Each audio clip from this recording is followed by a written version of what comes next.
Alright, yo, what's up, guys?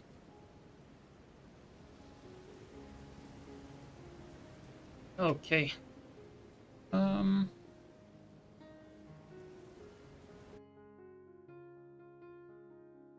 Be good.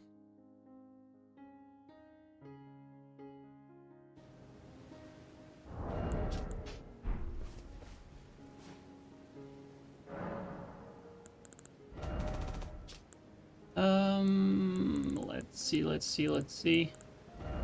Where is it? Where is it?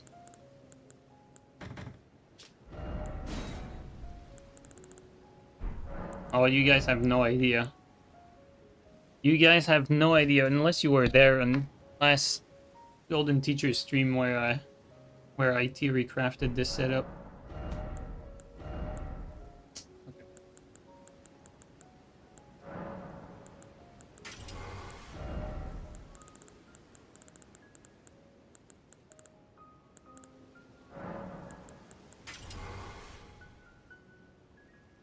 Remember the ooh oh oh.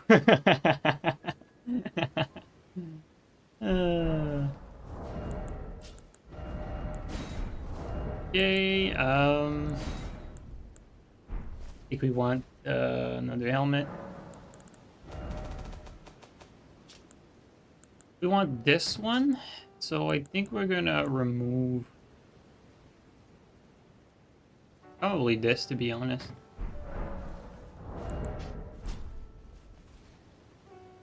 Your sour goo dunker arrive in 2 weeks. Man, those ads are so weird. There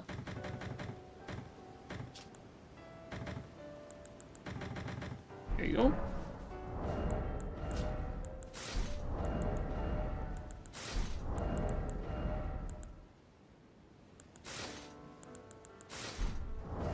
If I remember correctly, the setup looks something like this. And strength.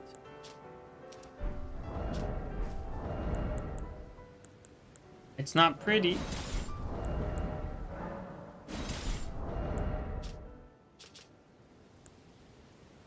Honestly, by precaution, probably get something VHS. Excited for this one? Hell yeah, Teach. Let's get that really close to it. Wait, oh, I forgot to level up. I was about to say, why can't I wield this? Because there you go. Same build as usual, but with the power. With the power of the blood crushers.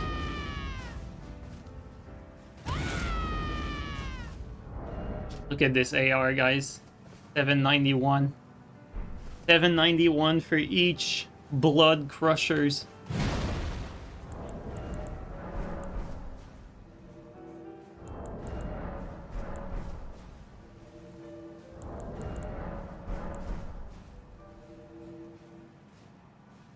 No Kevin armor to match. It's honestly too heavy to wield like most, or to use most armors. PvEers want onto something? What do you mean the PvEers? I came up with this idea. Never seen anyone rock 2 bleed crushers. Especially not at meta. I mean, even at max level, I don't think I've seen it.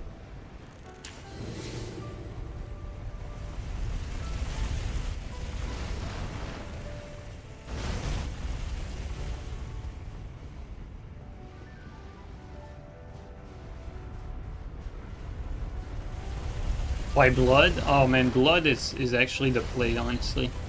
I've already dummy tested this setup. So I know what it's like. I've already tried it out.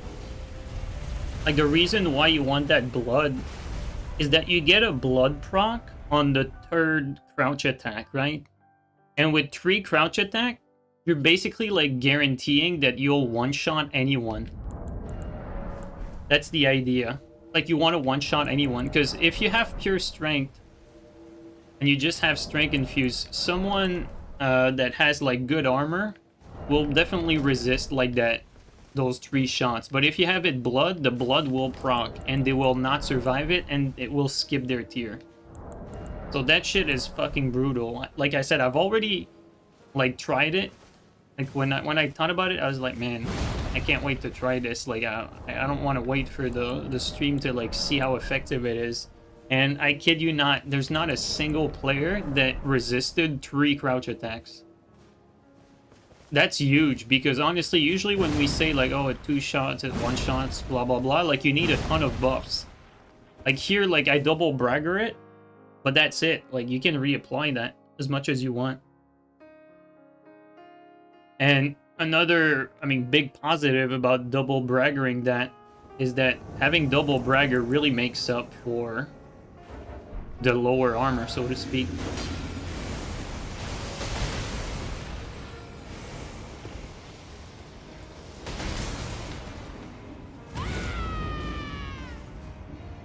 Yo, Soul Raider, thank you so much for that, man. Thank you so much for the 10 gifted. Welcome back, dude. I can't wait, guys. I can't wait. Alright, I still have to play smart. Always the most dangerous invasion is always the first one, I think. Always coming in cold, like you're eager to get in the fight.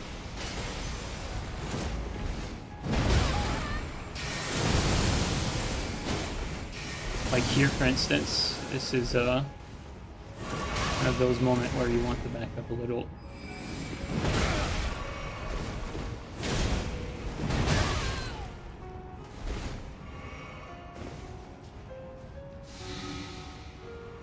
Let's reset. He's resummoning.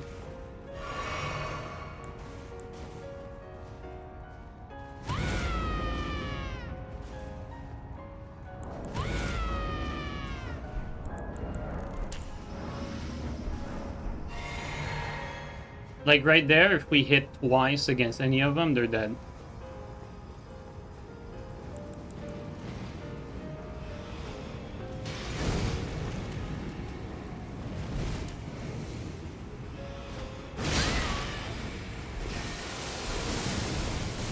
I think we're gonna have to take our time. As much as I'm excited to try this, we can't rush like going into 3 players like that.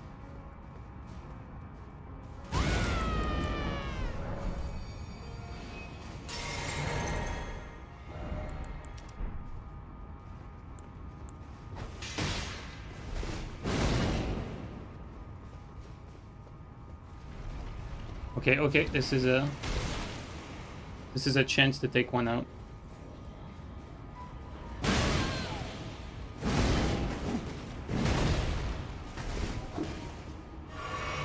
Make sure we don't get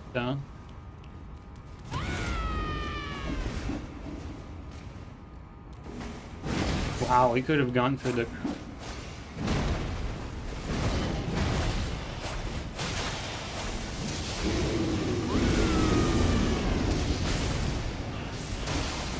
always been saying, man, first invasion's the hardest. Like, you can see, like, just by looking at them, like, how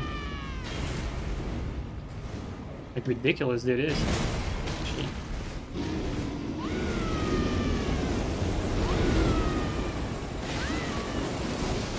No one getting hit.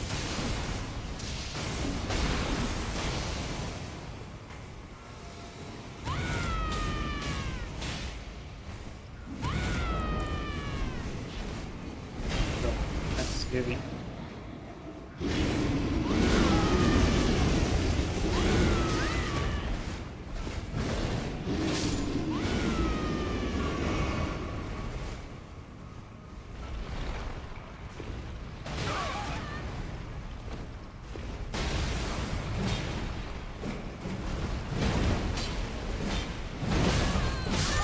Okay, we take that.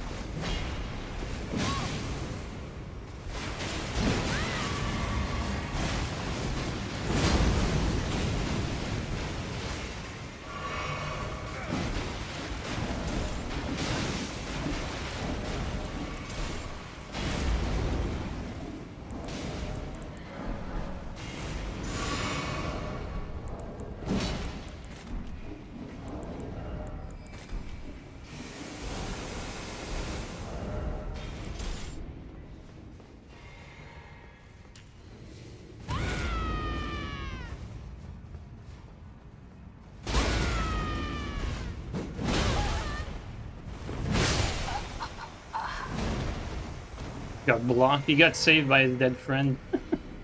He gave up. Man, good thing we played that carefully. Like, this was a hard invasion.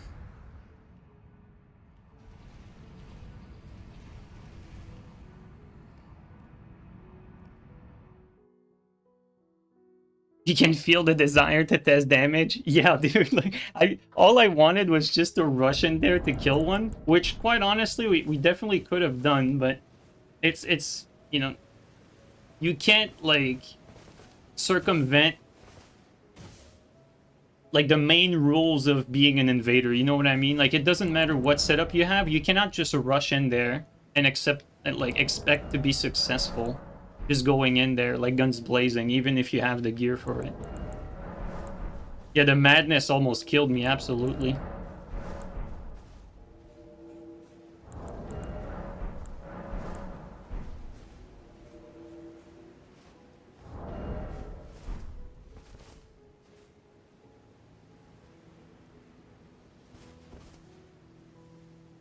But this setup is absolutely like, it's absolutely goated for invasions. Because in a lot of situations, it's just so hard to get like multiple hits on one person. And when you do get multiple hits, like you need like too many.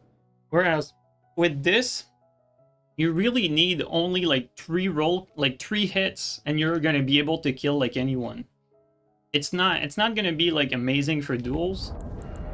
Well, actually, you could probably make it decent for duels, but like the build is mostly like balanced toward like risk reward, right? Like for as an invader, like you want that risk reward to be higher.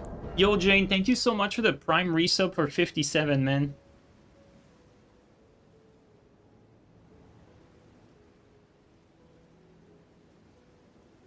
The JeeNiNe to 2019 with the right skill level, Claymore's a solid weapon. You need to dead angle, fish, and time your arp armor. I mean, I guess 2019 G was right.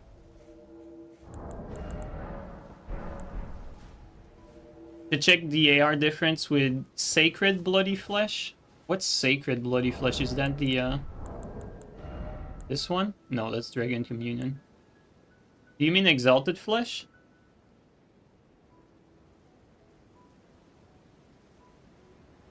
What's Sacred Bloody Flesh?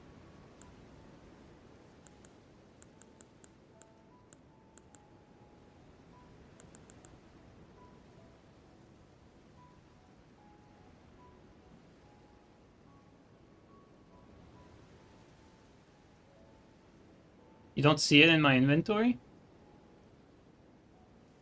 It's an 8% damage boost with the speed of a bolus, and it gives bleed exaltation. Wait, what? You don't have them? Where do you get that? The hell?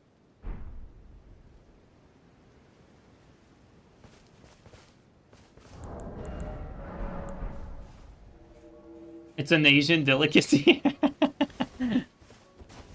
Check crafting.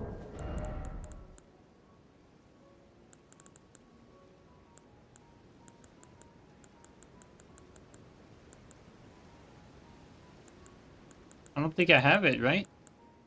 Doesn't seem to be there. Should it be like around here?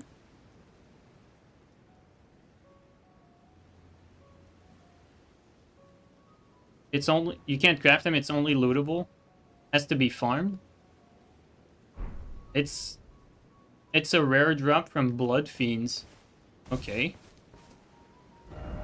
Now you got me curious, like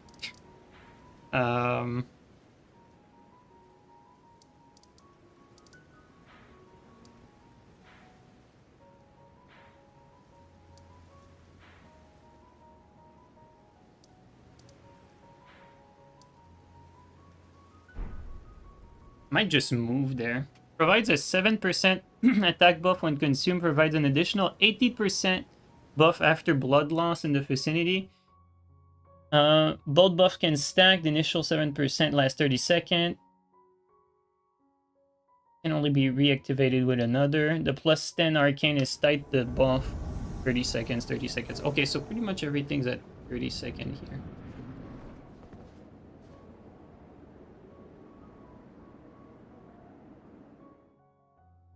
Interesting.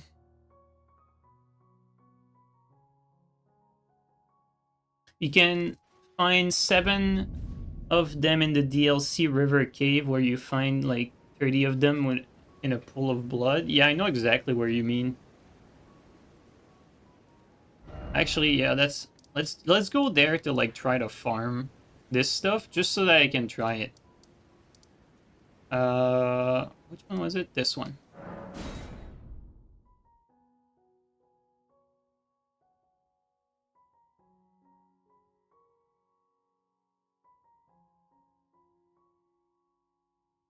Basically, it's always better than Exalted Flesh when using Bleed build. That's interesting. I did not even know that thing existed. What the hell? That's crazy. Like, we're... How long are we, like, after the DLC? And I never knew that thing was a... I never knew that thing even existed.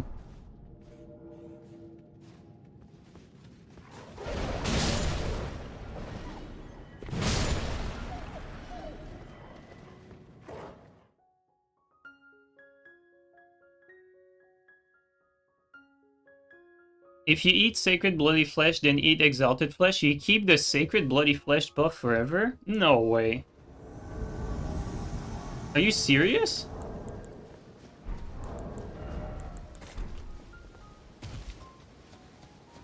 Is that real, guys? That's crazy.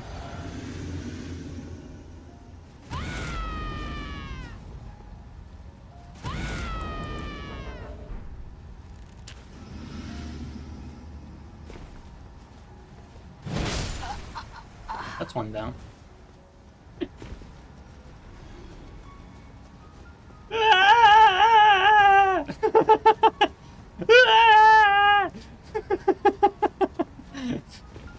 My man's running now.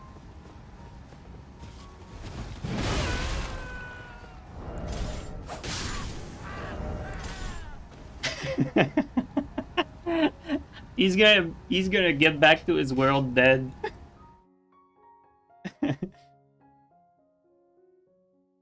It's always banned in tourneys. Man, I can't even come up with a setup that's not banned in tourneys. Like I think tourney banned like 90% of the game.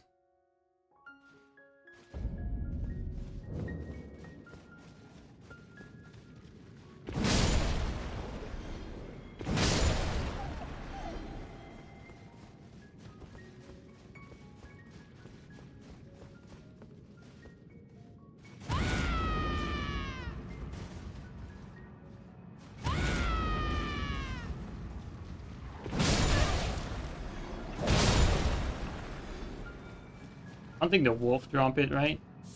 No, they just dropped the... I don't know why I thought the wolf would drop that. That makes no sense.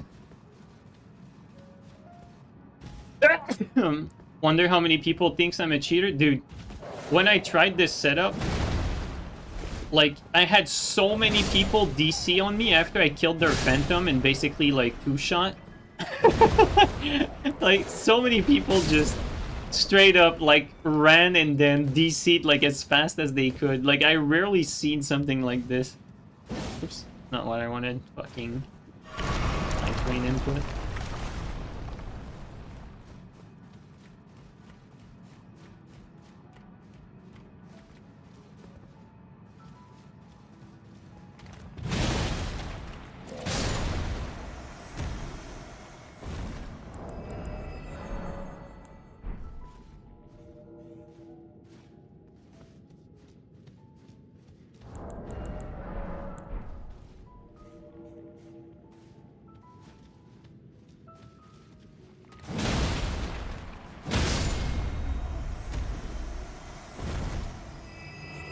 This makes me want to do like a PvE playthrough with this setup. It's like everything you'd want for PvE stuff, right? We're gonna try to invade while we clear this spot.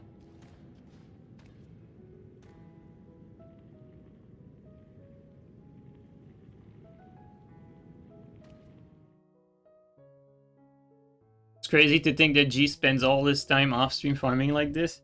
Yeah, people don't respect the grind, man.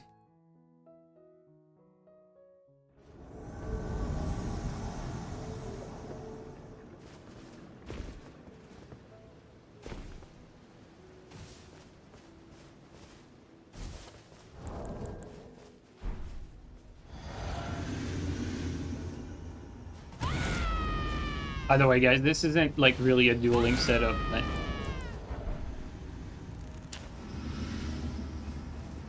we can have some fun with it.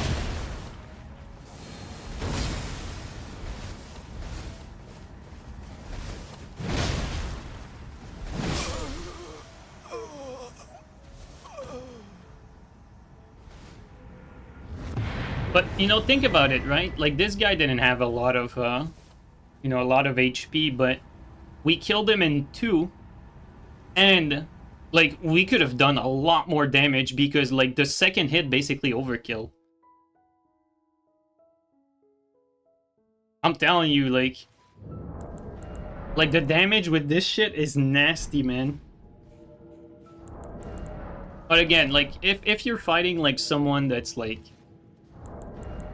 you know, trying hard in a duel, it's not a setup to like kill someone like in a 1v1 that's like experience. But like if you're like getting swarmed by people and there's like some sort of chaos going on, or you can heal all your mistakes away, something like this can be very, very good because you get that nasty damage potential.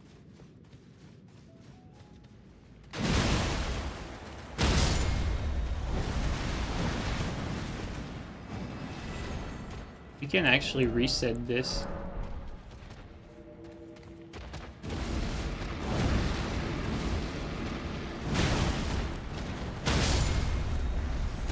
By the way, guys, if I invade, will I lose the items on the floor that appear?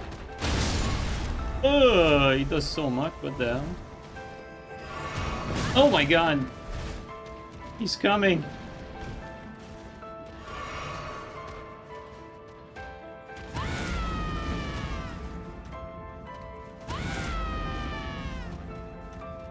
Cannot see anything.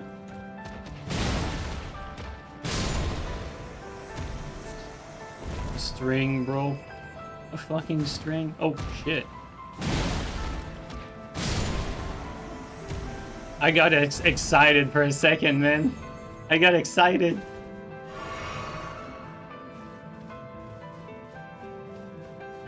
Kill this guy.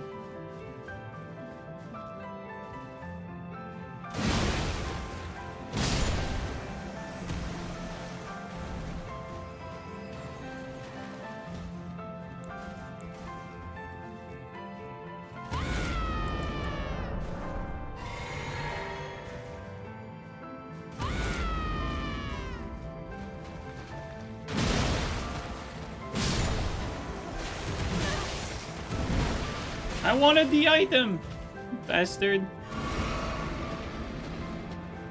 We'll see if the item disappears. Gonna be a good test.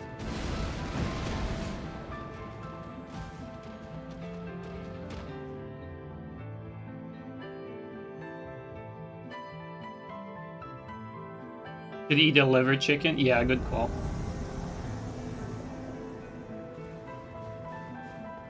I think they're in the boss. They're in the boss, but I mean,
compelling gameplay, guy.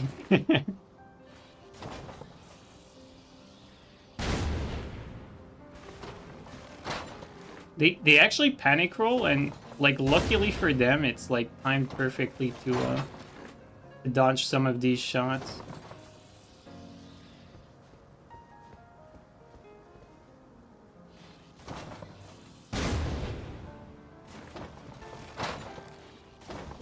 Rugburn, thank you so much for the resub for the Prime resub for 5 months, man. Thanks a lot, dude.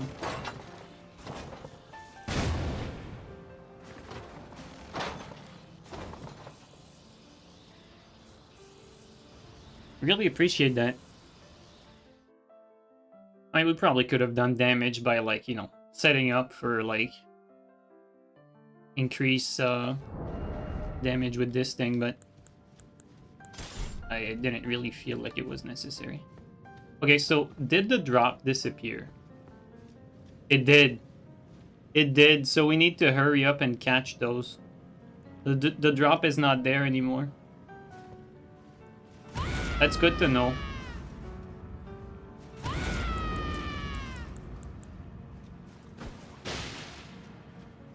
What?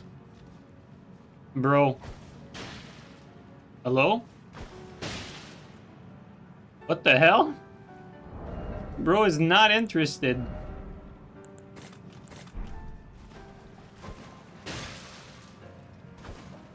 He's in a meditative state.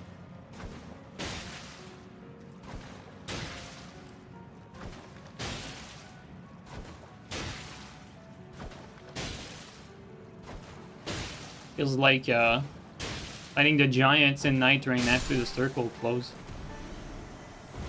What about this one? Bro, are you serious? They don't care?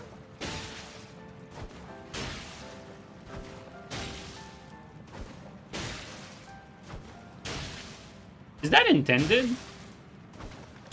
I'm pretty sure they're supposed to come, right? It doesn't really make sense. Okay, let's change our strategy here. Let's see.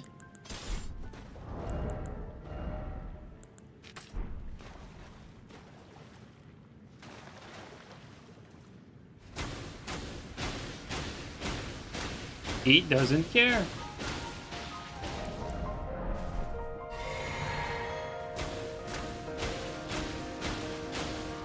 He doesn't care. Is this how you PvE, guys? Is that why mages are so good?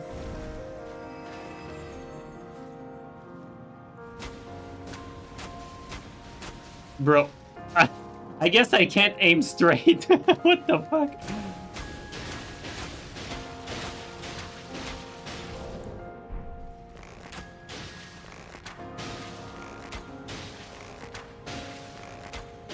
This is what playing Iron Eye is actually like. You can just feel the power of the gameplay. Oh, we forgot to eat the chicken leg, though. No, not that. Chicken leg. Around here.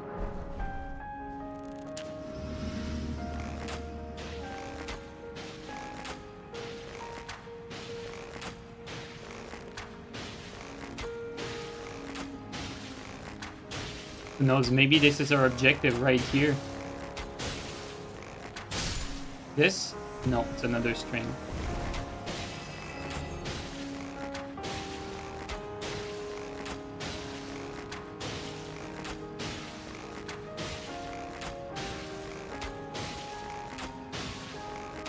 I'm actually shocked that they don't move. It's kind of disappointing.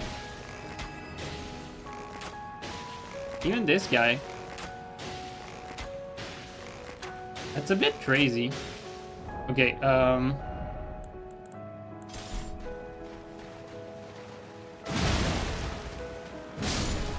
Are they bugged? I feel like they were bugged, man. Oh, is that it? Sacred bloody flesh? Is that what we were looking for? Maybe there's more here? What is that? Can't believe I never picked that stuff up. That's crazy. Alright. Let's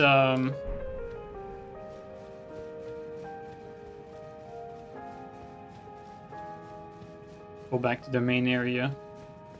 Oh, what about this? Never mind.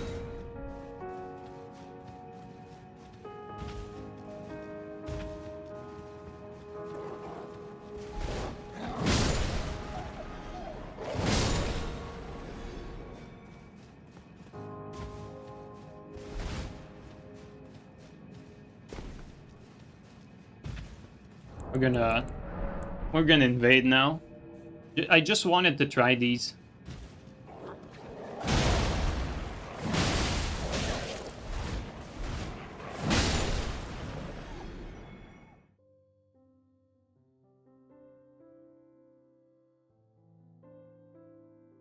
That wolf was surprisingly tanky.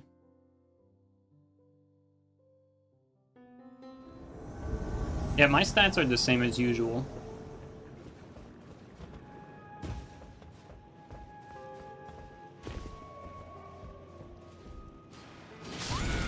Be above or below. Below, but...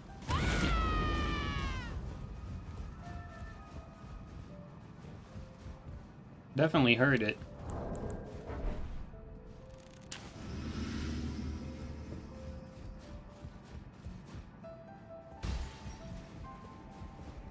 Oh! Hey!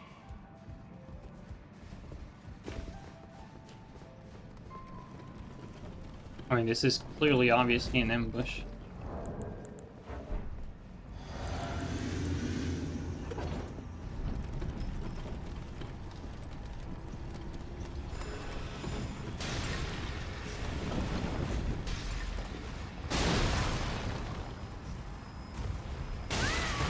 Okay, apparently I didn't dodge that.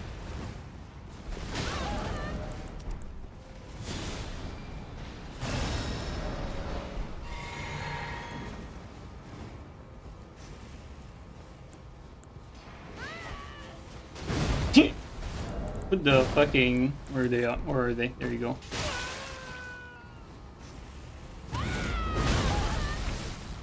Oh, teammate left me already.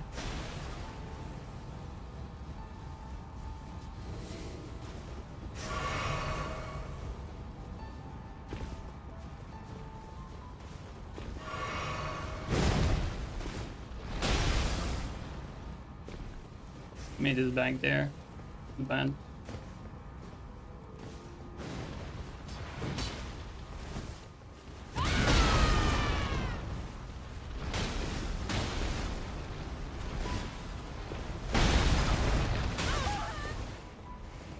I cannot see anything. Like, it's just too big.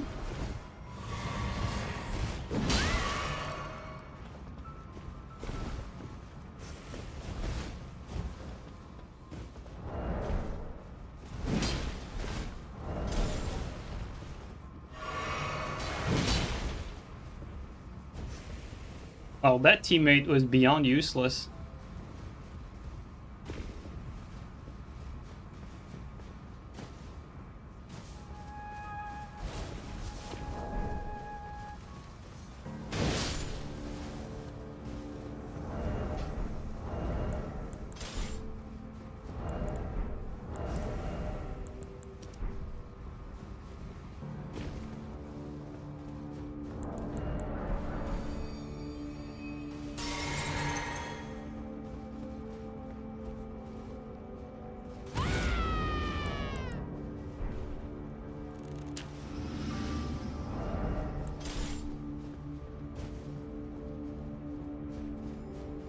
Oh, they disappeared. Where's teammate at? I think they're running back up again.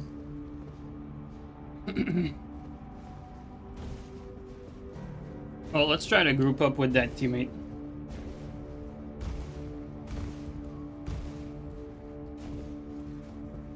Hopefully he's better than the last one.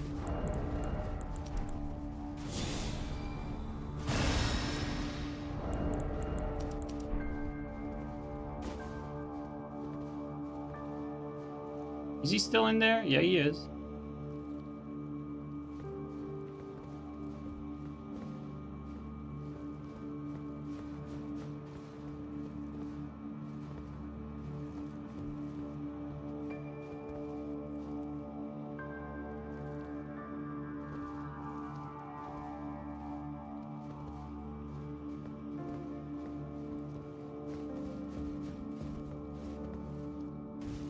I'm gonna try to get higher to make myself visible. Maybe not here.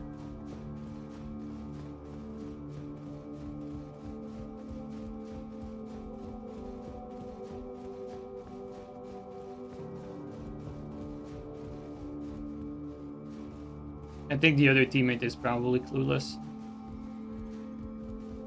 Because he's not there.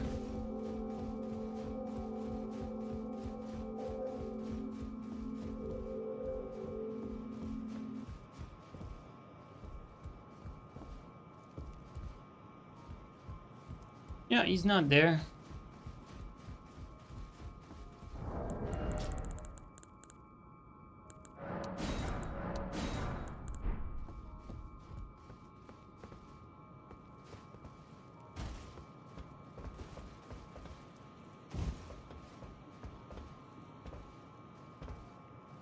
Oh, okay, he's a clueless guy. He just...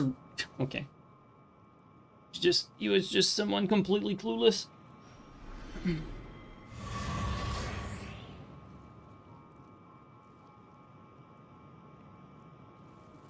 was trying to find him. I don't even know where he went and what he did.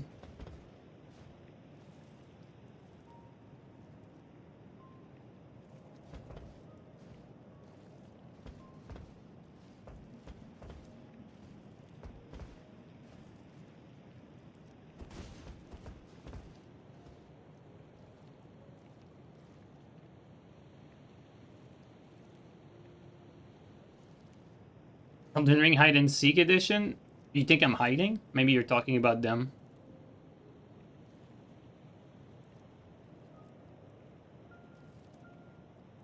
It's the same guy again, bro. Why do we get this fucking guy again? Clearly he has no idea what he's doing.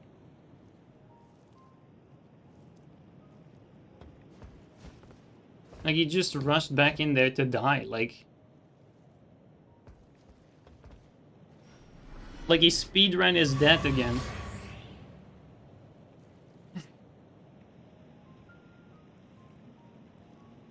Thoughts on the Mantis Blade? I actually tried it last stream. It was pretty bad. I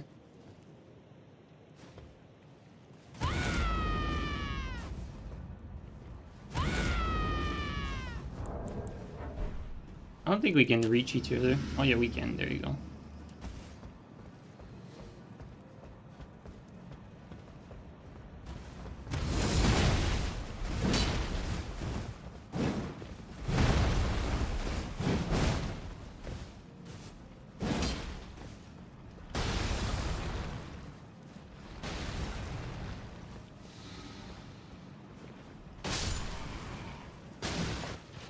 Yo, camera, what was that? Of course, this guy would just get a Colossal with Endure, so he, you know, so that he can't, can't risk of getting, like, roll call combo to that. How typical.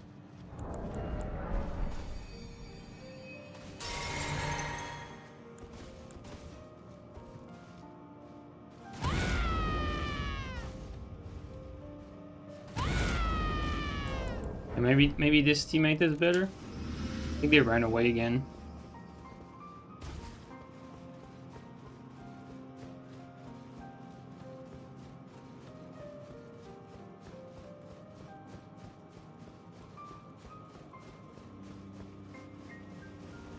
I mean, this guy definitely looks better than the last one, that's for sure.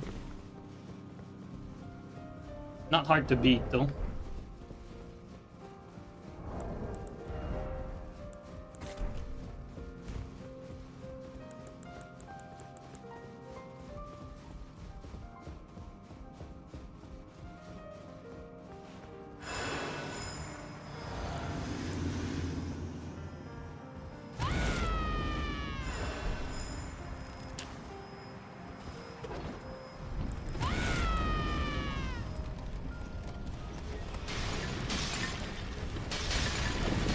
Just take this sleep here.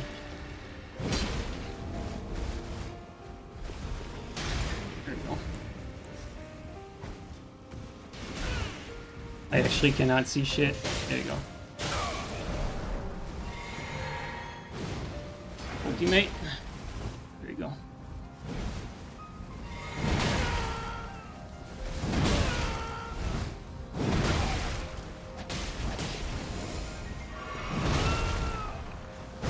He actually got so lucky, only one hammer hit for some reason. Again.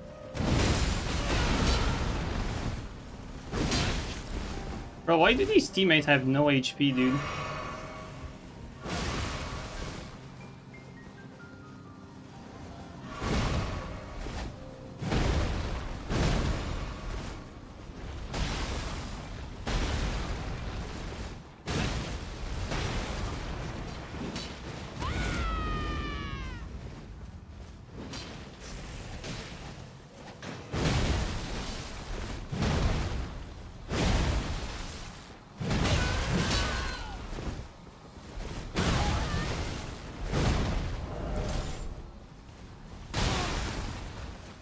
Make over here, letting me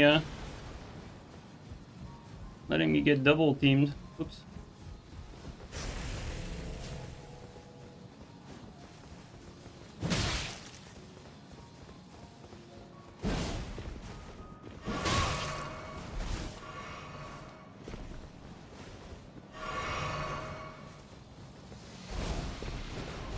No, the TS is already out.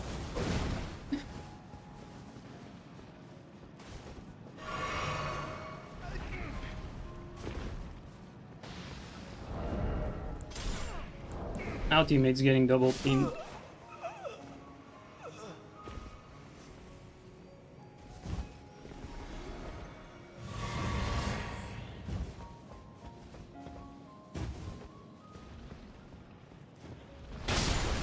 Alright, let's be real there. Like, it's a complete fluke for them. Like, you guys saw how they got fucking...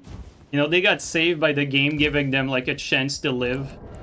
Like, we hit them with that jump attack and only one hammer hit, which made us, like, do half damage, but not just half damage. It made it so the bleed didn't proc, so that's literally saved them. Like, they actually got saved by a complete fluke. Like, that was pretty much over. Just the game decided that only one hammer landed. I hope they realize that, right? Like, you know, like, people are usually delusional, they don't understand the game, like that sort of stuff, but if you've been playing the game long enough, you know when like you get saved by bullshit and stuff like that.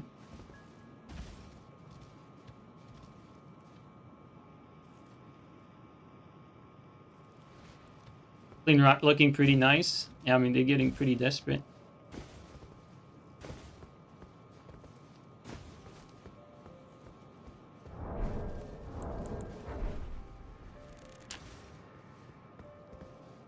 Oh, we're alone though, like, we need some PvE, otherwise there's really no play against both of them just abusing the no friendly fire.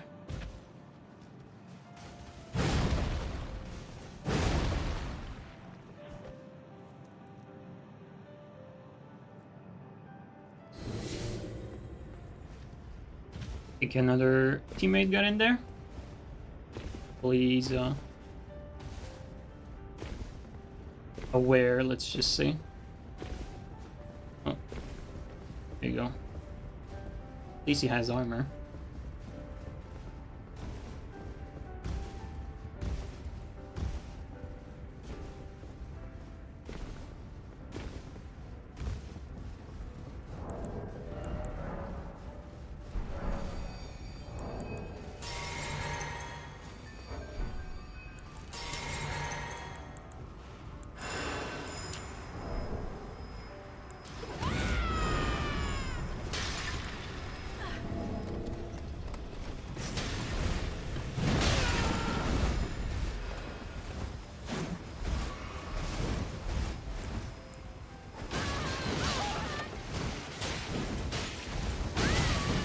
God damn it. Oh, alright. Dude, it's so cramped up in there, like...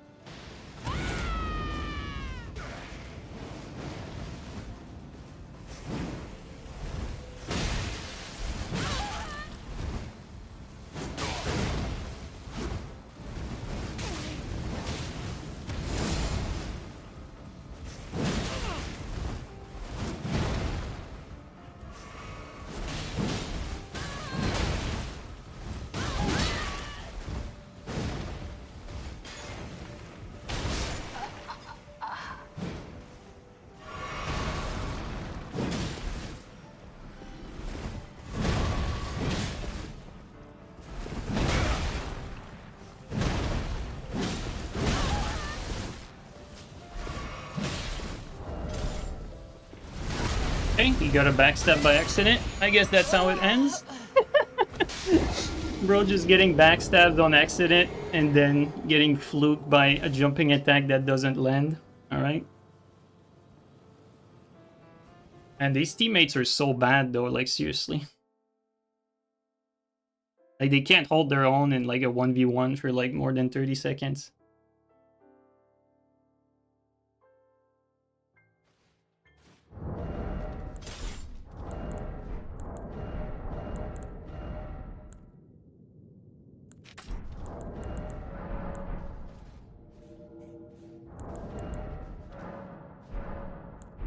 Salty run back. I mean, I'm gonna be honest, like these guys are not even good. Like it's not even like it's not even about that. Like the game is just, you know, consistently inconsistent. Like if it's not for like the jumping at that not landing, like it's over and it's not even close. Like it's not even like a matter of like, oh, you know, they got me. It's like they didn't do anything good. They just got lucky because the game is what it is. That's all there is to it. And then the way he killed me was also by accident. It's like if you realize what's going on, it's like you don't even feel the need to want to run it back. It's like I know that if we get them separated for a second, it's over. It's just they're playing like pussies.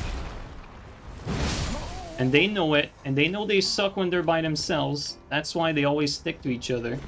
And that's all there is to it. Oh, my screen just turned off. Insane. Again?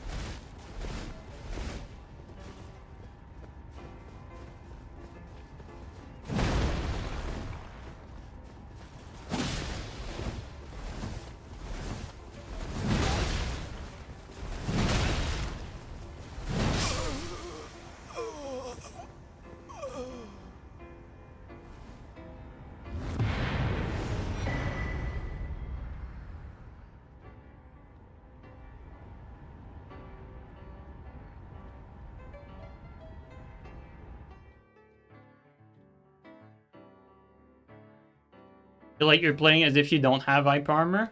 When you're playing against other Colossal, yes, that's pretty much what it is. There's no hyper armor between Colossals, mirrors.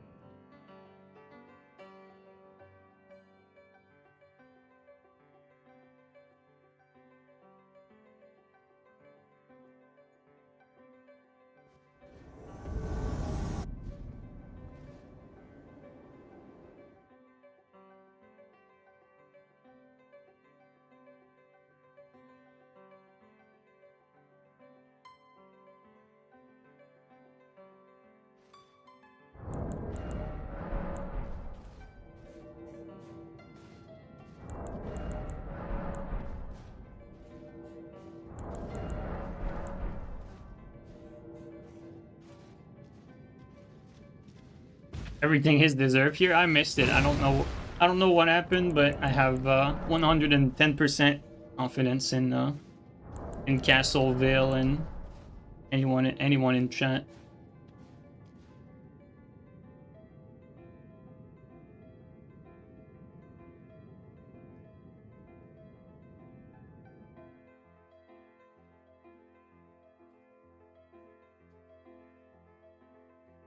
Is this 105?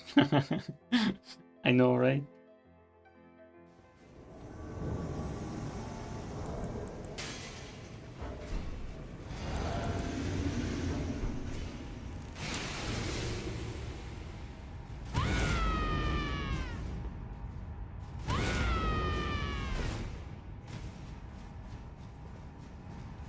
I think they went down here, right? Yeah, I think they did.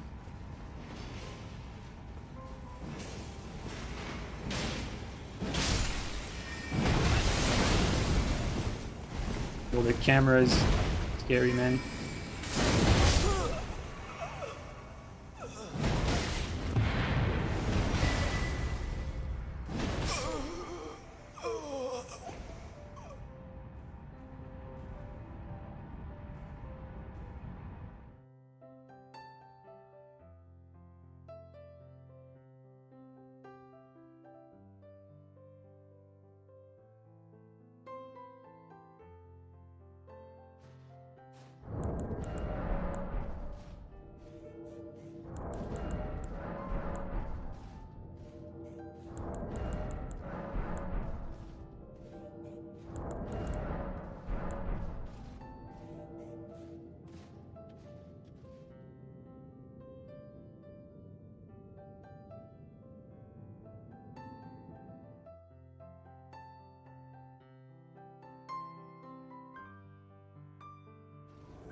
What happened, Vale?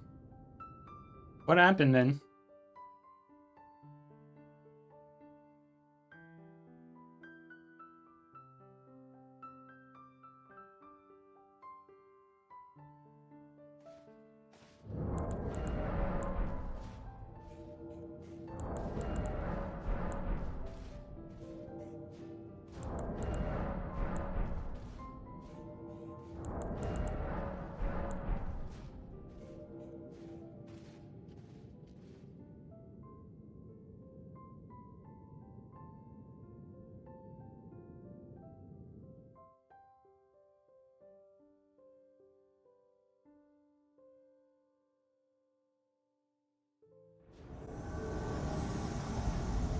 Oh shit! No! Oh, God damn it.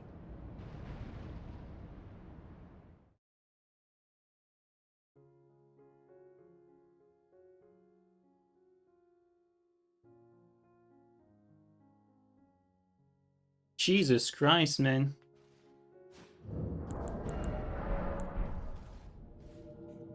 Are you gonna be fine though? Like, is that something that's like, is that something they can remedy, like, easily? You're gonna be fine? Alright. Yeah, I mean, I really hope that, this gets sorted out quickly, man. Definitely don't like to hear that. I really don't, honestly.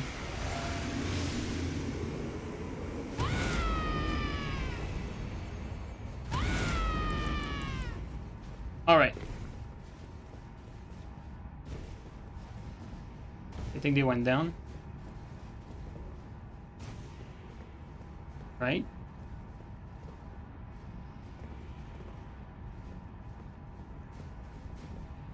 Okay, yeah, they did.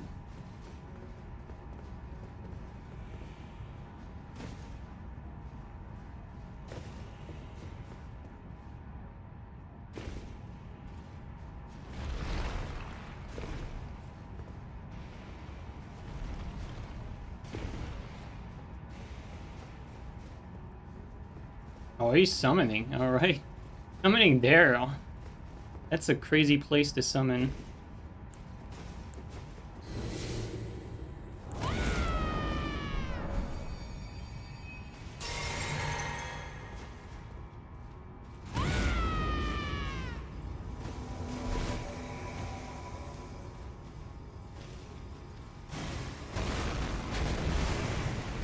Should be off now. He's light rolling. Oh god, his net is bad. Unfortunate.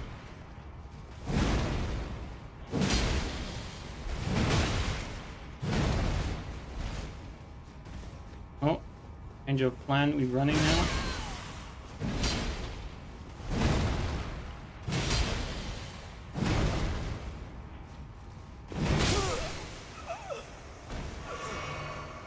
Alright, your turn.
For some reason, this face looks a little bit like a chimpanzee at a quick glance.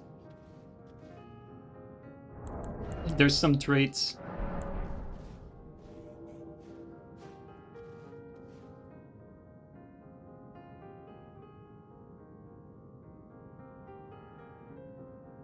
Maybe not. Looked like it for a second. It's gonna be in the top 5 of ugliest helmet? Yeah. I mean, I think that top 5 is exclusive to Elden Ring too. Like, even if you count all Souls game, that top 5 is still gonna be all Elden Ring.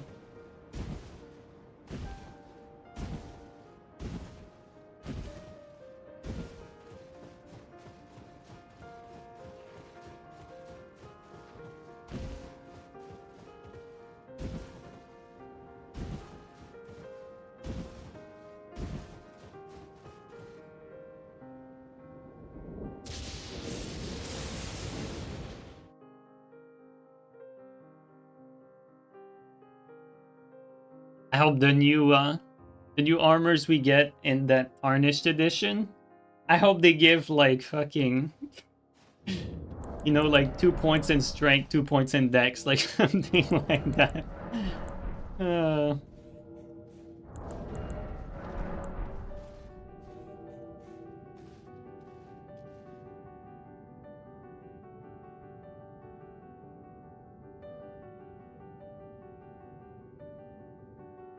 There's at least one new cool heavy armor, so that's good. Yeah, with the Tarnished edition, they're introducing some nice looking armors, so at least that's that. Coming out in a while though, man. It's taking a while for this to come out. Oh shit, Nightreign Enjoyer, let's get it.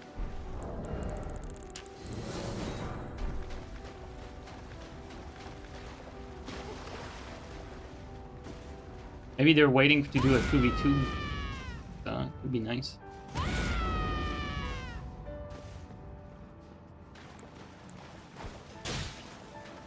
They're not even there, what the hell?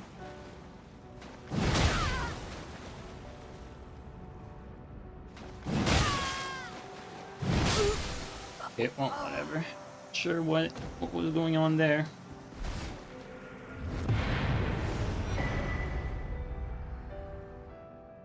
Wonder how you're going to get that armor set if you don't pick that class. I mean, I'm gonna go on a wild guess and say that it's gonna be at like one of the merchants.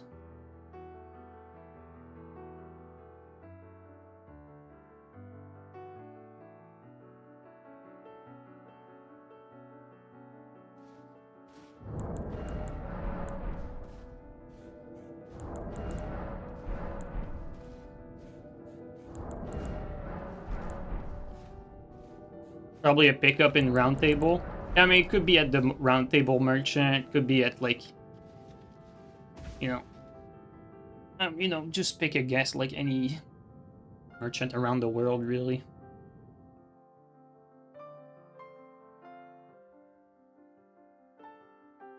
But yeah, the merchant at the Round Table. Why not? It's gonna be somewhere stupid, maybe. I don't have time to go there. I was thinking of jumping there, but don't have time.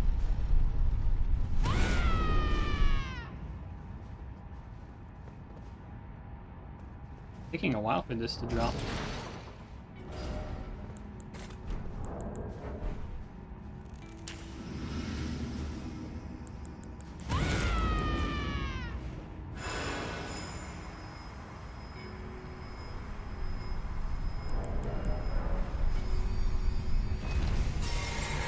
Good fight.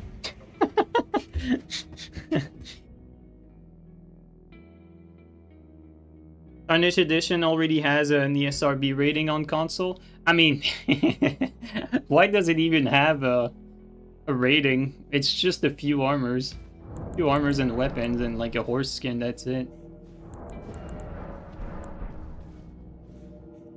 Yo, Shark, how are you doing, man?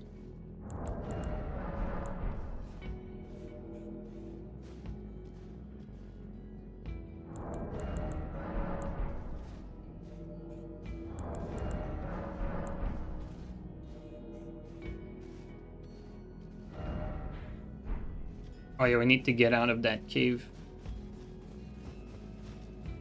We want to travel somewhere.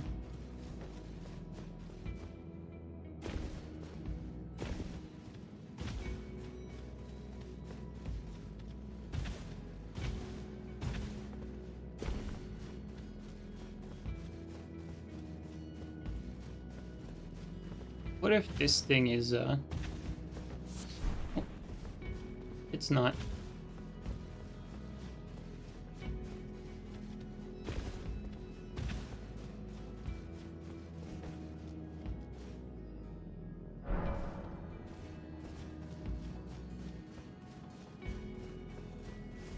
Okay, should be good here.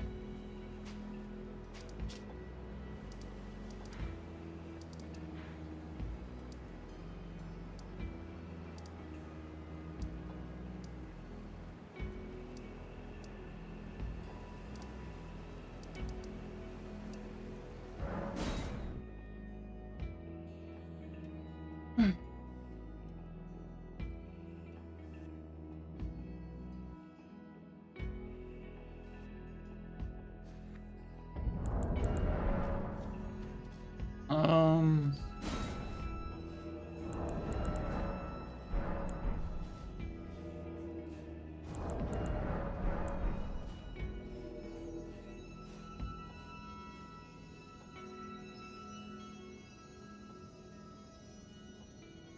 will the armor be completely useless? I don't think so, because I know one of the helmet has 13 poise, which that already makes it like amongst like it's basically Lionel, right? Like at 13 poise, I think Lionel has that. This guy again.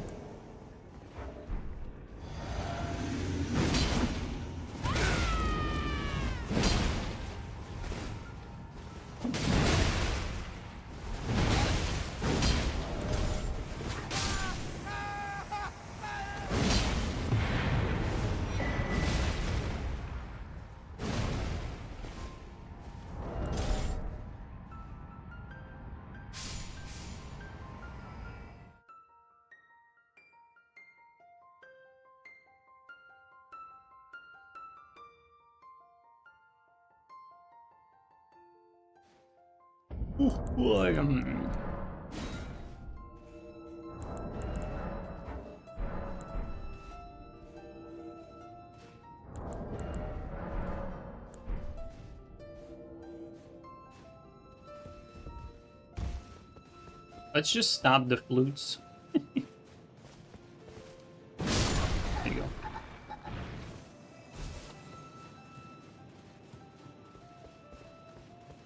Can still hear it.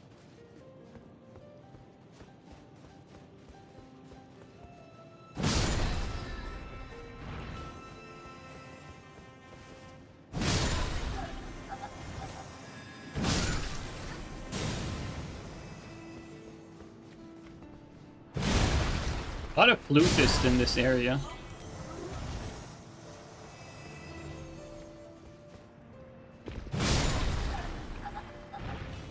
Wait, what did he drop?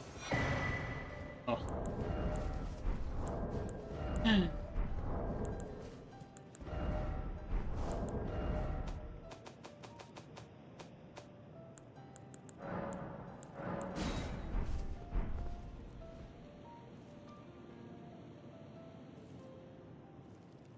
Plant, thanks for the gifted sub to Shark, man. Really appreciate that.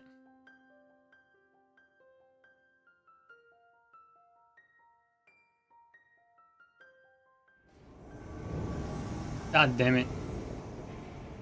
Getting a lot of invasions here for some reason.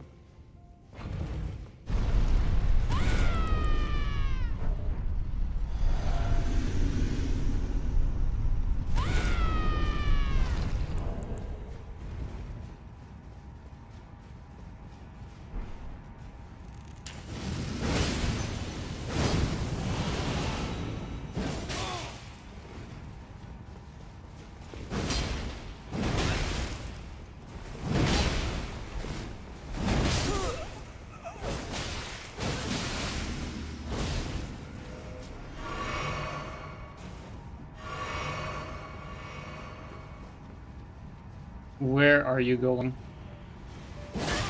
Oh, that actually stunned me.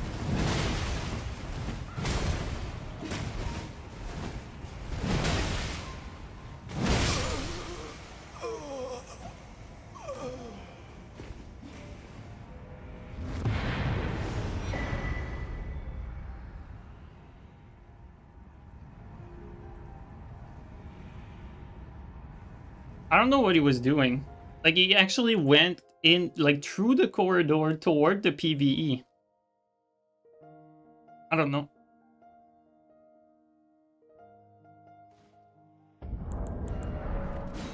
Boy,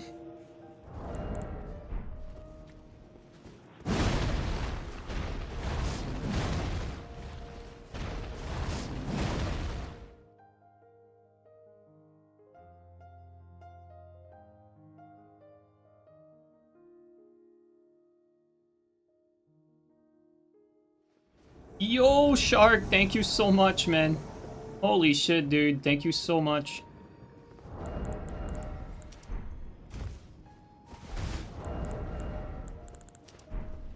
Alright, let's see. Do we have a teammate in there? No, we don't.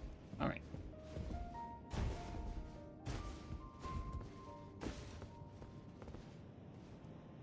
Thank you so much, Shark. I really appreciate that.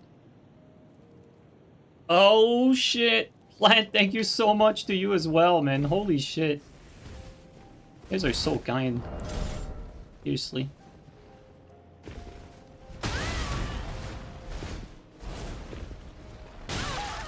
Okay.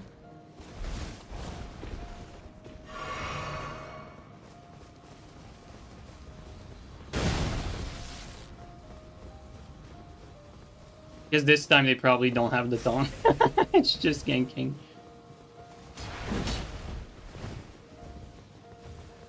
Compelling gameplay as always.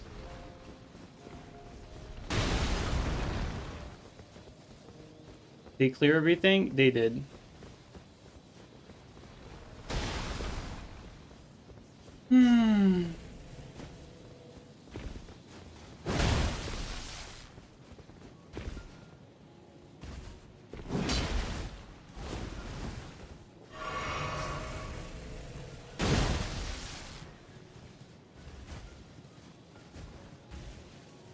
No, baby turtle! My savior.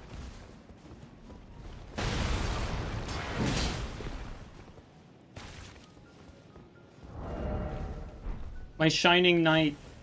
Bro, they killed everything, like... fucking scrub, clearing the whole level.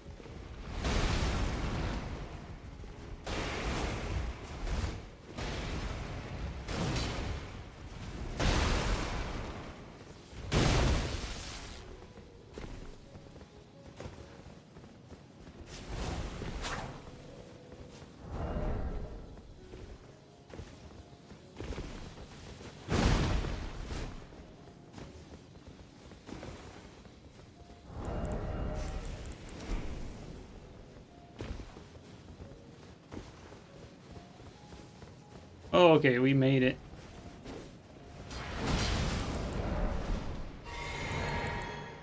Careful, baby turtle, don't die yet.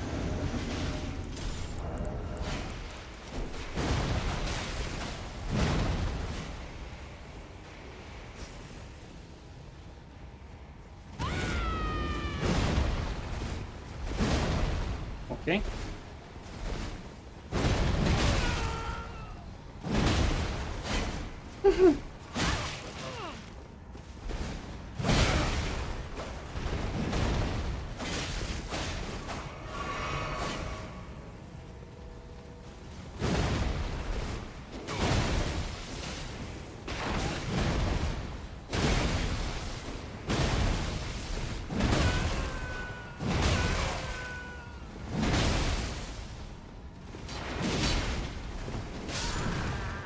And decent teammate moment.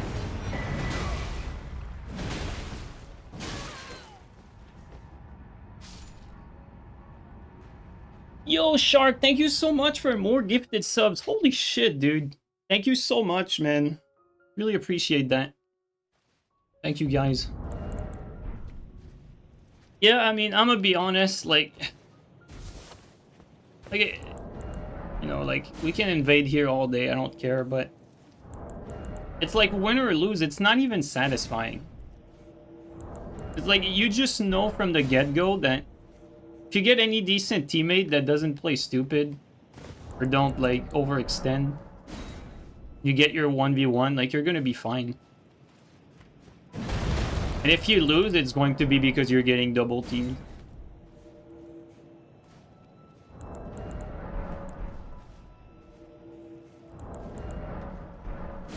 But since we're really only getting PvEers, otherwise, like, we're getting the same PvEers, I mean. I don't mind reinvading here.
Still hear one flute.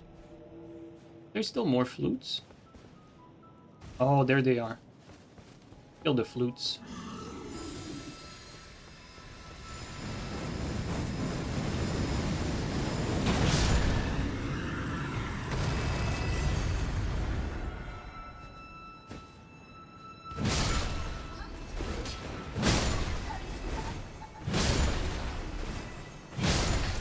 There you go.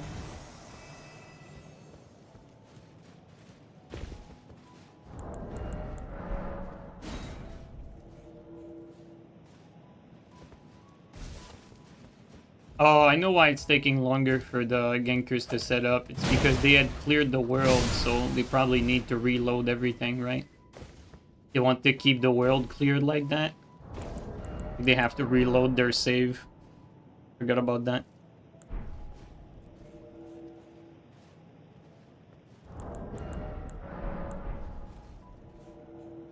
He doesn't like that cultural flute music. Miyazaki made that on purpose to be annoying. Don't get it twisted.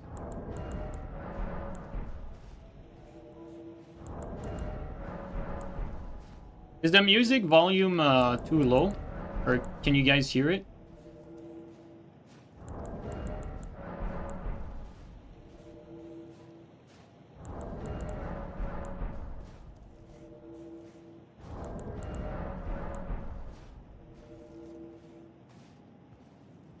Being afraid of Lanedale at meta is wild. Yeah, I mean, the PvE is not even good in this area. Like, unless you're, like, in the DLC, like, or the end areas, like, you know, the Frost area, and when I say the Frost, I mean the last Frost area, and then, you know, like, maybe the Dragon area, and then the area before Millennia. Aside from those, the PvE is not really a threat anywhere. You can't hear the music? Okay. Alright.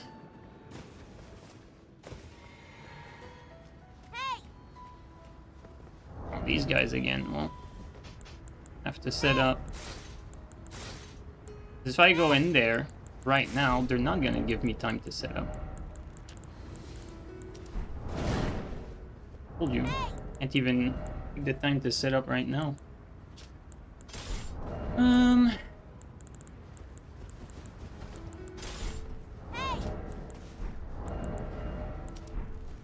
There you go.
Come on, give me that.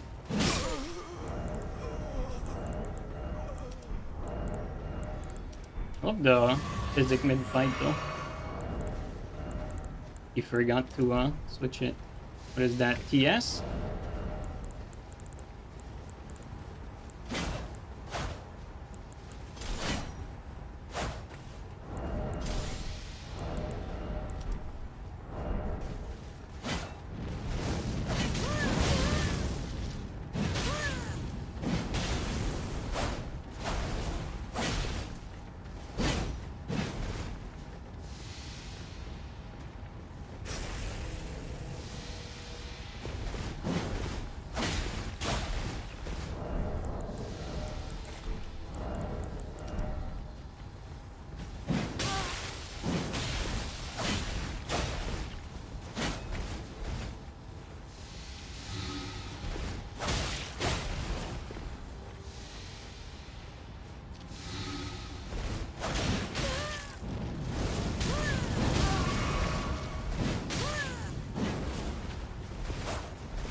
Thought he would still be in the fire.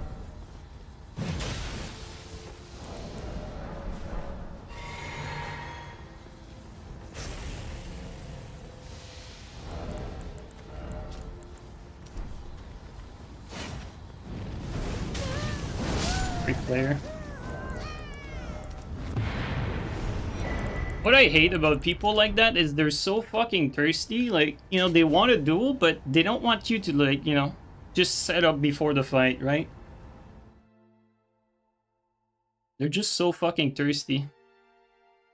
Like, it's as if they don't understand, like, the concept of a duel.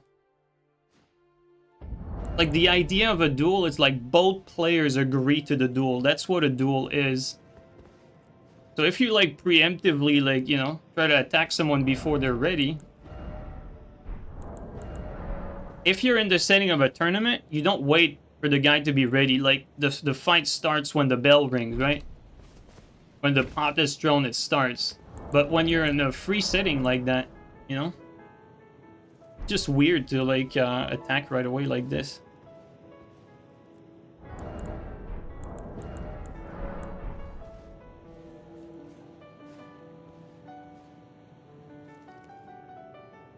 And then, you know, there's the other extremes of players who do, like, you know, the whole bowing ritual and everything. People don't like when I mention that, but it's true.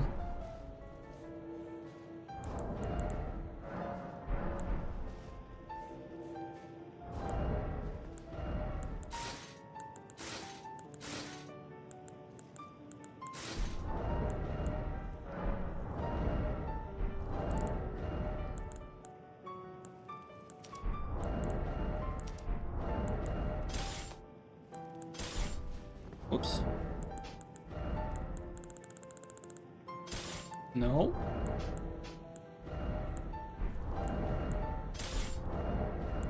There you go. All right.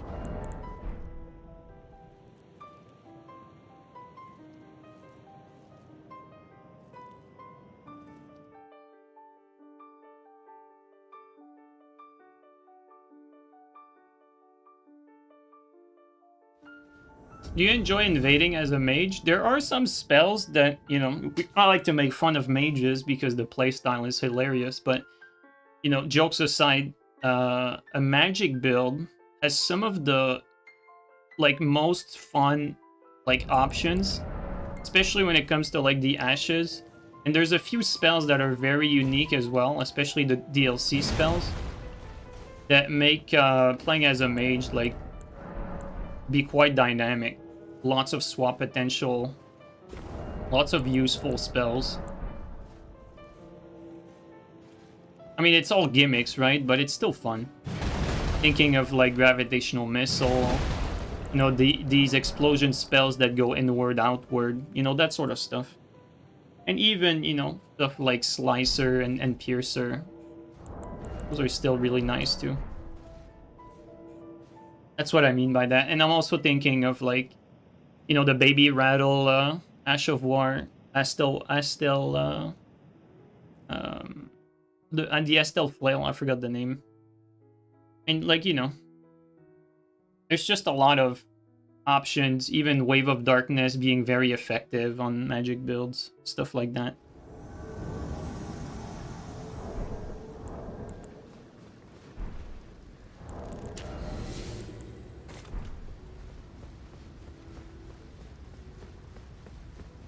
The bastard baby rattle. Moonveil in a swamp still powerful and fun. Yeah, I agree actually. You know, we make fun of Moonveil, but it's pretty fun to, it's pretty rewarding to swap to Moonveil. Right, the idea of having a swamp that's a range attack that's that fast is, you know, in a perfect game it doesn't exist, but hey, this is the game we got, so gotta learn to deal with it and enjoy it, right?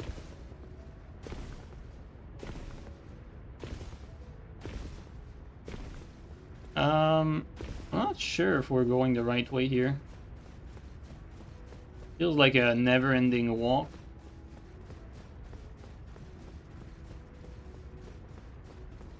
Bro. Don't tell me.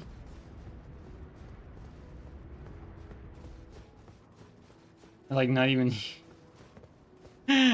We're not on the right floor, guys. God damn it, man. It's cool being the one that punishes a eel from a mile away for once. Yeah, exactly.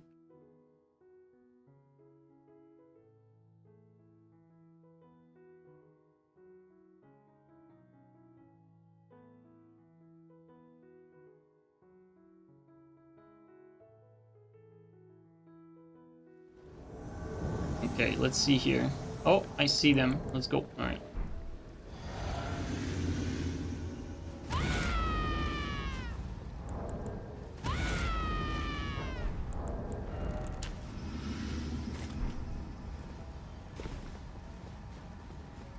Oh, this is the host. What am I getting hit by? Okay.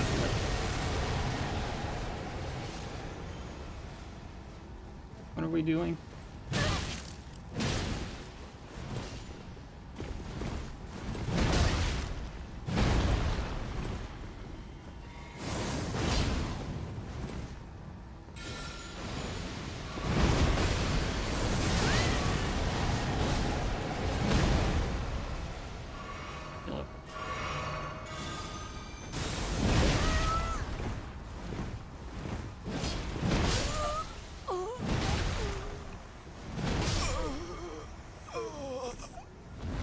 I mean, they're scared to approach for a good reason, if I'm being honest. Like, that shit does so much damage. 3 shots everyone, guys, I'm telling you.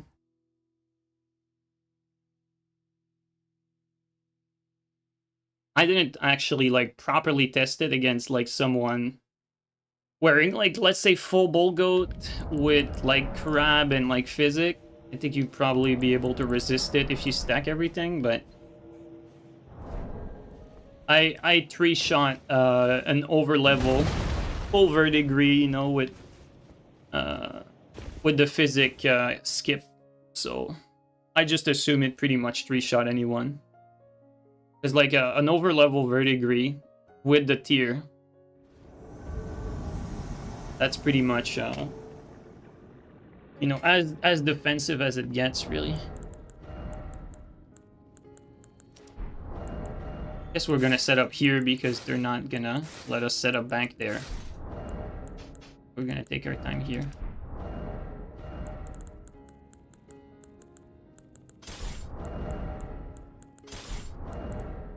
I think that looks decent.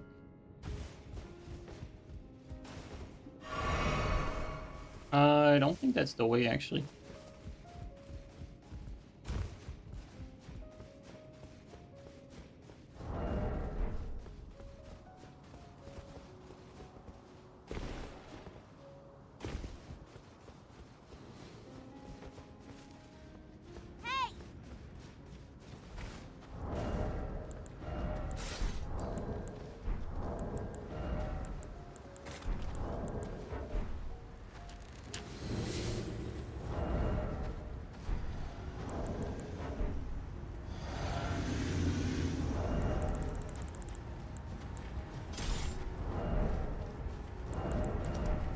Got to do that last fight.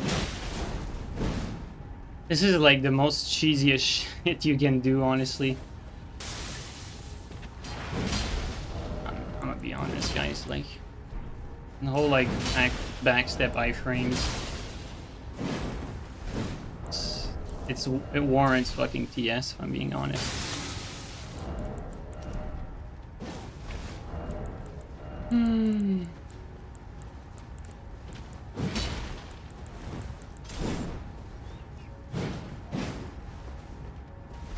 Like, this... Alright, I'll use everything that's in the game, too. Alright. You know, we can play that both players. Okay, that was weird.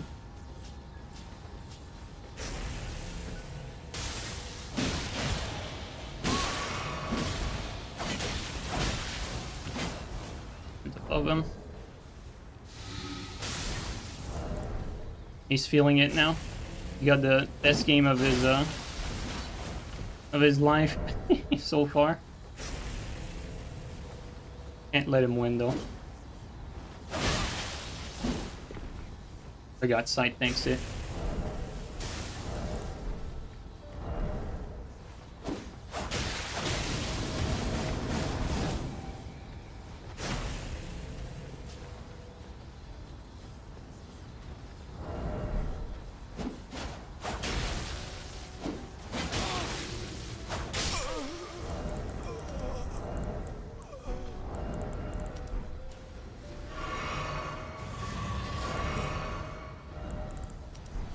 Alright, physic versus no physic.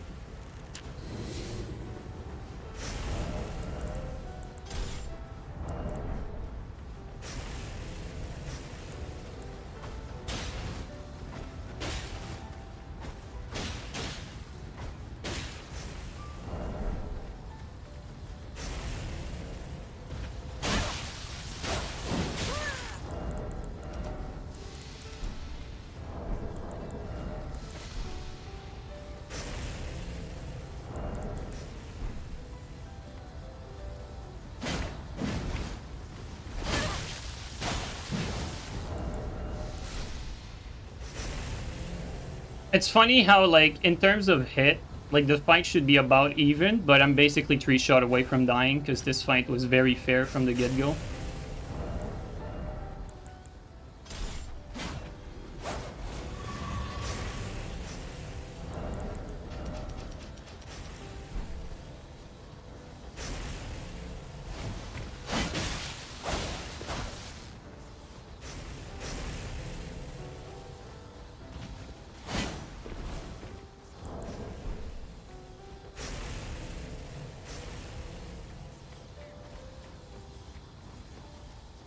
Here the place to wait out his physic.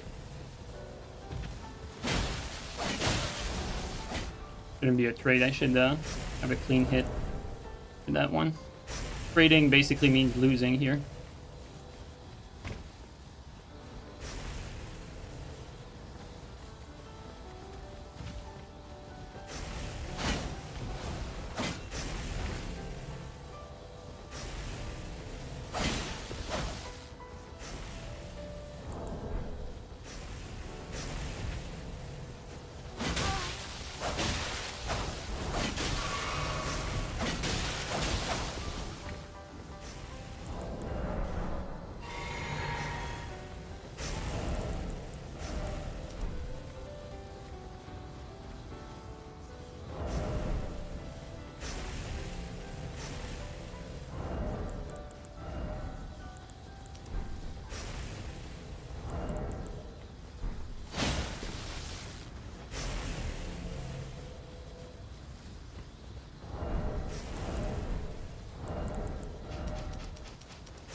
Okay, he's off his steer. I think we can start to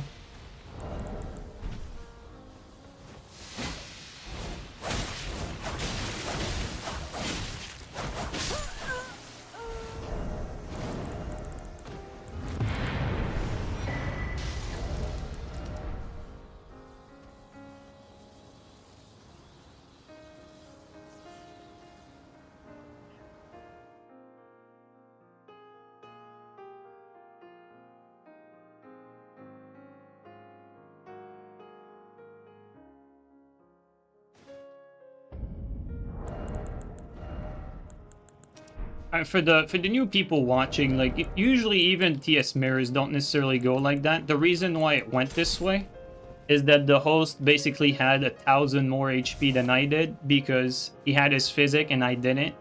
So the only play for me to win, because the host was going to force trades with me, the only play for me to win was to wait out his physic.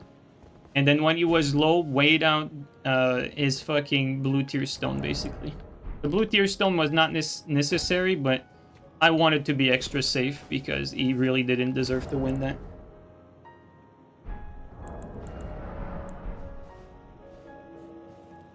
Yeah, I had to play passive and avoid trades. Like, in a fair fight, like, I can get the first hit and then trade. Like, I'll win, right? Like, in a fair fight, I get the first hit from neutral, and then I can keep trading after that. But because he had a massive HP, like, you know, an unfair HP advantage, like, I'm forced to just play super passive and wait.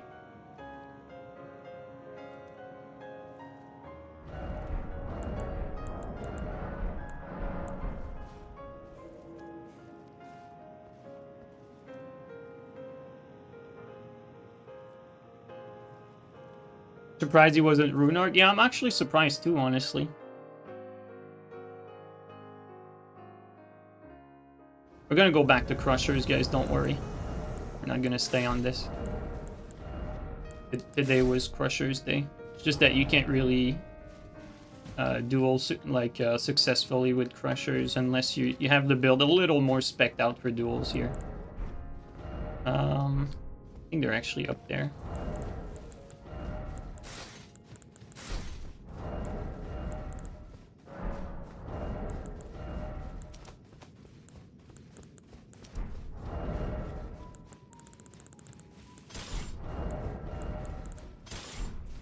I think they're here, but I'm not sure. They could be the other way.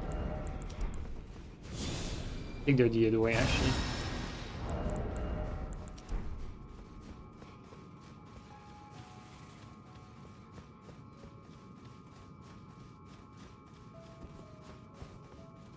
He could also be on the rocks. Like, it's possible to get up there, especially with Torrent. It's very easy. But there are some rocks that you can reach without Torrent, too. So maybe we're gonna find him there. If that's the case, then we're gonna try to get a high spot and like try to get a shooting angle of some sort. They could just be here in the swamp.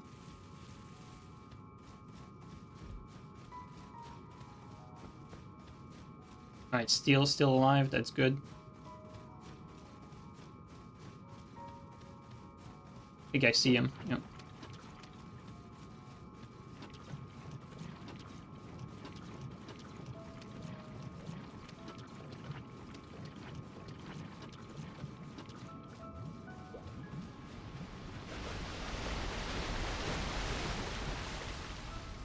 Yeah, let's get ready here.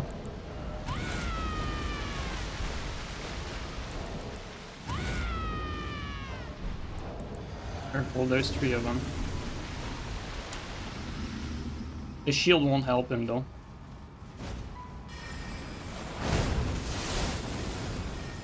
That's gonna make things more difficult to have to deal with the mage, that's for sure.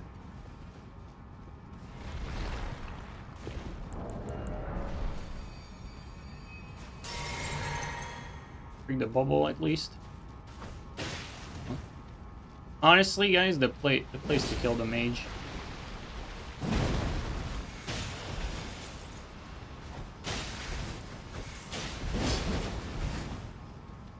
I'm very careful about, you know, if I commit, the mage in the back might fucking do some nasty damage.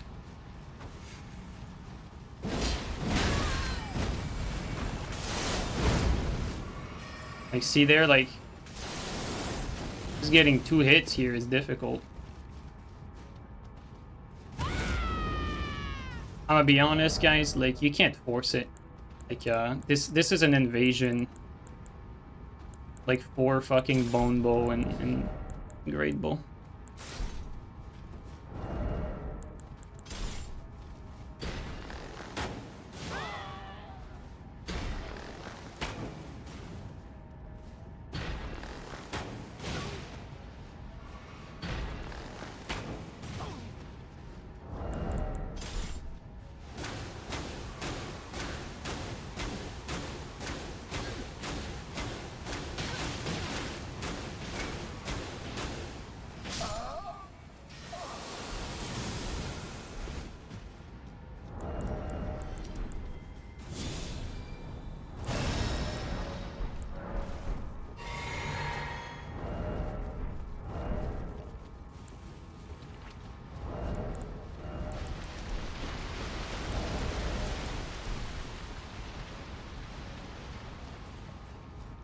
Like, I want to have fun here and, like, go in there with my bonka bonk, but with the mage just waiting for me to, like, commit to attacking any of them, and, like, all of them just sticking to each other, not moving like that, there's unfortunately no plays available. Like, well, actually, there is. It's what I just did there, you know? It's just to attack and aggress them from range, like, more safely. That's basically the only thing you can do.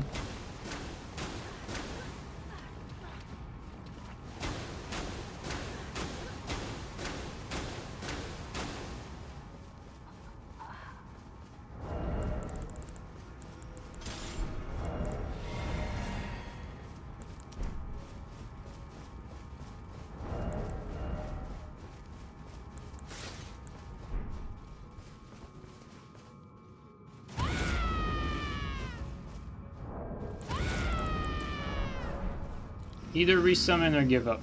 Pick your poison, guys. Give up. I told you.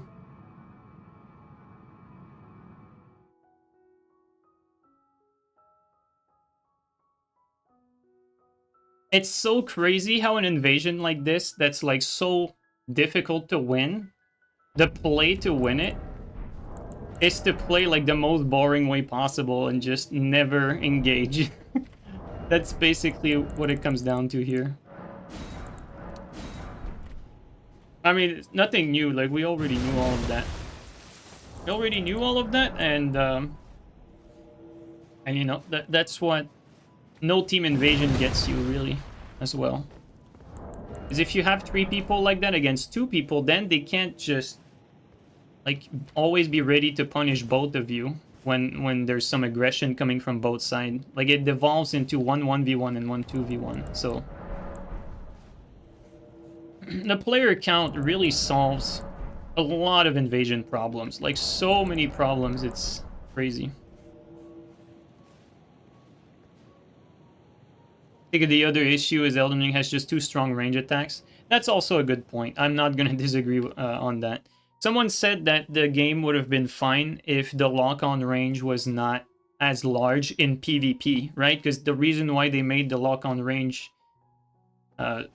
so large and for such a long distance is clearly because, you know, it's an open world game. There's enemies like further away, that sort of stuff. So, you know, it's logical that they would want to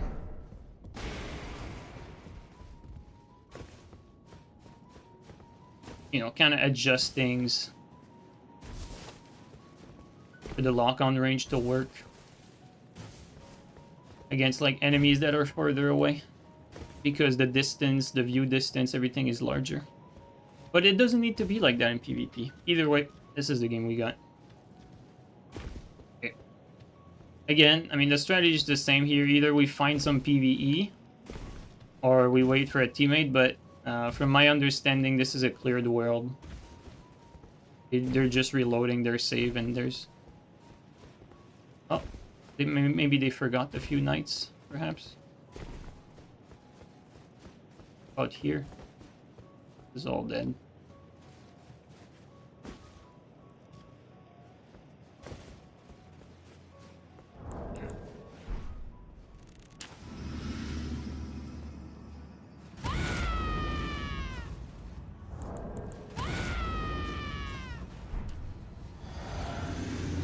He's waiting for his teammate. He was there way before the host, but...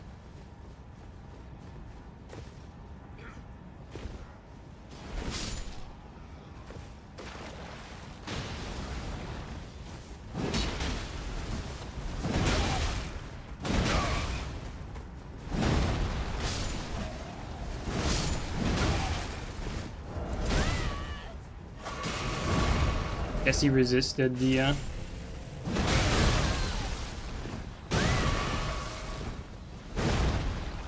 resisted the 3-shot.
Crazy that these people don't get tired of ganking.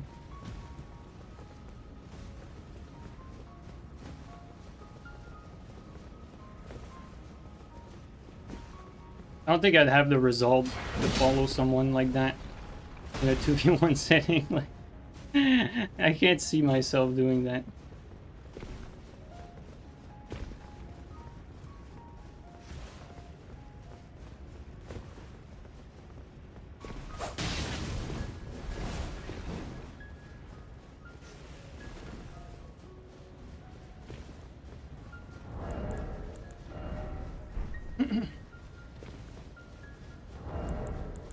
Man, if we're gonna be alone here, I have to change strat.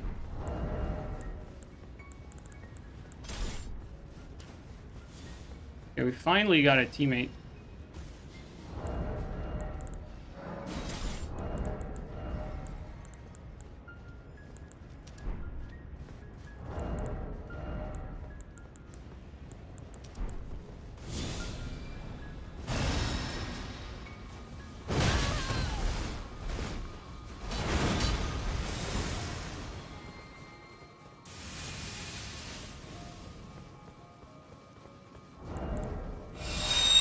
Whoa! Holy shit! Well, that was a cheater.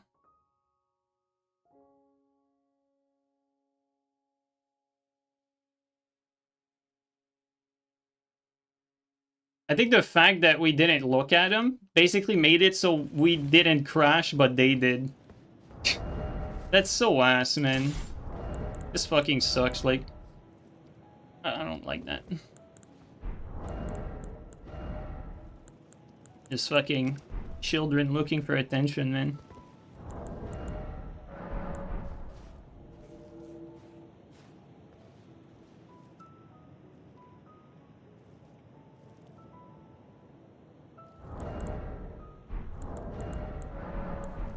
Well, I'm sorry to the guys that got crashed, really. Like, I know it's not in my power, but that shit sucks for everyone. Like, it's just sad.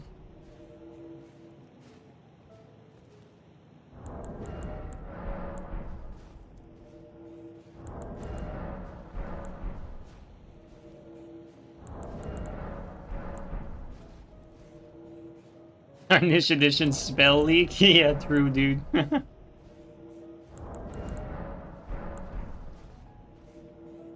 One thing that I really wish that PlayStation would do is, like, for the block feature, to, like, block console IDs. So that when you block someone, you block them on all their accounts. And that would just be so much easier to deal with fucking people that are cheating like that. Because all they do is just remake accounts. Like, you know, the people that do that sort of stuff, like, you know, they're basically, like, constantly making accounts. Like, they're wasting so much time doing that.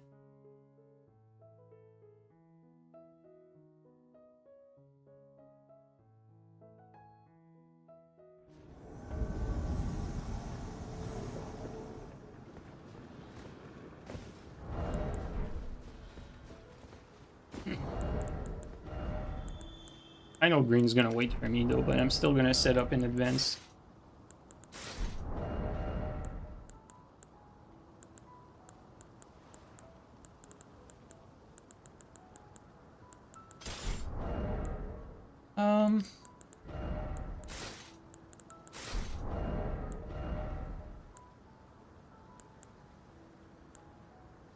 What? Let me try this. And we'll see what he has.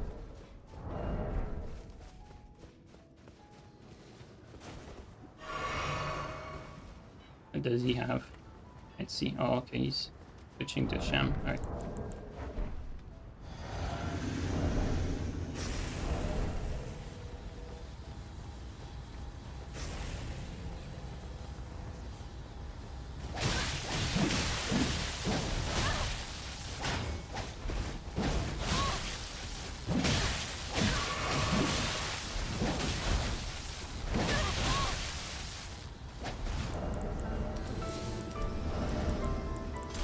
I'm actually in not too bad of a spot, all things considered.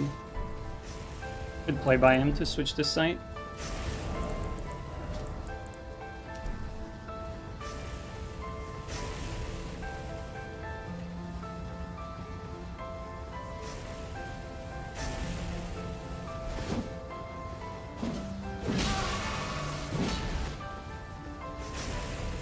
I think he remembered that the R2 is gonna stun most things.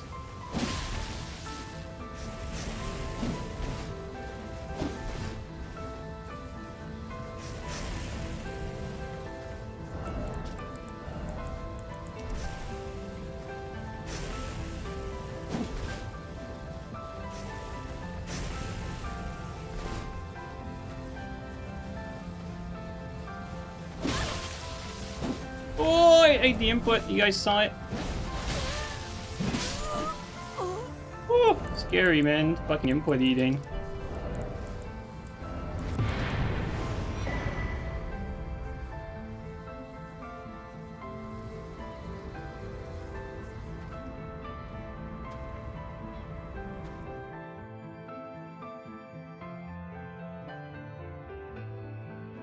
Bro in chat is not being obvious. Like, it's clear he's the cheater. Like, it's...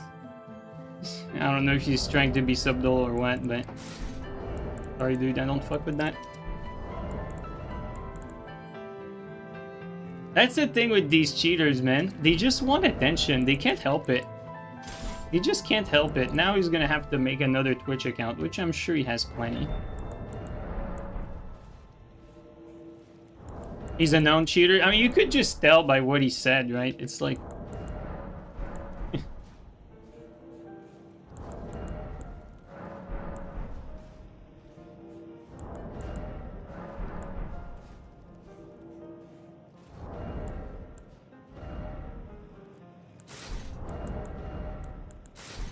Not trying to duel, though. Like, I wanted to test these crushers, but we can't really use that setup for duels. I'd like to get some more invasions here.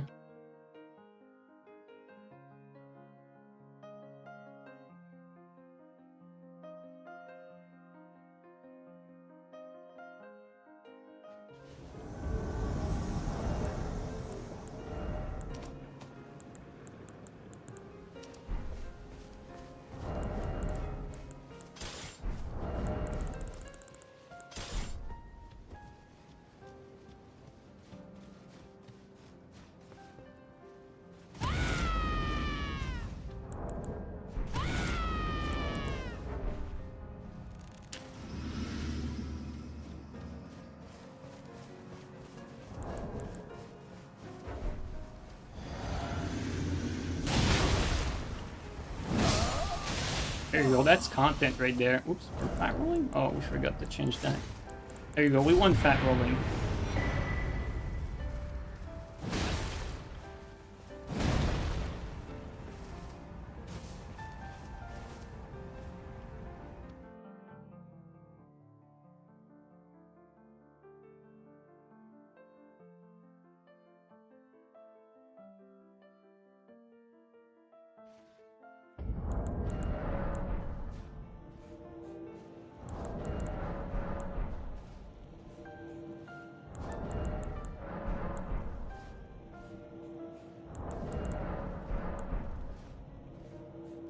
You can't wait to not play Duskblood? Me too, dude.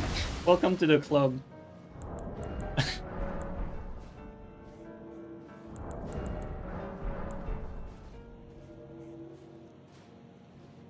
Can you describe what you're doing when you're changing talisman? Man, there's actually...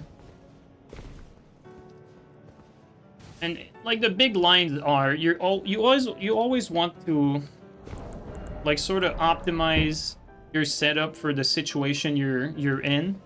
But in the case of like this particular setup, I'm basically required to have certain talisman. Otherwise, I cannot wield this. This is just too heavy. Like for instance, everything makes sense, right? This is for crouch attack damage, crouch attack being the best attack for this setup.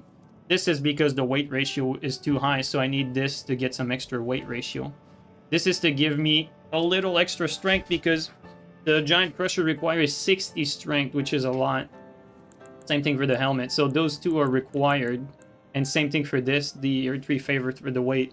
So the only talisman that's not required is this one, but it increases the damage greatly. So for this setup, you don't really have that much choice.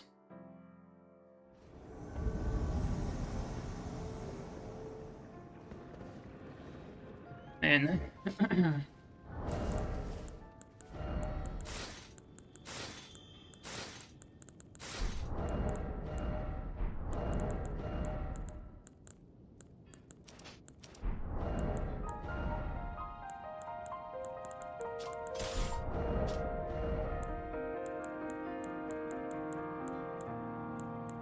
starting to be a little bothersome to have to change setup every time like that.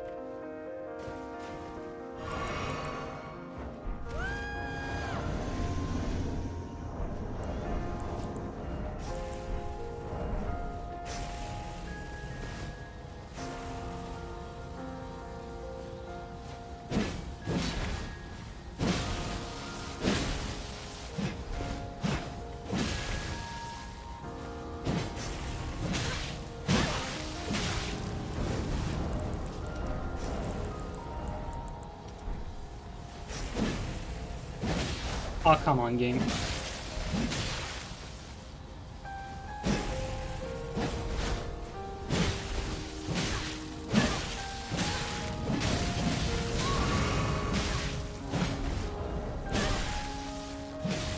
I mean, does he really deserve that? I don't think so.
Told you he didn't deserve that.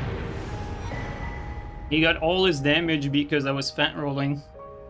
They keep fucking changing everything, so I'm not like in fucking dueling mode where I'm like aware of everything weight related right now. Changing equipment too much. If we get more duels though, like, you know, I know you're listening, Green. If we get more duels, I'm gonna black crystal out of these new ones because I'm really fucking tired of switching setup constantly here. I have to like account for like people that want to stream snipe and then actual invasions. Like I got on excited to try that double crusher setup. I'd like to play with that.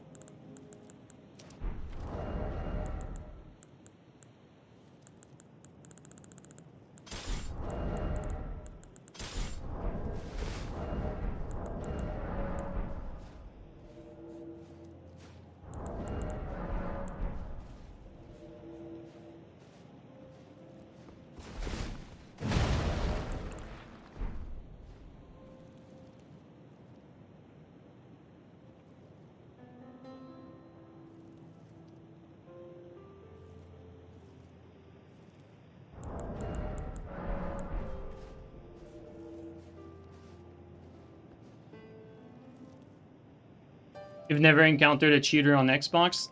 There's not gonna be like the same sort of cheats on Xbox. Actually, I don't even know what I don't even know if you can save it on Xbox because the platform is more closed. Like the issue with cheating on PlayStation is that you can take your save to a USB stick. That's the problem. You can't do that on Xbox. And you can only do that on the PS4 version too. Like, For PS5, you can't do that. So technically, the moment we get a Souls game that's exclusive to PS5, we won't have that issue anymore. You won't have people making inventories with CE by like transferring saves back and forth, shit like that. That issue is gonna end with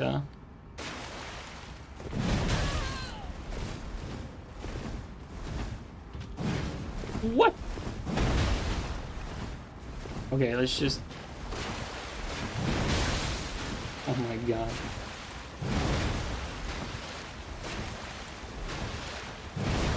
I don't even think he's like timing his rolls.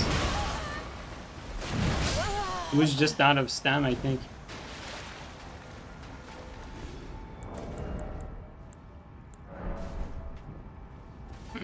Alright.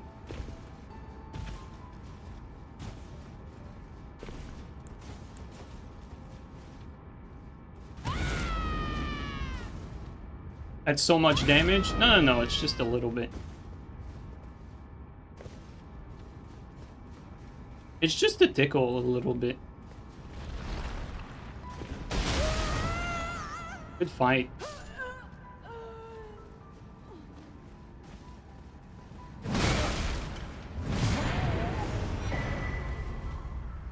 Bragger stacks? Yes, it does. It stacks for defense, man. It's the best buff in the game for a reason.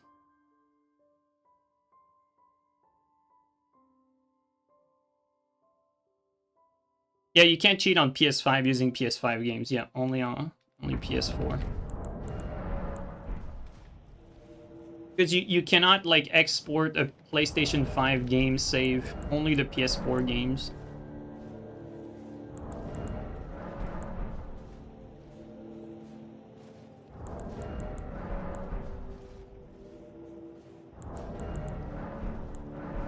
Does Warcry stack as well? Well, the thing is, Warcry only applies a buff to your weapon. There's not, like, any other buff that's going on. Like, the thing with Bragger is it increases your stam regen and gives you 10% defense across the board and buffs your weapon. So, when you're doing Bragger on this side, you're increasing your stam regen, you're putting some damage on your weapon, and you're increasing your defense by 10%. When you do it to the other weapon, increasing the damage for that other weapon, so the damage doesn't stack, but it's only applied to the weapon that has Bragger. And then the defense, though, that one stacks, so you get 10% plus 10%. So this is a huge deal for a build like that, because my defense at the base, right, the armor, is pretty bad. And so having double Bragger here really nullifies the armor being squishy, but it needs to be active, and you need to reapply it. It doesn't last that long, so... But for invasions, it's definitely good. And we only get fucking... only get these dueling people now.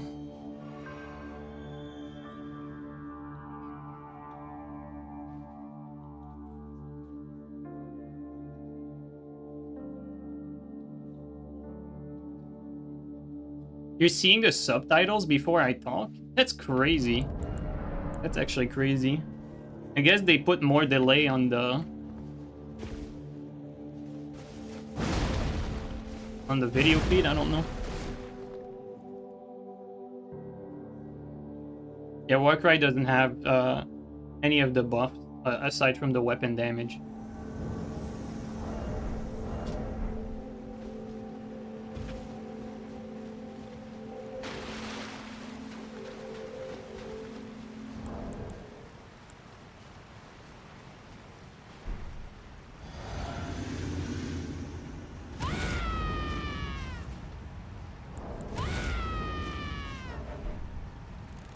We got some PvE behind him.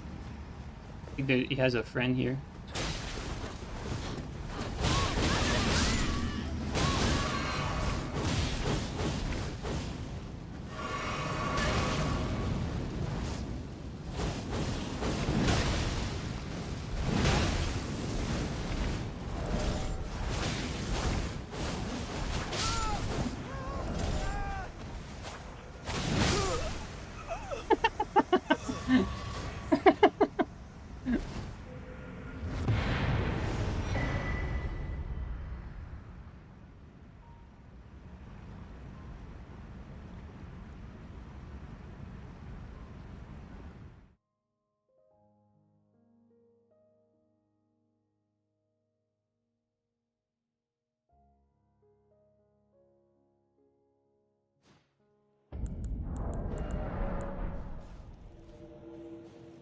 Honestly, plant like California is not the worst. Like, who was it? Fucking, I forgot his name.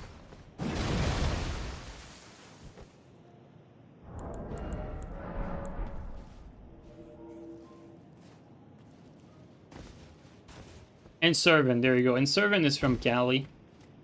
You know, when Marco and I played in Servant and Wetnake in the 2v2 tourney, connection to Inservant was not an issue whatsoever.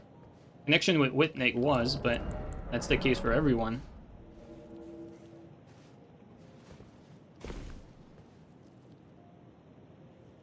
Yeah, Clevy, you're close to there. Yeah, see, like, you know, when we fight, like, we're very sensitive to latency, but to a point, right? Like, to a point, like a little bit of latency is fine. It doesn't really matter all that much. It's when it gets, like, ridiculous that it becomes a problem. And obviously, the less the better, but...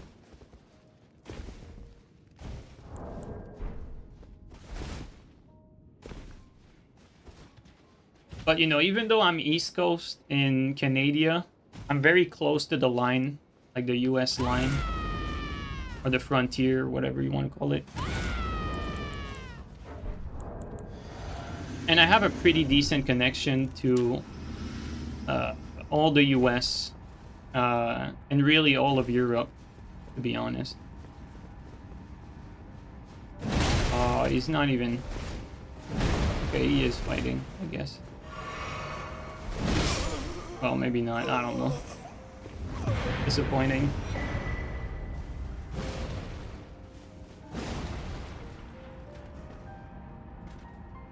And hey, East is the best place for Elden Ring net.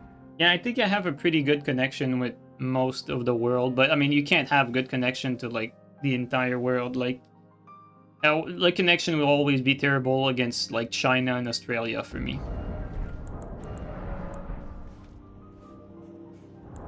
And some parts of Russia, because Russia is very large.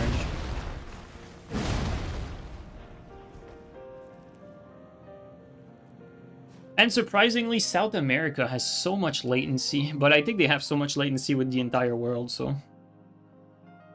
And it's because the infrastructures, I think. Because I'm not that far, really, when you look at a map. I mean, maybe, I know the maps are skewed, like, it's not, like, actual distance when you look at a map. It's, like, they warp it in a way to, like, understand countries and stuff better. Like, the actual map, like, the ratio for how big stuff is and everything like that. It's different. You're in Mexico and you get pretty bad latency to South America? Yeah, that's what I'm saying. Like, it shouldn't be like that.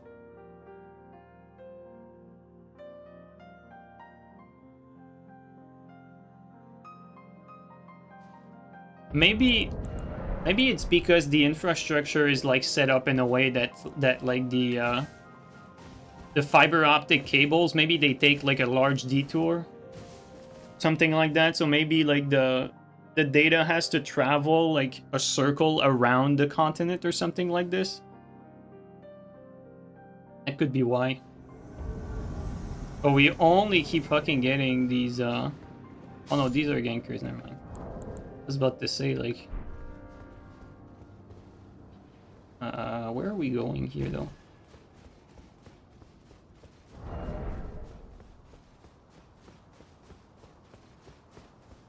And I appreciate that they're changing map, you know, mix it up a little bit. Appreciated.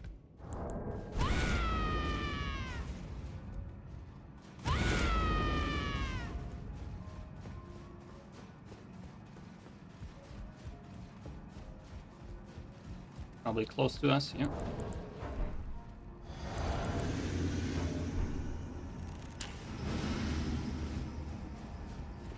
We have teammate? No. Teammate?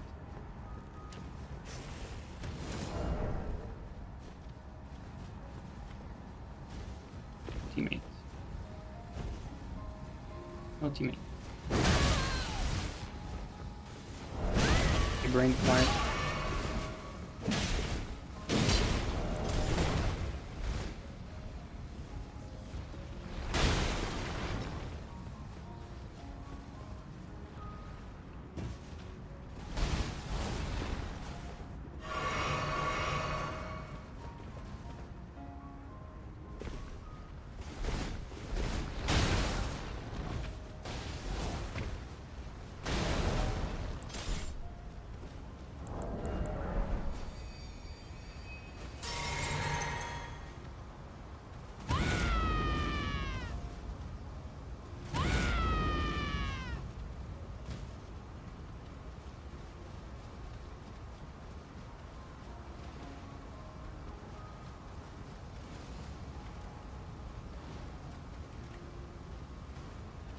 What are they doing?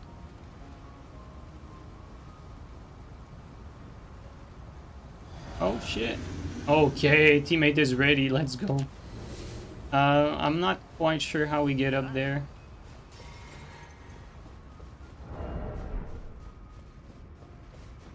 Okay, we got a good teammate. Let's get it. Or at least he looks apart, right?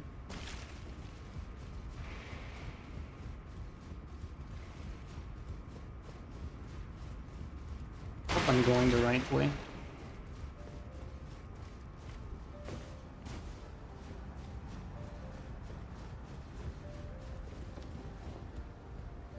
You also gotta appreciate that at least these guys aren't like complete pussies. They've been keeping the tongue the entire time, so you have to give credit where credit is due.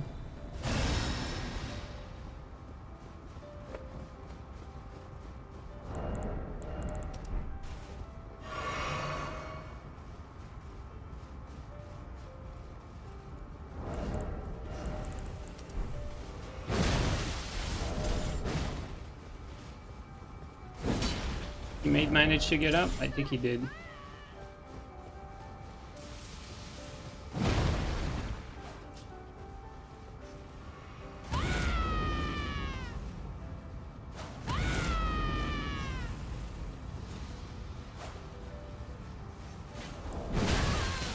Misjudged that.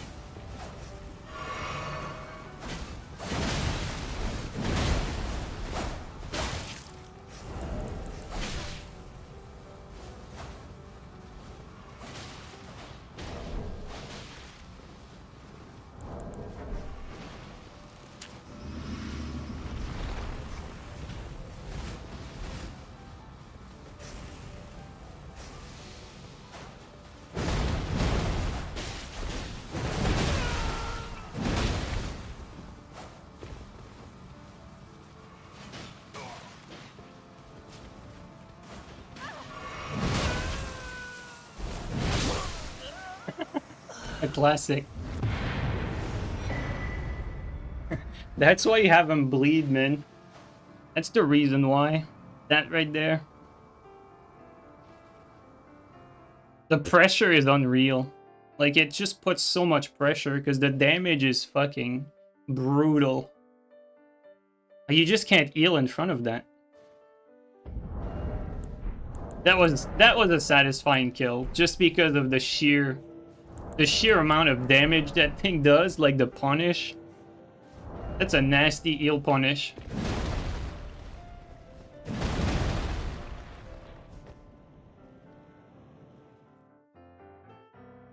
Even if they endure heal, it's still so good. Yeah, I remember you had the guy that was Runark that tried that on you, Teach. It didn't work out very well for him.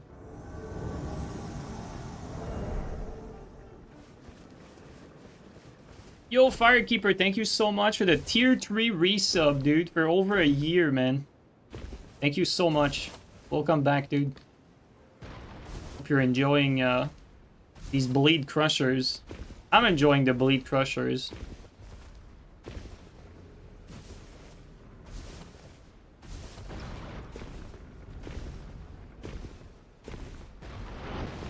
I think they're avoiding the giants.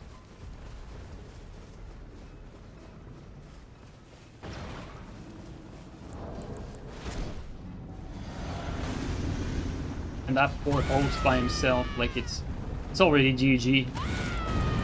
The game's already over. Okay, maybe he's gonna group up. Maybe it's not over.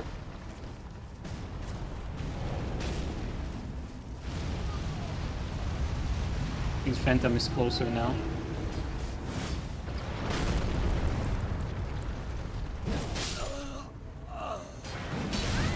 Oh wow.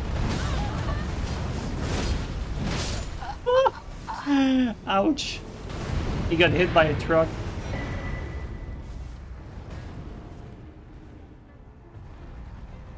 What's impressive is that the damage is so high, yet the weapons are not spec for damage, right? They're bleed infused on a pure strength build.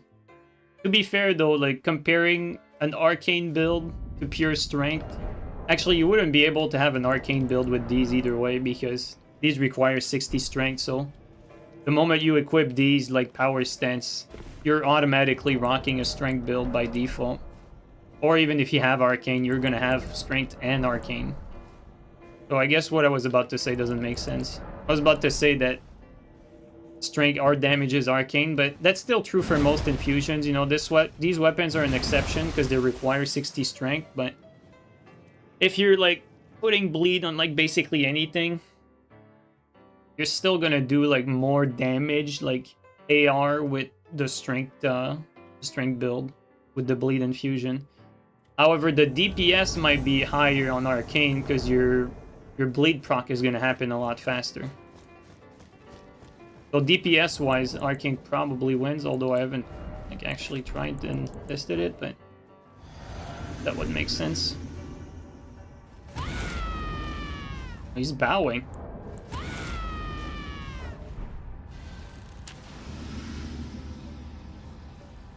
I can't see him. My hammer's too big. Alright, buddy. Let's do this.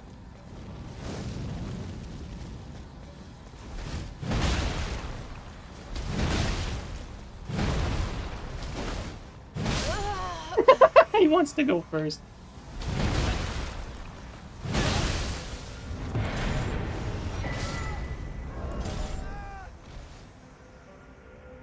It was a fake duel. The bow into gank. Yeah, an instant classic, pretty much. Bleed guts is nice. Yeah, I mean, you know, the idea for this basically came from playing with Bleed Gugs. You know, Bleed Gugs is very good. It's just that the damage you get with double Crusher with Bleed Infusion is crazy. Like, check this out. Look at the AR we get. Like, the actual AR. Pure physical and blunt damage, right? Like, when we do the whole thing... 949 each. That's almost 1,000 damage each. Or 1,000 AR each. And again, this is blunt damage. And you get the nasty, like, 121 bleed buildup for each. This is why this is so nasty. Like, you don't get as much damage and bleed buildup with like a bleed gugs, right? Like, this is just like damaging on another level.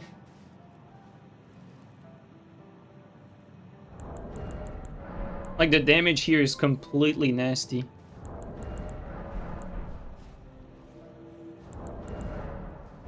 And we actually had one person who survived the tree shot today.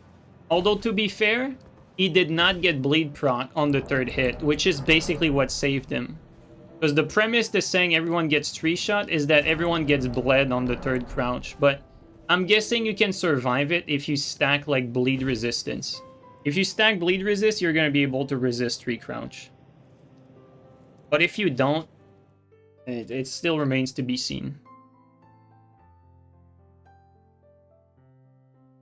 Were you getting similar AR when you were using Power Stance Rotten Axe?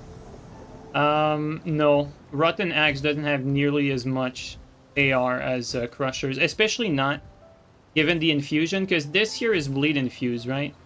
Like, only weapon that have, like, I think S scaling and strength have, like, really good damage when you put a poison or a bleed infusion on them. And the fact that you get a bleed proc really complements like high damage and burst damage output. Okay, where's that guy at? Okay, I went the wrong way, I think.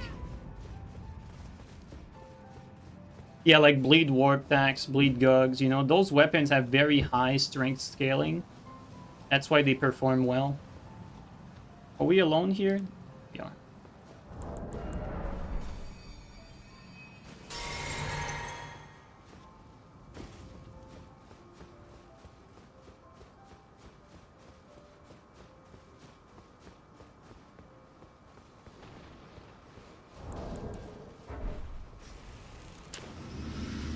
We have friends up there? Not sure. Probably not.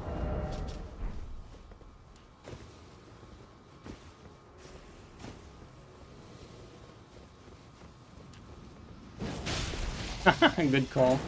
Good call, actually, by them. Oh, we got a teammate. Nice.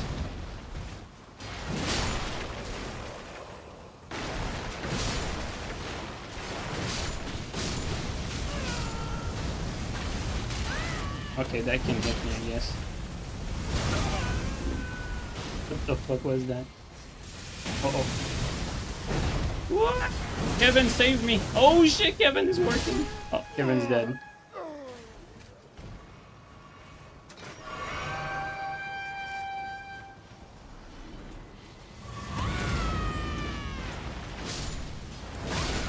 That Kevin will be remembered. He did a great job. He saved me. Not in vain, friend. Not in vain.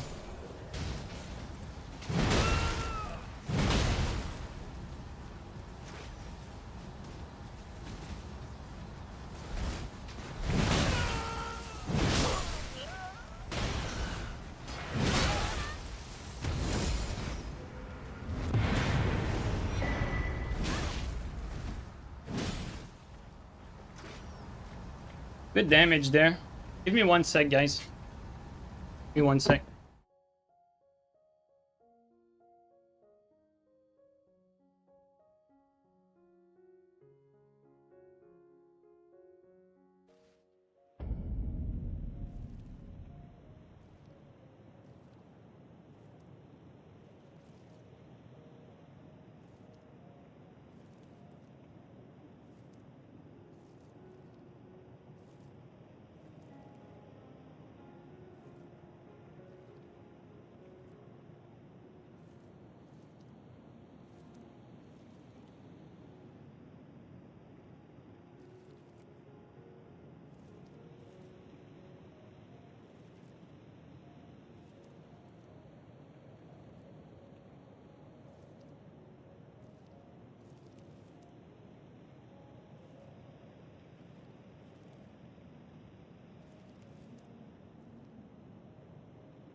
Alright, I'm back.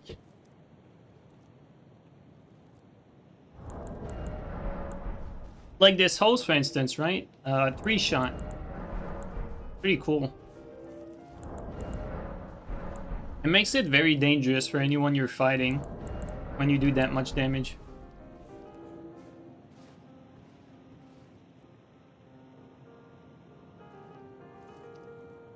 Yeah, Kevin sacrificed himself for the greater good. Pretty much. Your nephew made it all the way to Mesmer with dual sword steel, thinking everything did insane damage. That's actually so funny. That's actually funny, man. Okay, let's see. It could be in any direction here. There they are.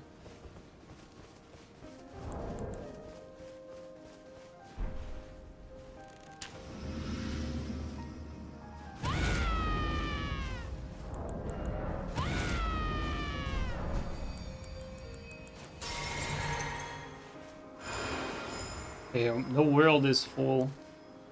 Be careful. It could be waiting for us too. Be careful here.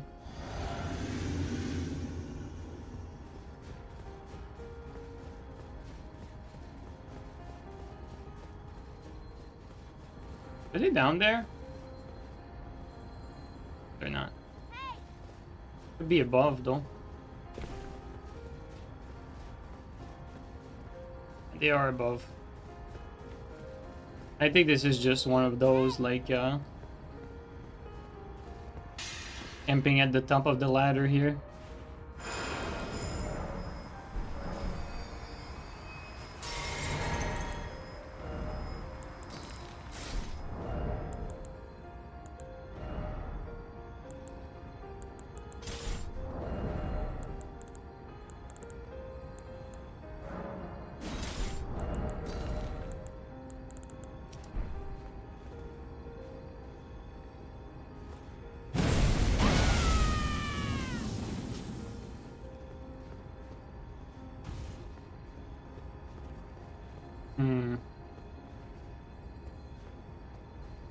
Need to jump on something.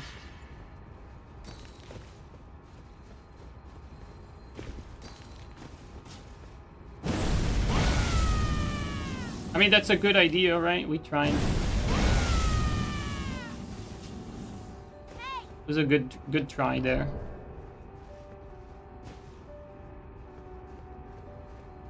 Okay, let's try a different strategy. I have another idea.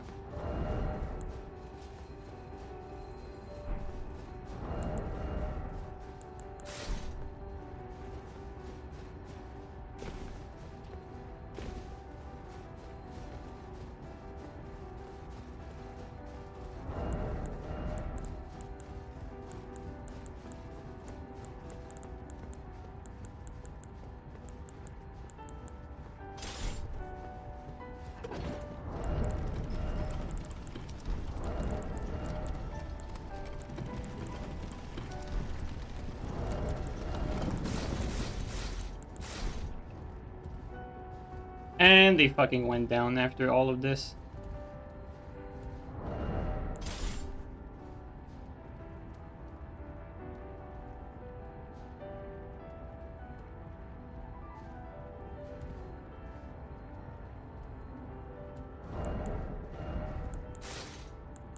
All right.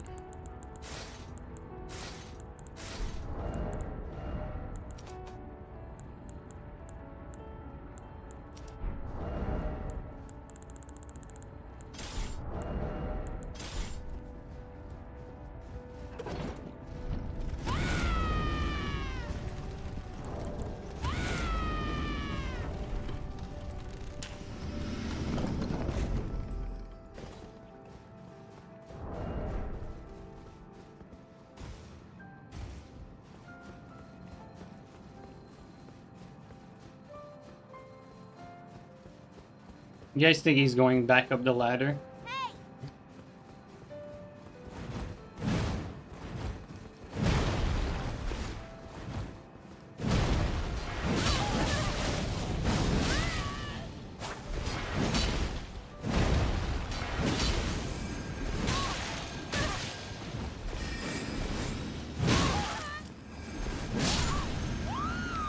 So lame. I was out of physics because they just waited up there for so long. So annoying.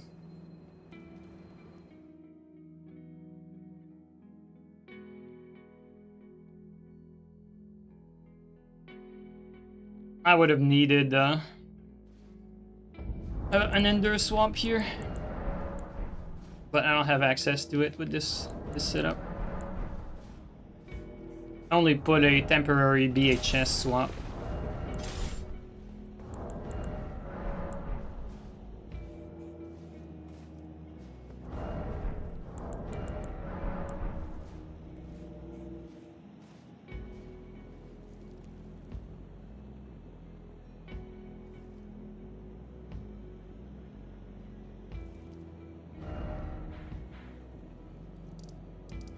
Where is this? Here, right?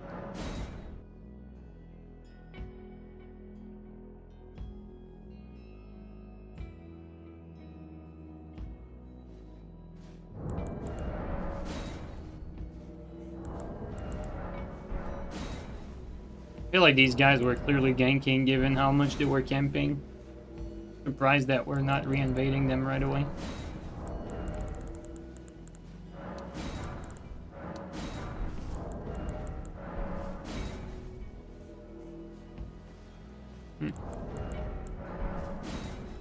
Maybe they didn't have the tongue on actually.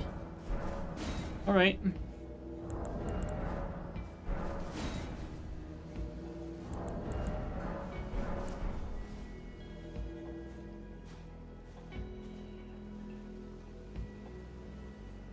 Is this a normal volume of ganks compared to off-stream? I don't know, I don't really play off-stream much, so... It's very rare that I play off-stream. It happens on occasion.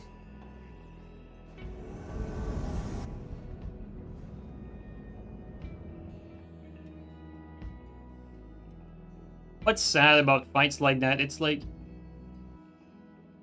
It's always like, in hindsight, like, the play is always to not, like, be too aggressive and to be, like, super passive and patient.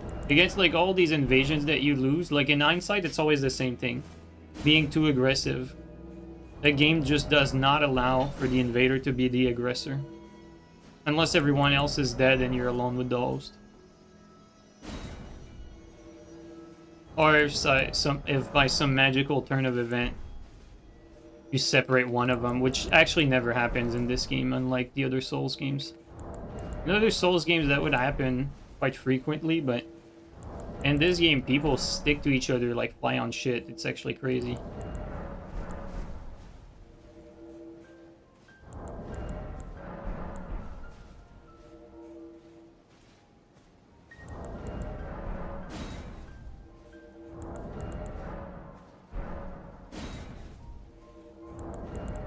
You're alone with the host, the pipeline of blue starts flowing. Yeah. True.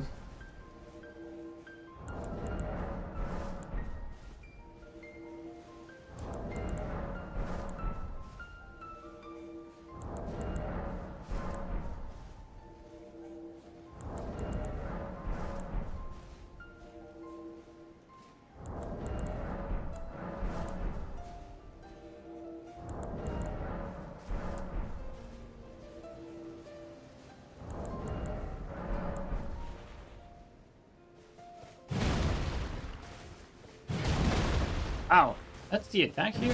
That's interesting.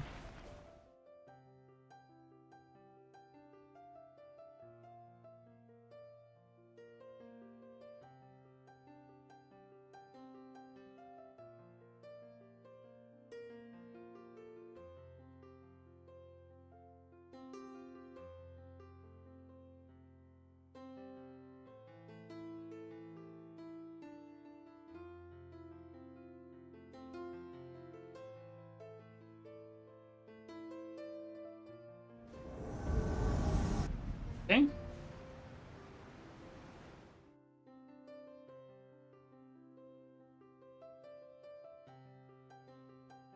Yeah, is any Nightreign players in chat? When is the next boss gonna drop? Like, you know, we got Sentient Pest right now. When is the next one? Is it in 2 days? That'd be nice. Nice little change of pace. I think it's Wednesday. All right.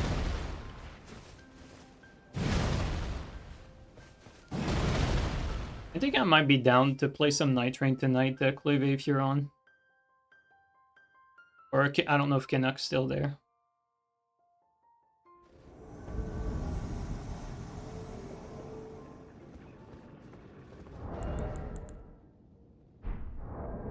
Fuck it. I mean, we're not getting any invasion. Let's just fight.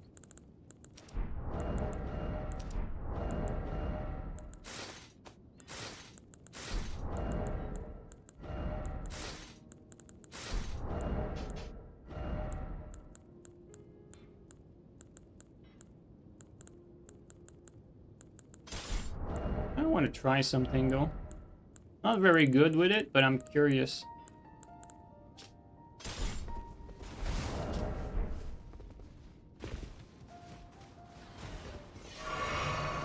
Oh, host is back there.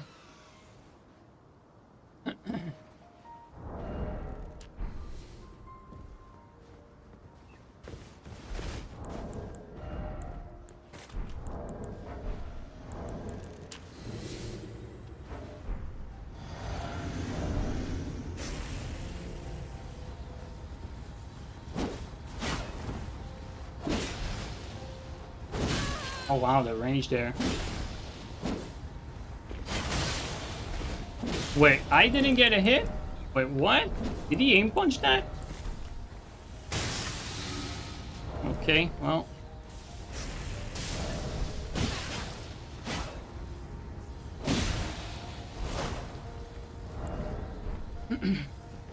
Okay, well, the fight is a little tilted because of that.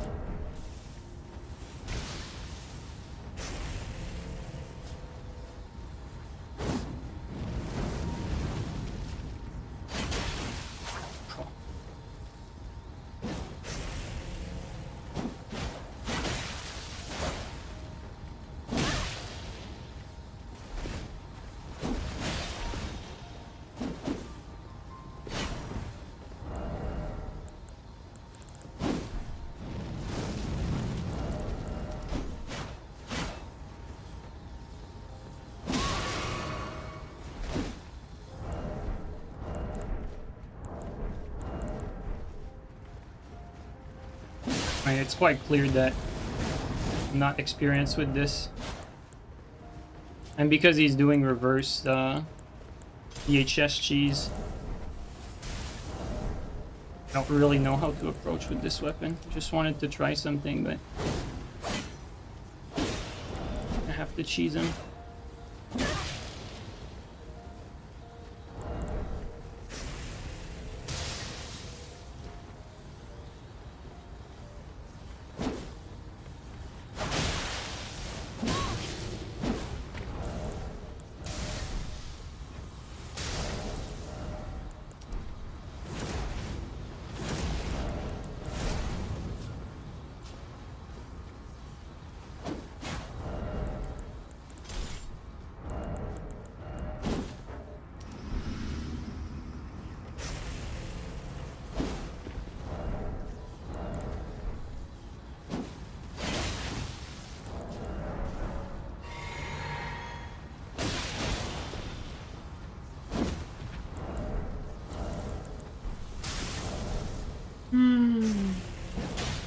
Okay.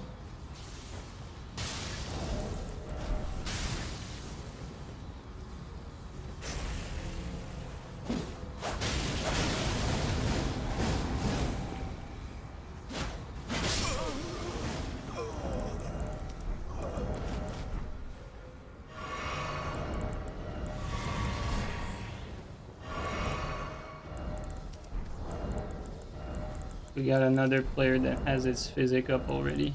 All right.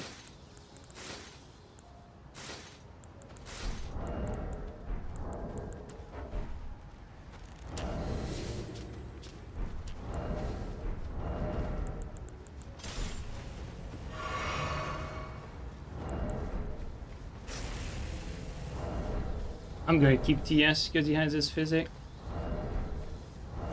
Another unfair fight.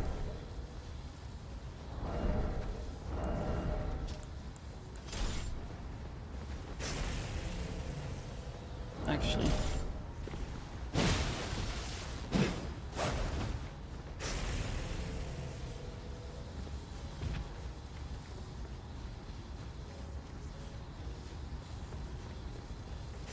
I actually prefer that matchup.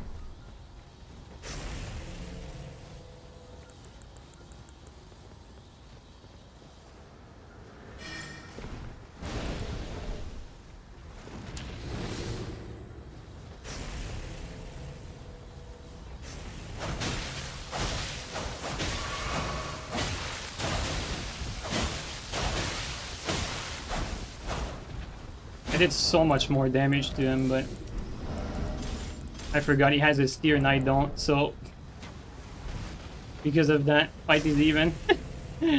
Undeserved, but what it is.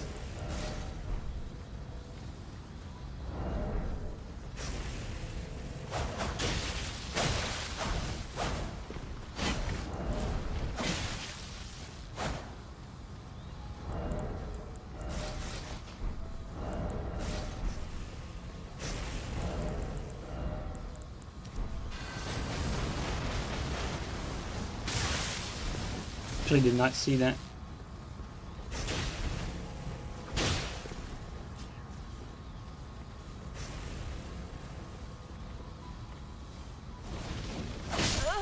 I got the fucking backstep attack.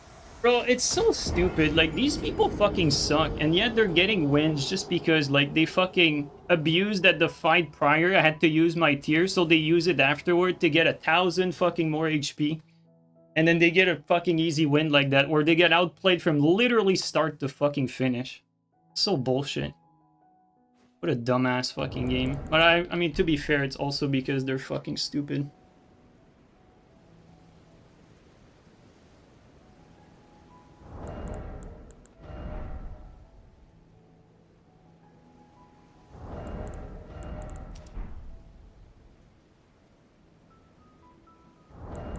Like, the guy really does not deserve that, like, whatsoever. Like, he actually got outplayed from start to finish. Difference is we have less defense than him because he has defense physic. And we don't have tier. Yeah, it's basically shameless. Like, these people fucking suck. Like, I would never fight people like that.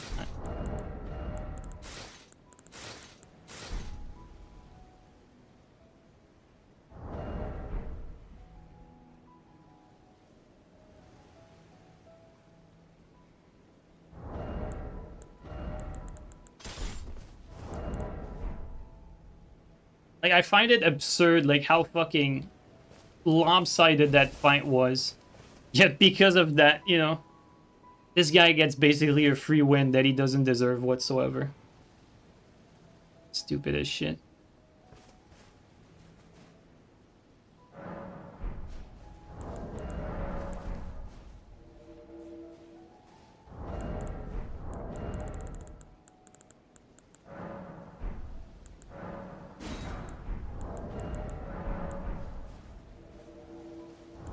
It has nothing to do with the playstyle. It's just when you start a fight and your opponent has 1,000 more HP, because that's what it is. The physic that heals is 600 HP, and the defense buff is about equal to, like, you know, a 400 deficit.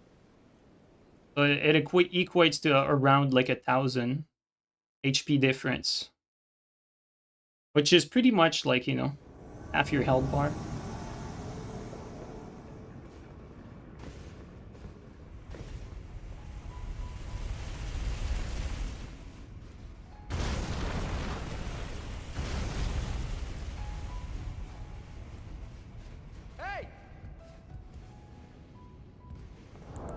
I guess we're not gonna be able to do anything here.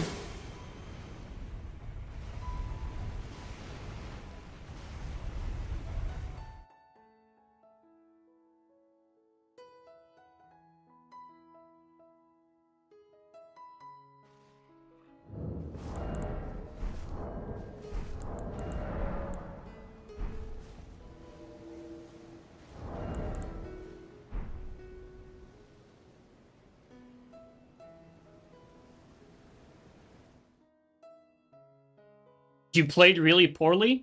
You're such an idiot. Like, no, I didn't. I outplayed him, and I played pretty much cleanly. Like, you can't just evade every fucking attack against a clean run. Even if you're using one yourself. Like, you can't play, like, a flawless game in this game. It doesn't work that way. You lose priority after every hit. Such a clueless comment. Fucking idiot.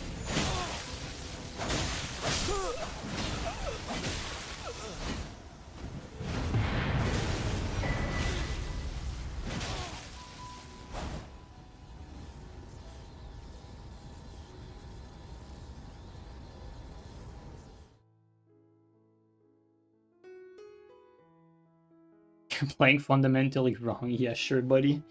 It's always people that suck at the game that make these comments. The backseaters, dude. The shit backseaters.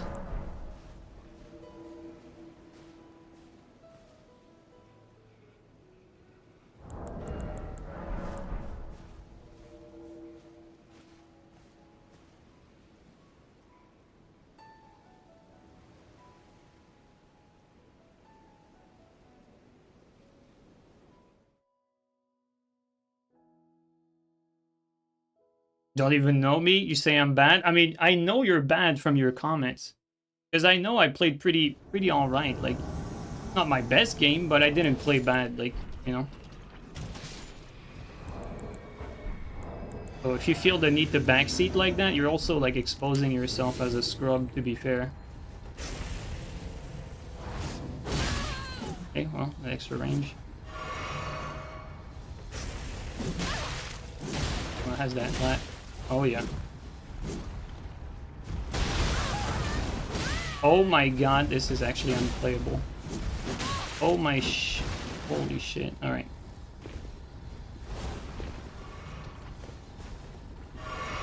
Think I'm getting a little offended? Well, you're trying pretty well, actually, to be annoying. Like, feel free to get the fuck out of here. You know?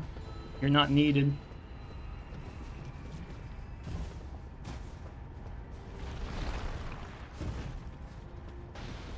Holy shit. Oh my god. Oh my god. He's gonna say I'm playing poorly against these guys too.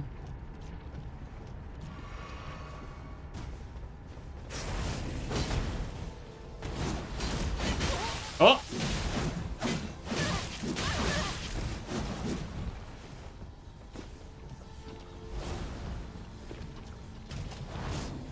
I feel like I need to dodge everything because of the lag.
Vale, are you at the hospital right now?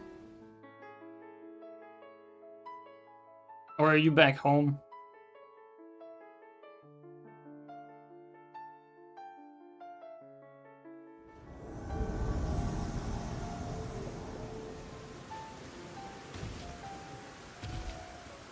Yes, I assume you were saying yes to the hospital.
You're in the hospital room? Alright, I see.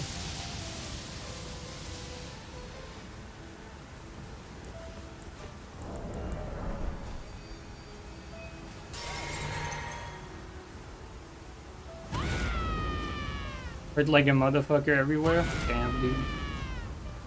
And I hope you get better soon, honestly.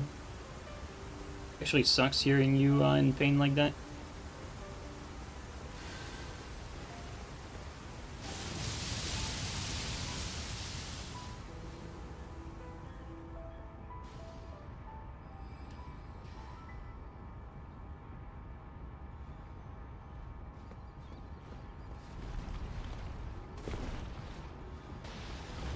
Right there.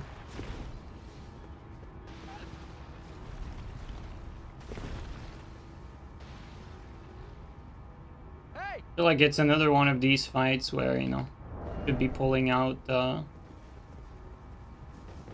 Bone Bow and Golem.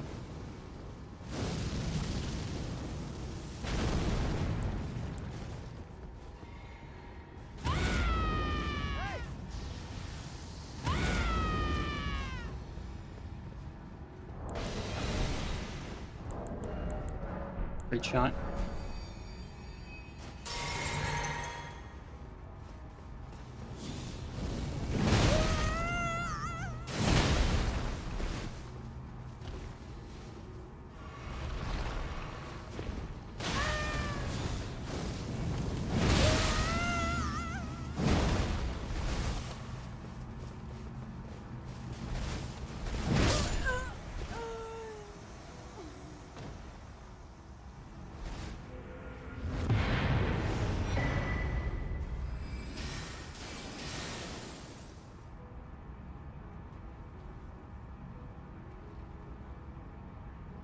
Clearing PvE in Limgrave? Yeah, one goat at a time.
No big pots.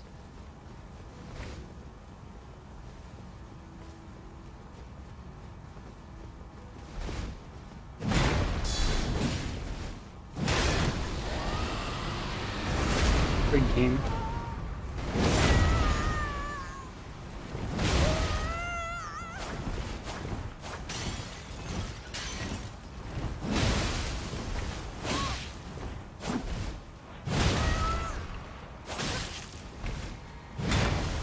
Oh, he perfect blocked it by accident.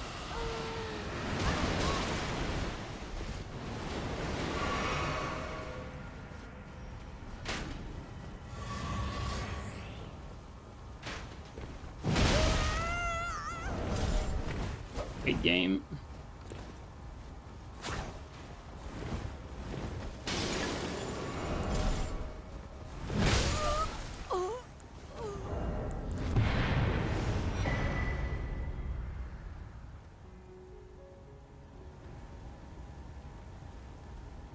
Yeah, we don't have a date for Tarnished Edition. I'm speculating that it's going to be like before Christmas holidays, like around that period. My keeper said around September was what he heard, but I think that makes sense. I've heard they might show it before that at some Nintendo event or something like that. I'm not sure. We don't really know, I mean, to be fair.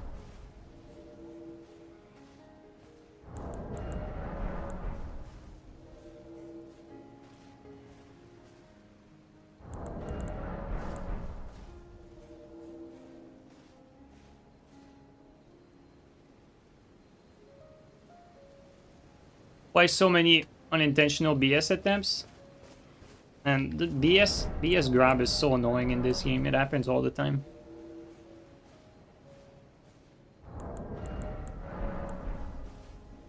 Switch has no game, so your guess is that it's close. I mean, you might be right. Like, my guess is that they probably don't want it to compete too much with Nightreign, because Nightreign is doing pretty well at the moment on top of that.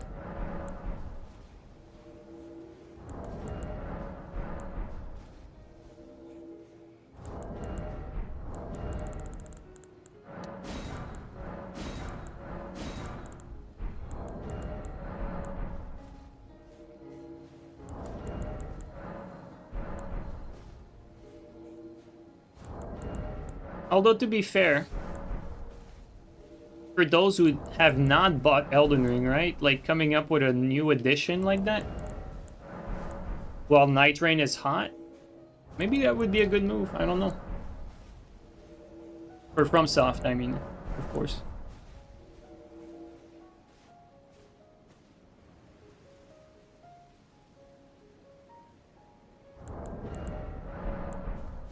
Talking about that weird block thing where you can do block at an angle. No, it has nothing to do with angles. It's actually very consistently reproducible. It's just not useful in a lot of situations where you would need it.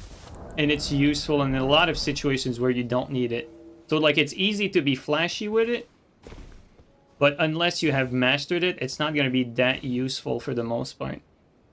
It's like like fighting against like the setups that you'd want to, let's say, get an edge. Usually these are like the faster setups.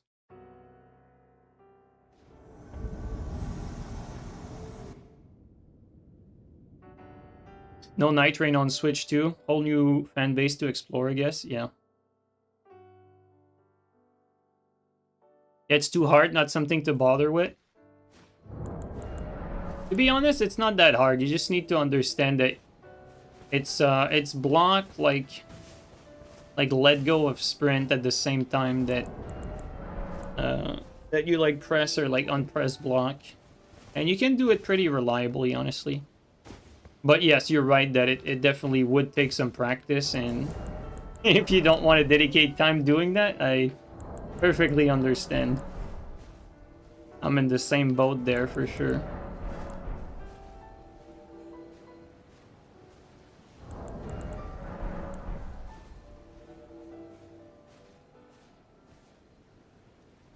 Wacky board parrying with it while playing against certain power stance setups.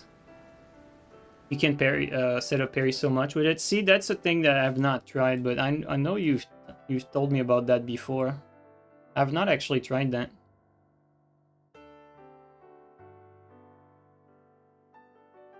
Elden Ring PvP is not worth that kind of dedication, in your opinion? Yeah, I'm in the same boat too. Like I'm trying my best when I play, but I'm not like that invested really in the game. Even if the content comes every day, I play once every 3 days for the duration of a stream. Spamming the finger gets you into invasions faster. Honestly, in this game, it's anecdotal. I don't know if Elden Ring actually gets you in invasions faster by spamming finger. I think it does. I know in previous Souls game, like what it did is like, like when you're trying to match up with people, the way FromSoft has things, it's like it goes down a list, like a random ass list, and it tries to like see like, okay, like you connected this to that to that. And basically you're like resetting that list every time you repress the finger. So you're like re-rolling the dice, so to speak. But I have no proof of that. It's just kind of how it feels.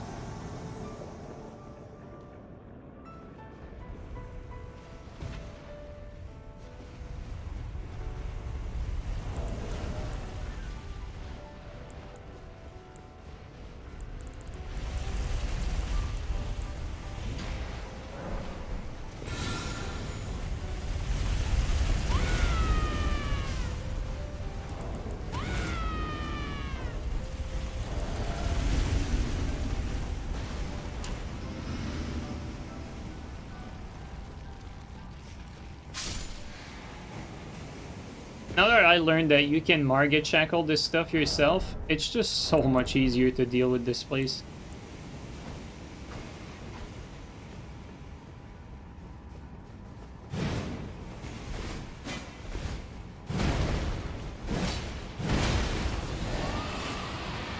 That's bad.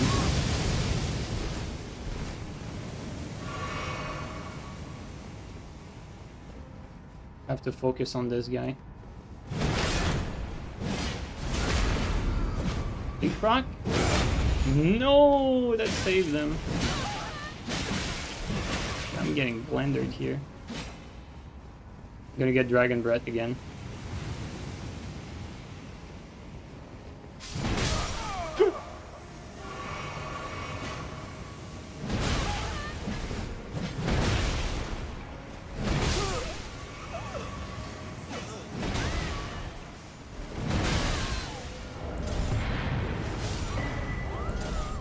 There you go.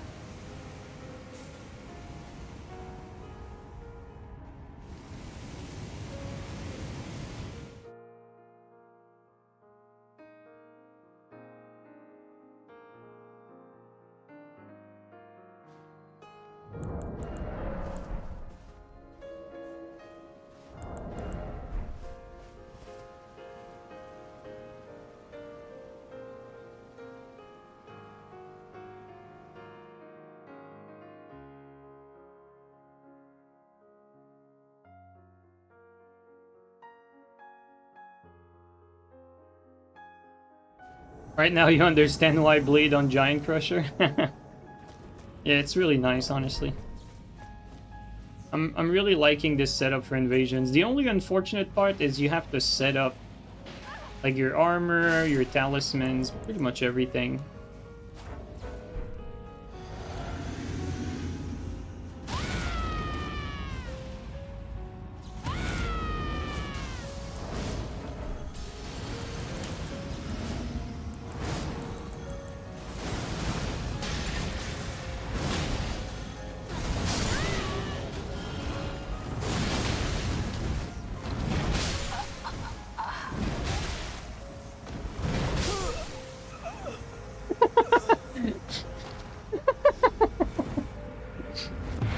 Why bleed on the Crusher? Well, I guess that guy was also a good candidate. Minus 50% screen vision? Yeah.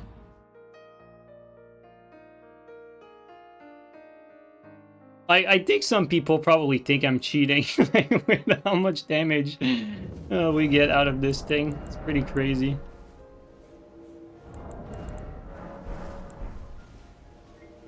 I mean, to be fair, right? Like, the armor also participates in that damage. We still have, like, lead armor for extra crouch damage attack, you know? It's not like this is an unbuffed setup, right? It's definitely buffed damage. But yeah, pretty brutal. Still haven't been able to run Lords of the Fallen even after the updates. Damn.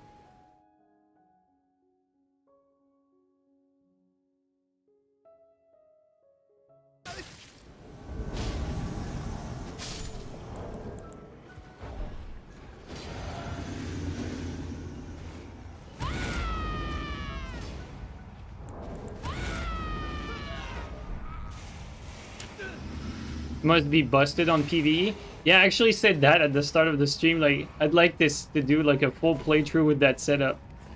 See how strong that would be against like most of the game. Wait, was he by himself? Well, unfortunate.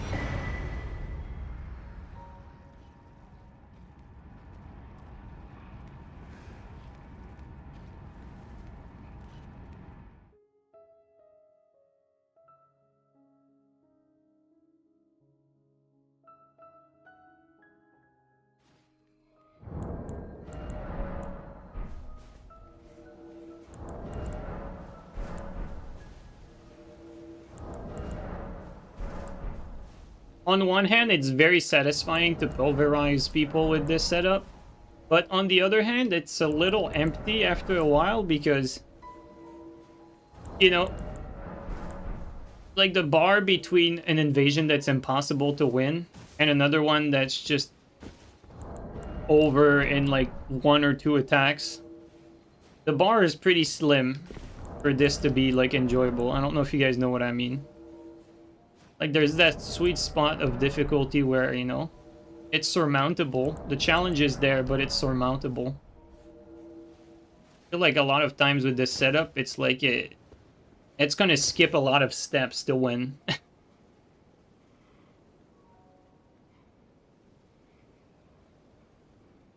It's like you might even win some invasions you don't deserve to win in the first place. And, you know, even though like you're like, wow, I probably would not win that with other setups, it's not that satisfying because all you did really is just like 2 or 3 crouch attacks and that was it.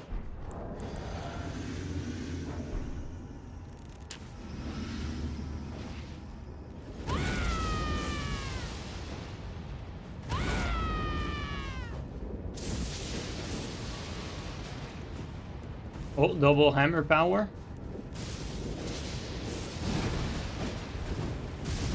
I don't want a PvE to bother him though. But he's not fighting them. I mean, I'm close to him, so I guess that makes sense. Doesn't seem to want to attack them. Alright, fuck it, let's just kill him. Okay, he's doing it.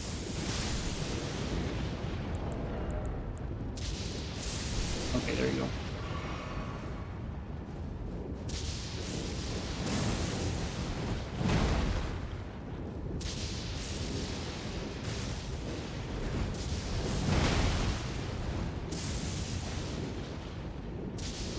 are we going here?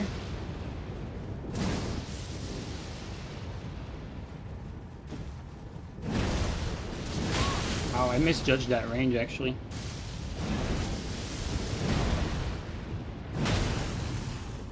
Give me that.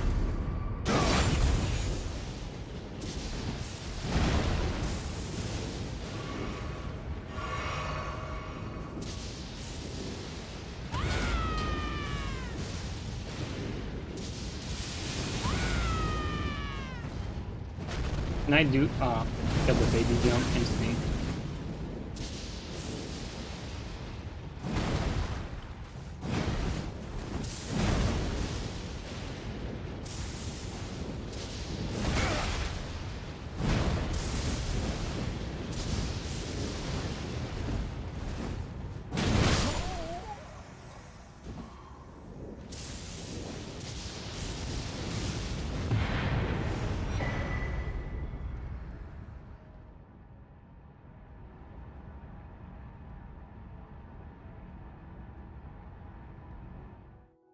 You're almost you're almost always satisfied to win because you always expect to lose.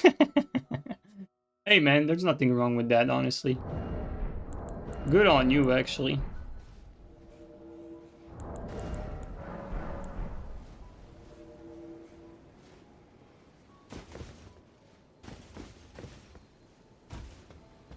You know, I think people can feel proud of whatever they like or whatever they enjoy, right? Like, if you're proud to be good at a video game, there's nothing wrong with that. But I think a lot of us are either not proud to be good at Elden Ring, or they just don't want to be proud to be good at Elden Ring, or don't want to be good, period. You know what I mean?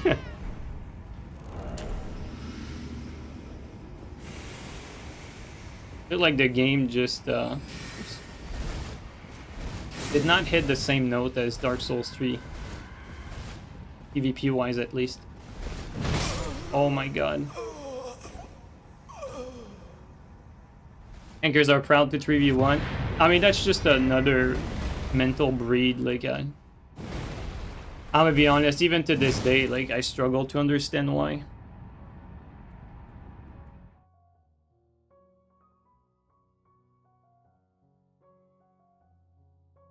To be honest, in this game over any other Souls game, we invaders should not be winning. Yeah, of course.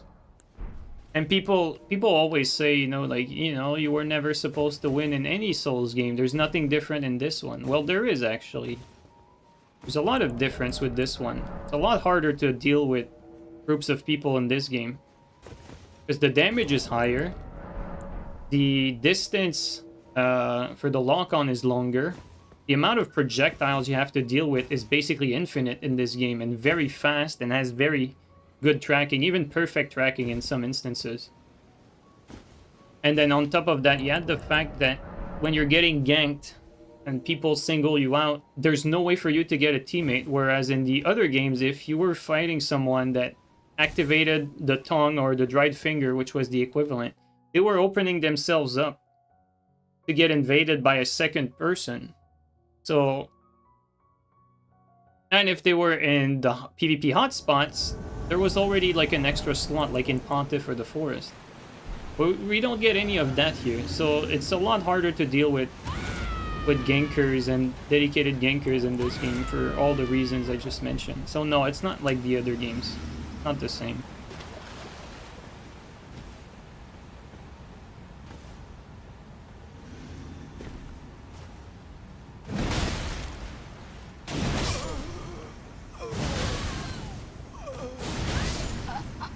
Interesting.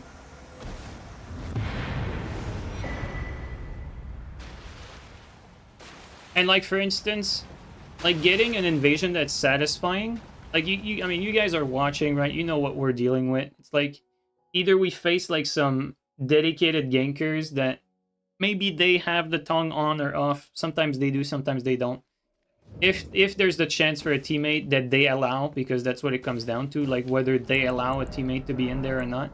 If they allow it, you're gonna get probably like a decent battle. If they don't allow it, it's going to be one-sided, and you're not going to be able to do much. And then on the other hand, you get invasions like the one we just had, where it's just over in a second, and like, sure, you're a lot better than them, and you're more prepared than them and everything like that, but it's not really satisfying either way.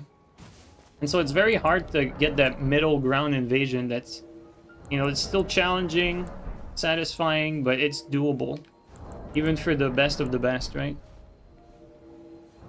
Because even though, like, you know, I'm not as involved with Elden Ring as I was with Dark Souls 3, you know, like winning tournaments and playing everyone left and right and that sort of stuff, I can still pretty much beat anyone, right? Like, I might not win against them in a tourney setting, because first of all, I don't know the rules, but what I'm saying is I'm still at a level, gameplay-wise, even if I don't play this game often, where I can pretty much beat anyone. Yet, despite that, a lot of invasions are straight up unwinnable. And that's frustrating, knowing that no matter the amount of skill, it's not gonna matter in the end. So why are you even working hard if you know that it doesn't matter? You see what I mean? That's ultimately the issue. That's where I was getting at.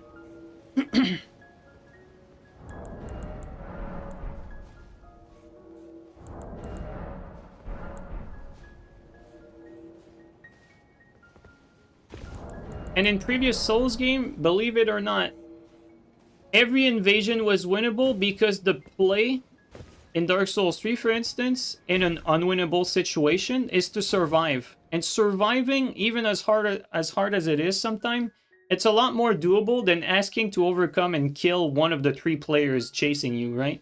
Surviving is more doable.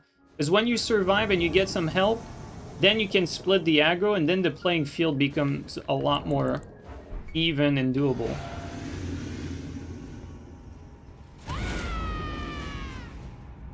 But there's a big difference there.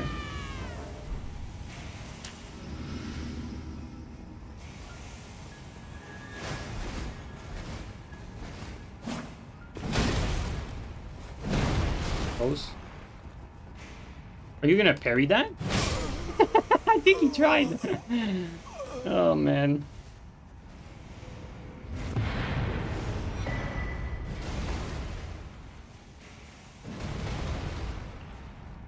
That can be said about most video games, unless you're looking to get into esports or something. Honestly, Ascadon, maybe you're right. Maybe you're right, dude.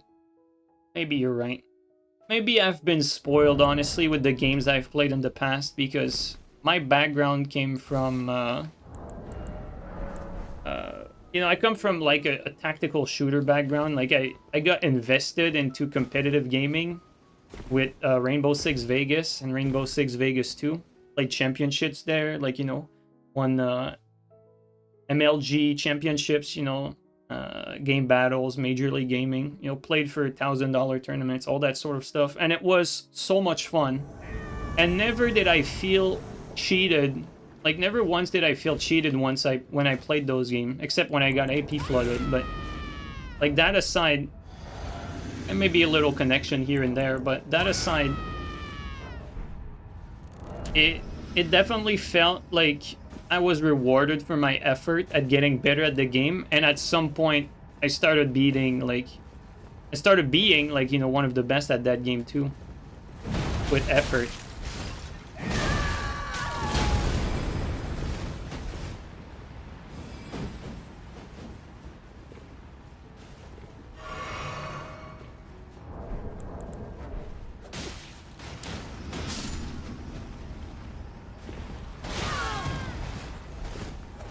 Oh, that was perfect!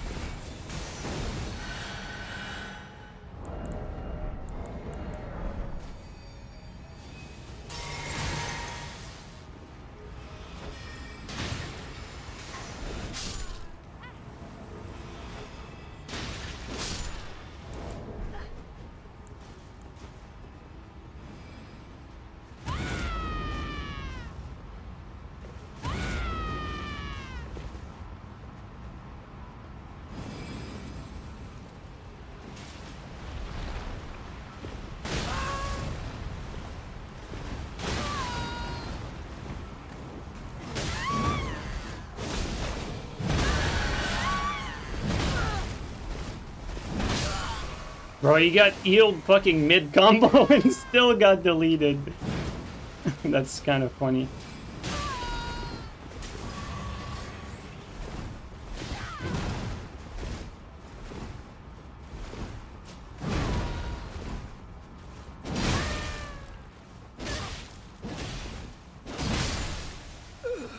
Oh, that was the host. Guess I chased the wrong guy. I think the other guy died too anyway.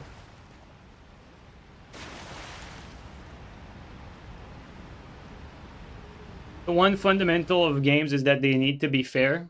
I think that's the thing, right? Like, we're talking about all that stuff, but I felt that it was more the case with Dark Souls 3. Like, one of the reasons why I made the switch to, like, you know, going from shooting games to Dark Souls 3, really, was that I had this feeling that the game was really, like, rewarding skills. And I started with Dark Souls 2, and I felt like the game wasn't perfect, but I felt like ultimately it rewarded skill for the most part. And when Dark Souls 3 came out, I really felt like they had improved upon a lot of things that Dark Souls 2 did. You know, like, for instance, I found it really annoying that some armor pieces, like, removed the backstab mechanic altogether. I thought that was super stupid. I didn't really understand why FromSoft would do that. I still don't understand it to this day. Like, it's such a scrubbish and stupid design decision, but... like, either way, like, with Dark Souls 3, I felt like ultimately, like, the game at the end of its life cycle was held back due to glitches and some, like, balance issues that were not completely ironed out throughout the game's life cycle. But aside from that, like, the base were very strong. And Elden Ring improved again upon a lot of that stuff that Dark Souls 3 did. It's just that it took many steps back in other regards. Like we mentioned earlier, you know, the player limit getting reduced, removing fight clubs, introducing the tier, which introduced a lot of RNG into fights. You know, there's a bunch of things that Elden Ring did wrong fundamentally.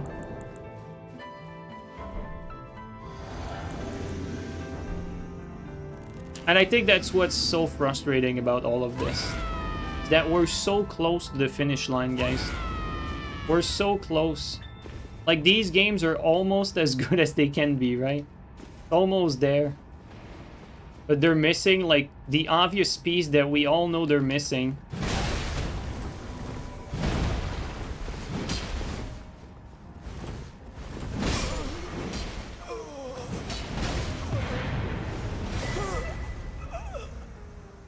I'm going next.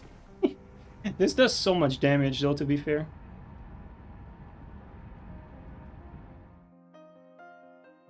Aim punch are an example of, like, a pointlessly random mechanic. Yeah, that's such a good point. Like, aim punch being in the game still, right? Like, anyone that plays for an extended amount of time, like, would realize this is clearly an issue that has no benefits, really. Because I'm gonna be honest with you guys, I think I know why aim punch is in the game.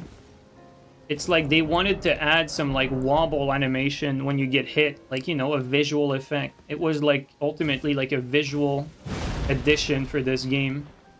It's just that you cannot sacrifice, you know, like, you can't sacrifice gameplay for these visual effects like that when it has such a negative impact.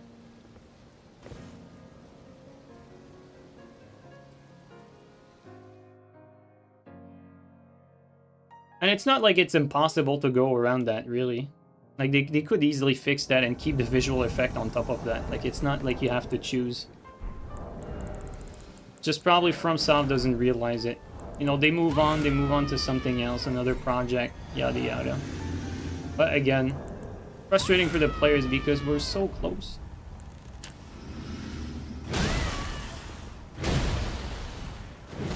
Ah!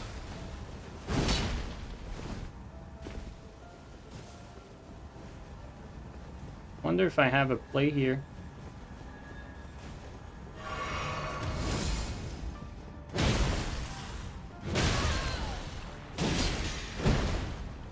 I think I did that pretty well. Perfect.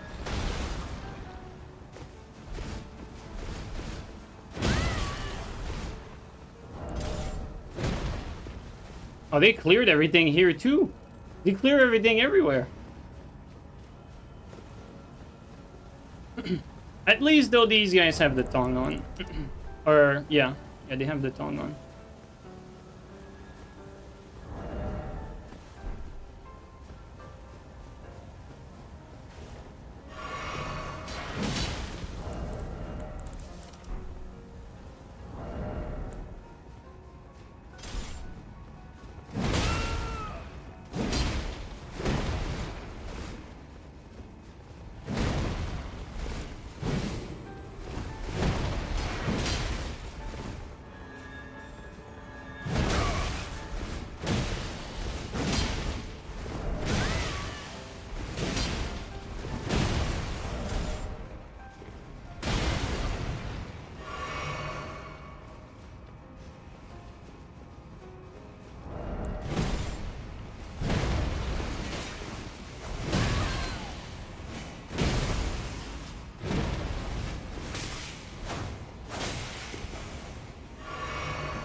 Okay, we got a teammate just in time.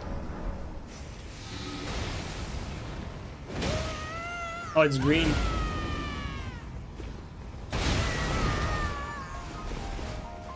I need to set up though, because I lost fucking everything here. Uh-oh, uh-oh.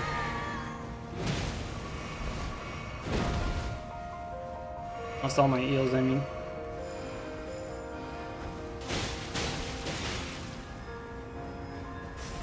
Whoa, lock on.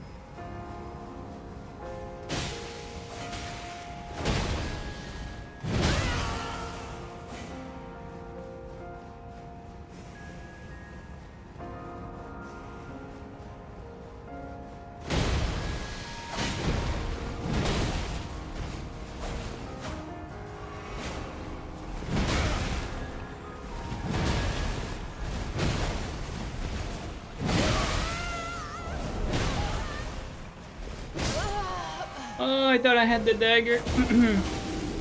I removed my weapon, but I didn't switch.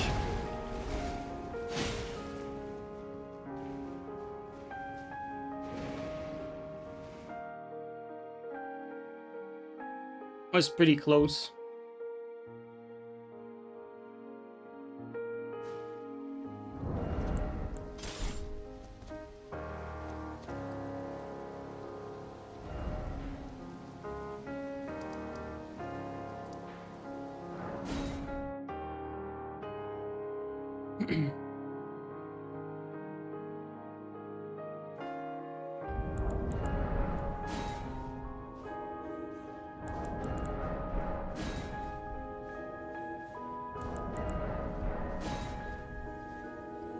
What happened there is that I went to swap to the dagger, and because I changed my inventory like for something temporary for this, when I went to swap to the dagger, I actually did not select the dagger, so when I went to BHS out, I just ate the attack, unfortunately.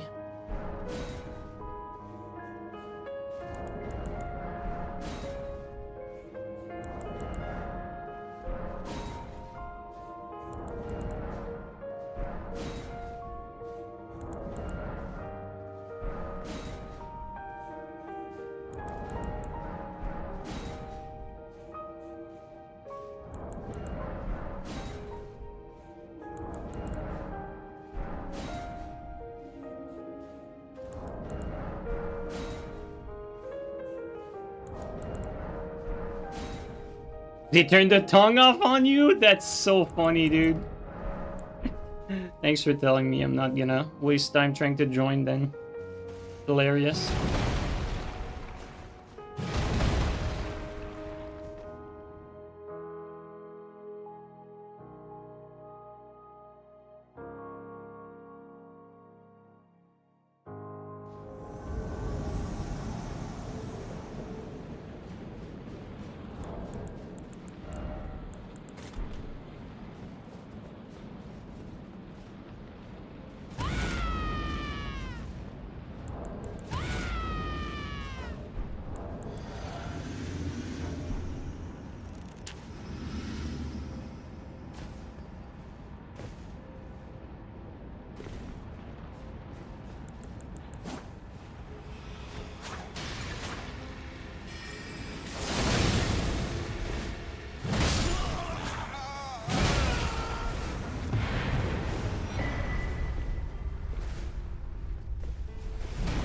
Oh my god, that was it for him. Wish they'd recognize PvP increases the longevity of the game. Yeah, I mean, multiplayer in general, PvP, co-op, human interaction have way more, or introduce way more replayability. For sure, dude.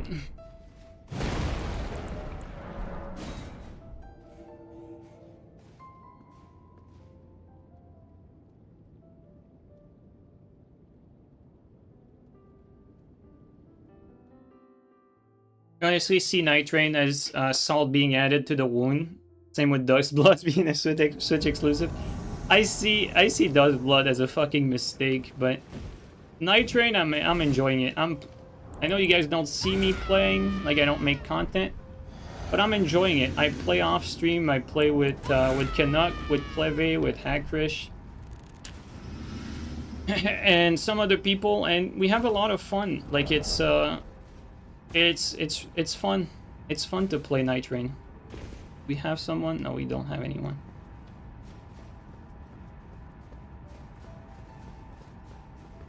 I played 2 matches Nightreign solo, you know. I beat the bosses, but I didn't enjoy it. I played two matches trying to see like what was the fun in the solo of Nightreign. I really couldn't give a shit about Nightreign solo.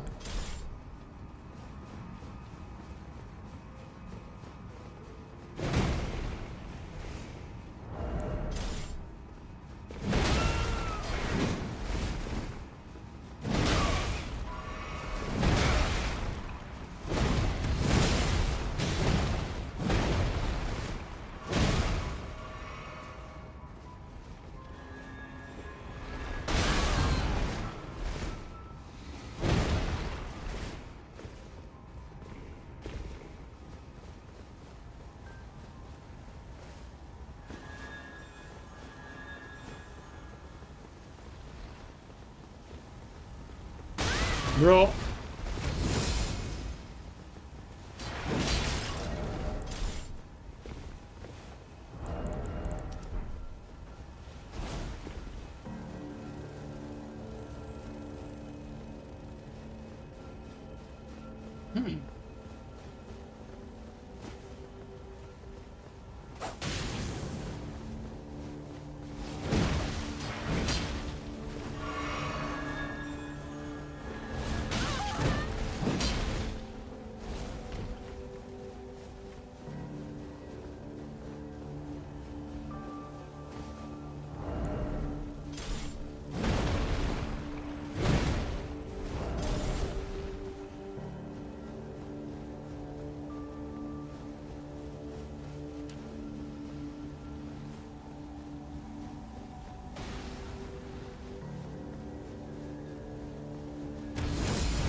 Am I dead?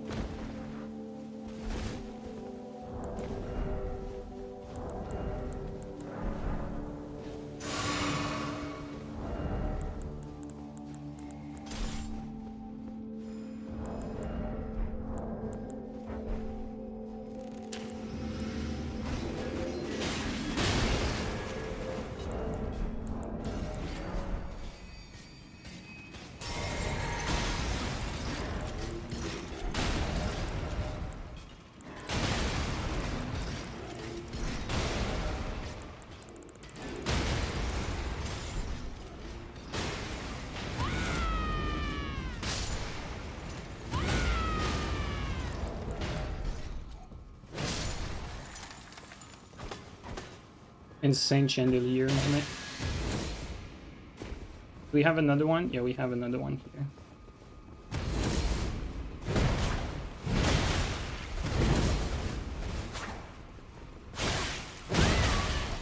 I can't see anything. I think they might have turned the tongue off. They were tired of losing.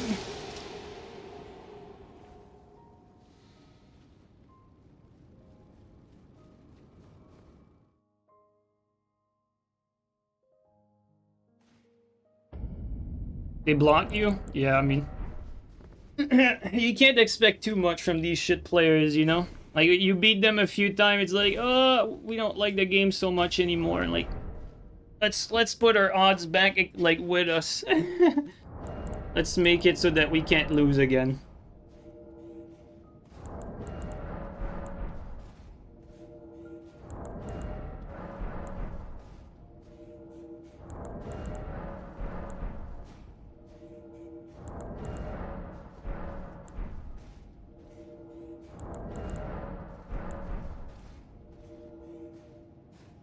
They can't handle losses, that's why they gank in the first place. I mean,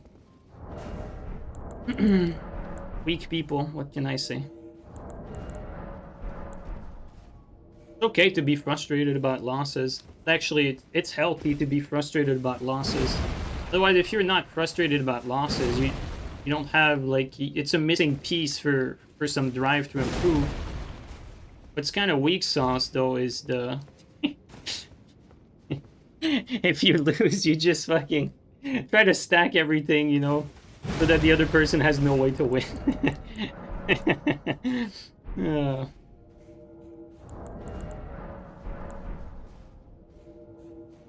Can't win a 2v1? Let's 2v1 instead, you know?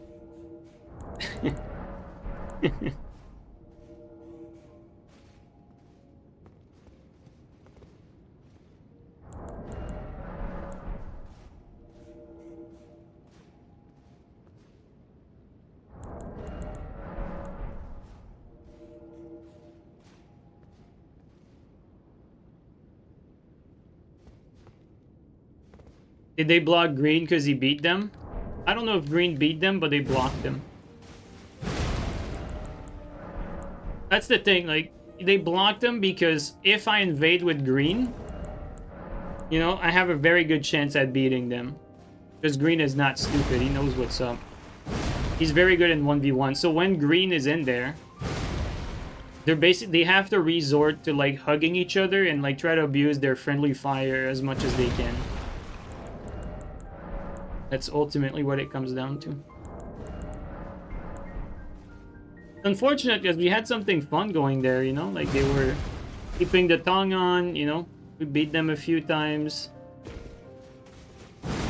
You know, they killed us a few times as well. It's unfortunate that they're just so insecure that, you know, they have to keep ganking because otherwise, when it starts to tilt in our favor,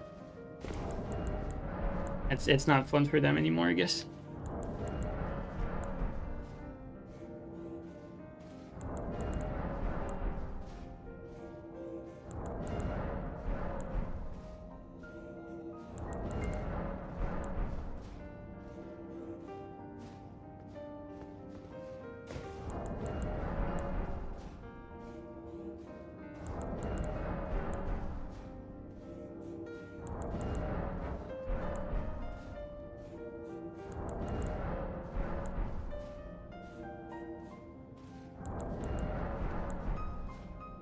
In their world, they block him because all he does is run away. That's not even true, though. Like, Green is very aggressive when he invades, like, perhaps even a little too much. Like, he gets in there and gets dirty. He doesn't run. I mean, anyone will run in a 2v1, but that's... You know, you have to be extremely low IQ to complain about that. Or just be completely clueless about the game, you know, like an outsider, like Asmongold style, right? It's like type of comment you would make, but for the most part, you can't rewrite what is a good play and a bad play in this game, especially when you're outnumbered. What builds are the winners and the losers of the DLC? I mean, the DLC introduced a lot of fun weapons, really.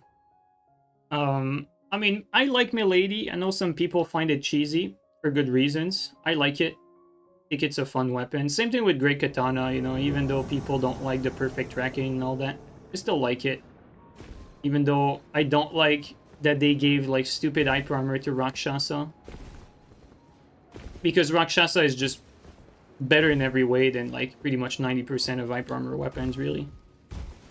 It's like, you know, there's some bad and some good. Like, Back and Blade probably should not have been in the game. You know, same with Dueling Shield. But, like, you know, we got some interesting spells with, like, Gravitational Missile. With the spell that goes in and out. I mean, I don't know if that's really a winner, but... No, there's definitely some good, some bad. Like, the Kung Fu weapons. Like, you know, not OP, pretty fun to play with.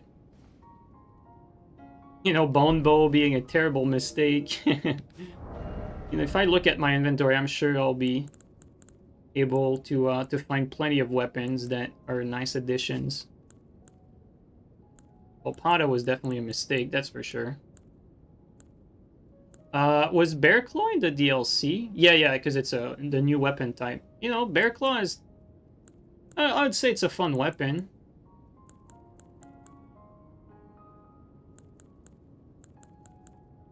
I don't have all the new weapons, but... I think there's probably more broken stuff than non-broken stuff coming from the DLC in terms of, like, new weapon classes. Because, like, if you think of all the new weapon class, I think there's more broken than non-broken. Like, you know, the spread crossbow, broken. Dueling shields, broken. Back in blades, broken. Pada, broken. Night claws, broken. I guess if you look at it this way... Gravitational Missile is not a good addition. It's absolutely broken. I mean, you're right. Like, you're right. I just find it fun, but... I mean, you know, objectively speaking, you're probably right. I mean, it's definitely broken. I know... I'm saying probably, but... I mean, you're absolutely right. Like, it is completely broken. Like, what am I saying? It's fun, though. I'll say that. I have fun with it. Oh, PSGS. Let's join the fray here.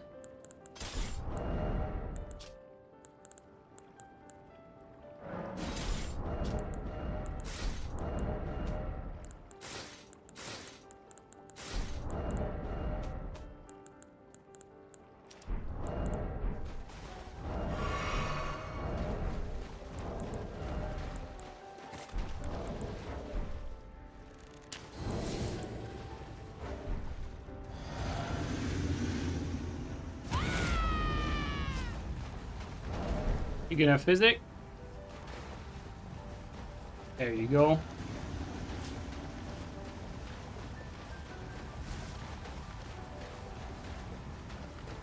Yeah, I might know what's up.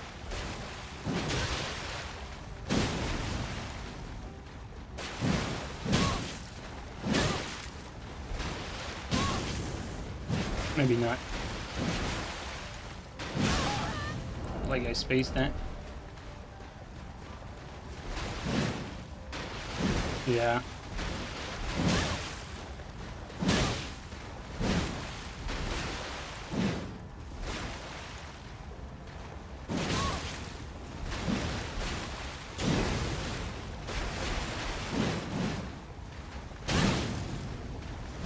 Interesting choice.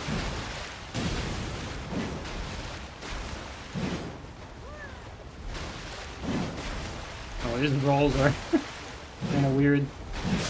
There you go. Like he's rolling in advance of when I'm coming. This guy let me fight, so I'm gonna let him fight as well.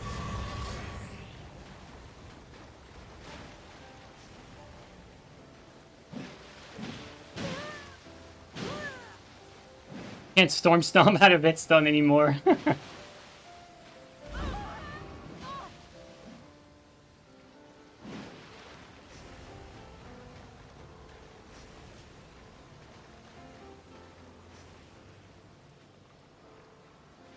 Ooh.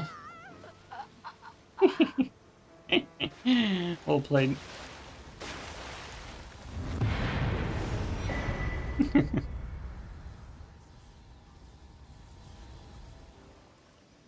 Dry leaf on Dex is pretty good. You think so? I feel like dry leaf is probably like in a really good place if the game was perfect. But it pales in comparison to all the broken stuff, you know what I mean? Like, everything does so much fucking damage that it pales in comparison. But that's not because it's, you know, it's not like, it's not because it's underpowered. Just everything else is overpowered. It's like dry leaves in a really good spot when you think about it.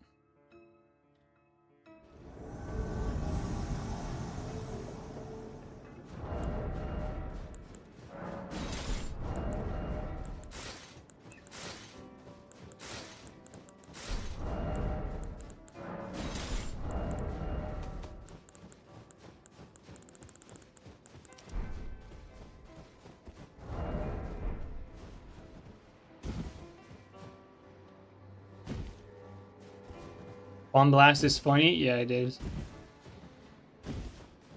Bomb Blast is actually rewarding to land, though. That's what's cool about Palm Blast doing big damage. It feels good when you land Palm Blast. Is that the guy? Oh, I'm looking at the fucking gravestone with the phantom moving on top of it. It looked like the gravestone was him.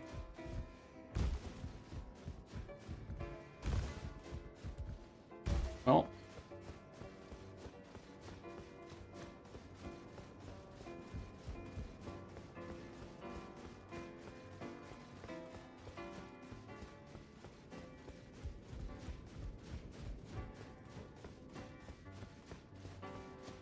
With Gugs off Dane, really off Dane. Well, I was mainly talking about, you know, either the dry leaf or Dane footwork as like a main weapon.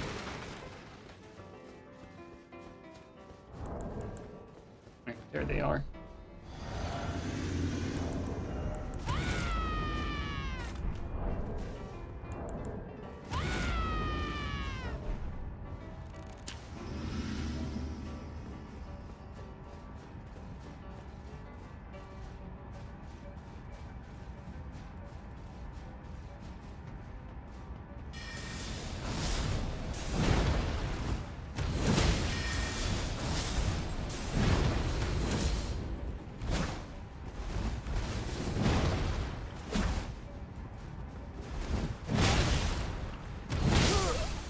A Bleed! Bleed doesn't care about fucking Endure. Just out damages Endure, like straight up. Crazy.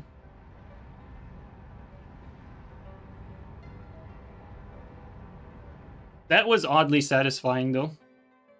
Like out damaging an Endure like that. Enduring against that setup is very brave and stupid. Well, when you're ganking, it's not a bad idea because your friend, it buys you time for your friend to save you.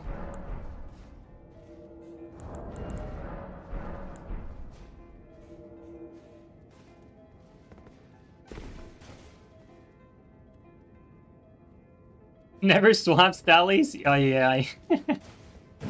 Reminds me of a few people. You know, and very often these guys don't have bad fundamentals either. Like, I don't know the person you're talking about, but like I remember fucking Seth, right? I mean, Seth was really good. Like at Elden Ring when the game came out, because like he stopped playing, it was really fucking good. Didn't swap a single tally. Dude, Seth was keeping fucking Blue Feather from the very start of the fight. He didn't rock fucking Ritual Shield. He rocked Blue Feather from the fucking very beginning. I thought that was so funny. Swapping tallies wasn't his thing. Yet, you know, better fundamentals than most tryhard even today, really.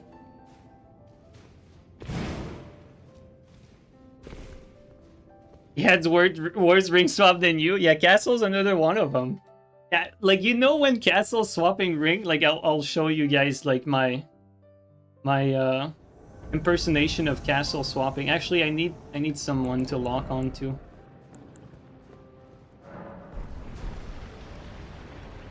I need someone to lock onto and you'll see.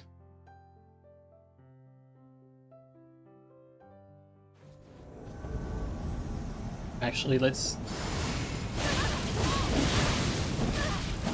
Yo! I could not dodge any of that! Because I don't have invulnerability when I respawn. I just got frame trapped like as soon as I spawned. That's fucked up. I mean, I can't do anything there, really. Insane game.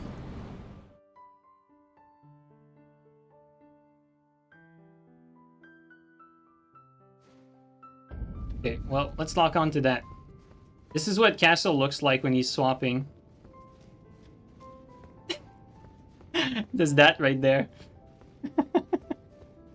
That's karma for trying to expose you? Yeah, probably. That's Castle right there.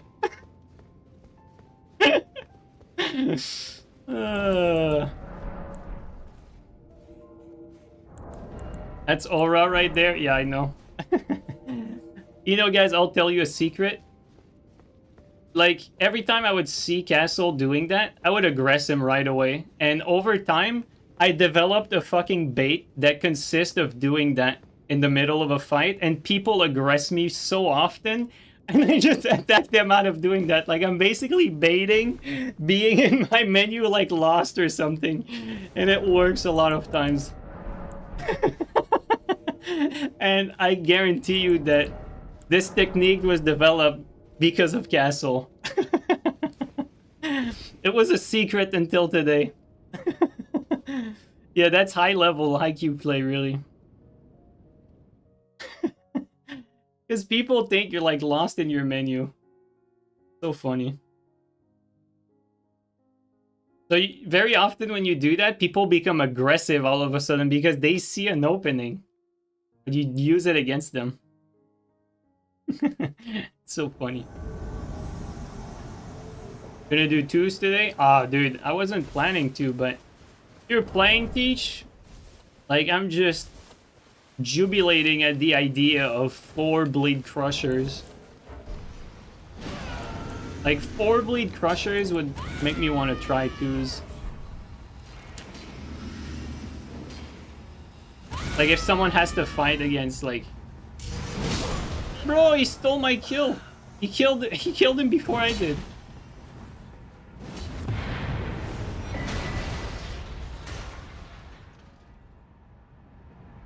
You'll bring a couple crushers? Alright, let's crush it out then. Let's do it. Let's do some twos, fellas. Let's do this.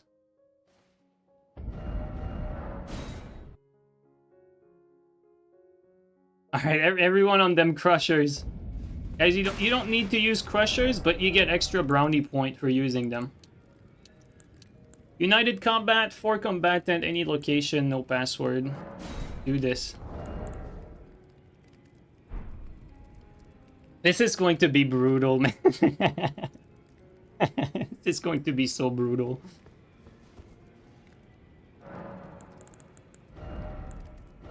I'm hesitating between like,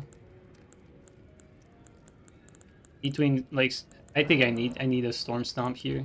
Keeping it bleed, but because you guys are too good at rolling, it's gonna be hard to catch a lot of you. High damage, high stun, hype armor in 2v2 is such a pain. It is. Unless everyone has, you know, hype armor, then it doesn't matter as much anymore. Like here, you know, if everyone uses crushers, that would be a pain for someone who's like using great sword. Like that guy would have the worst time. But you know, if everyone's on crushers, it'll be fine. There you go, Green's gonna use crusher as well, alright. It's so funny though. Wait. I don't have the fucking poise.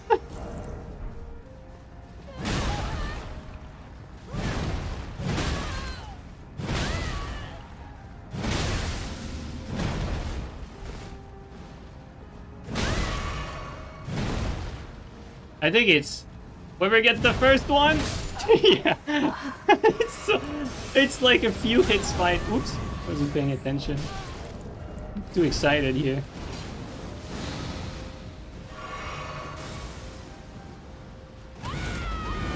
Yo, good hit there actually.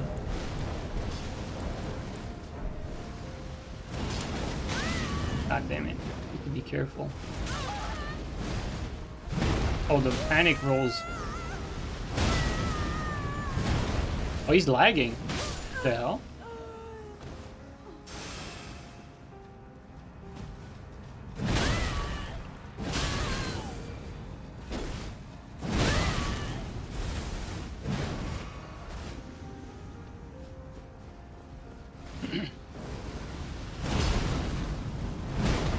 Oh, it's a cheater. Alright.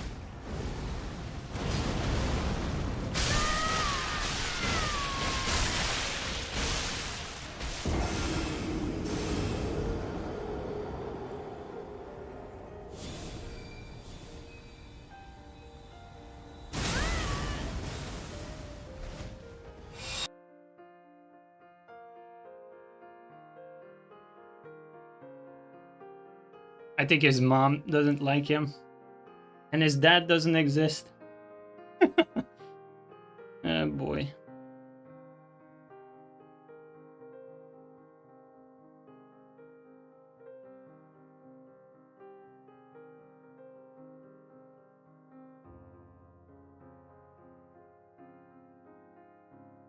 I mean, I'm gonna be honest, I feel a little sad for this guy, like, you know. Always feel the need, like, for attention like that. Definitely not fun.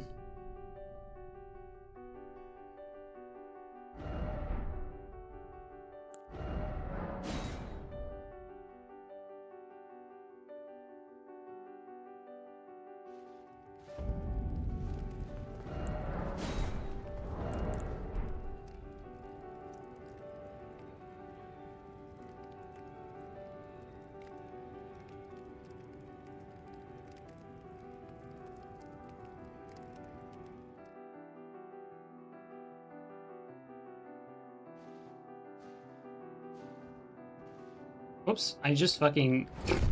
just did duels by accident.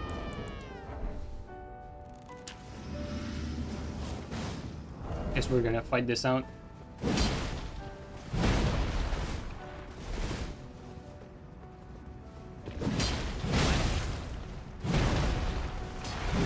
Good mix up.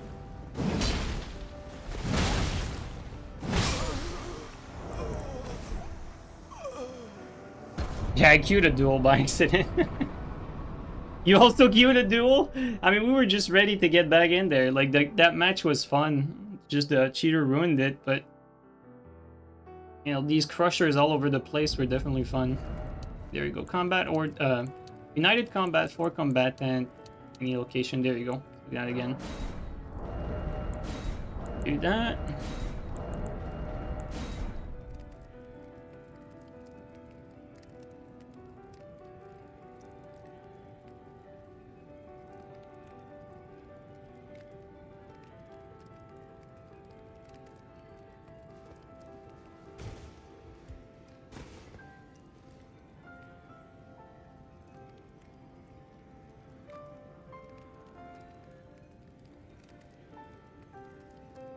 I hope the next big From Software game is not available for PS4.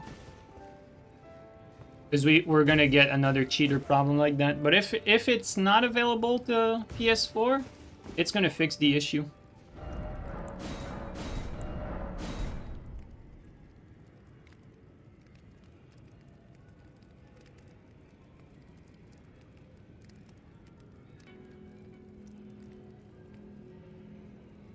And let's be real here. I think by the time the next big Souls game comes about, or Souls-like, the PS6 might be out, so...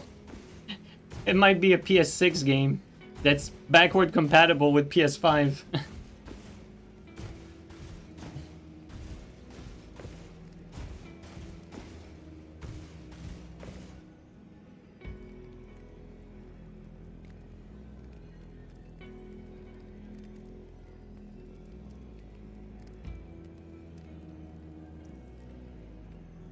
You think PS6 will be good? I mean, it's really impossible to tell at this point, but I have a feeling that that the new gen consoles, for those of you on PC, I'm sure you know about fuck, what is it called? Like like it's a Steam application, and the icon is a little pixelated duck upscaling something, and basically what it does is it lets you use like FSR and like frame gen and like upscaling for pretty much like any game. And I believe that we're probably gonna get something like that built into the console. Lossless scaling. Thank you, Super Moxer. Thanks. Yeah, lossless scaling. I think stuff like lossless scaling is gonna make its way to like the next gen consoles. I think it's pretty much guaranteed because with like a lot of the market moving to handheld, right? It's the no-brainer to like use frame gen and upscaling to get some performance out of like portable hardware. And at this point, you're probably gonna want that also for like a big upgrade for the next gen consoles. So like for the first time, you're gonna have games that like reliably hit like 120 that are not necessarily like esports games.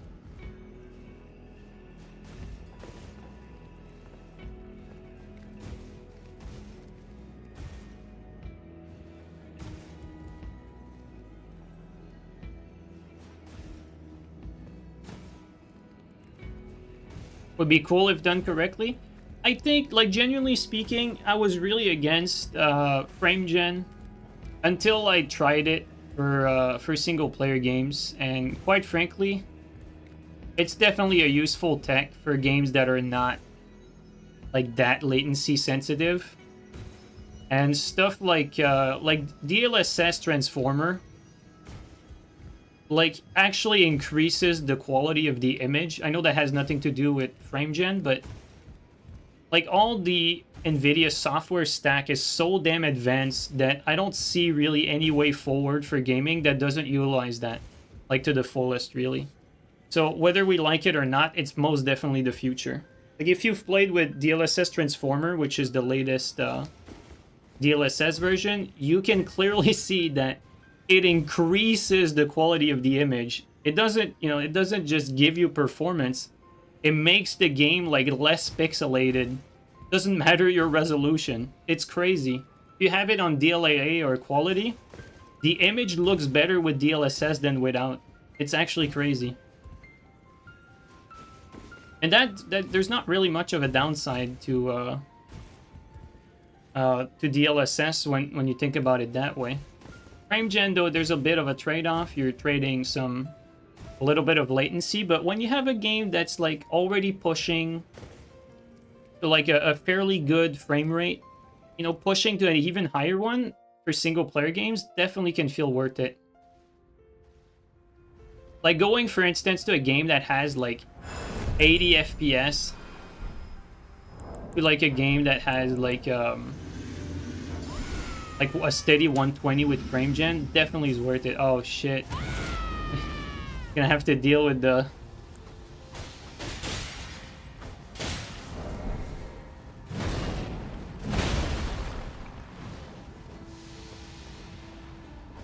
Wait, what am I... Oh, I can't buff that? Oh yeah, it's because it's being...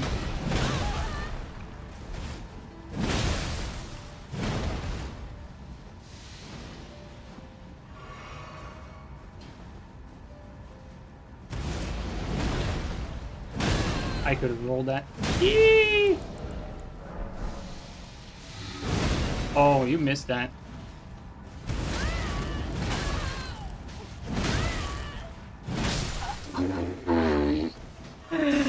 I'm so sorry. Not really, but that was great.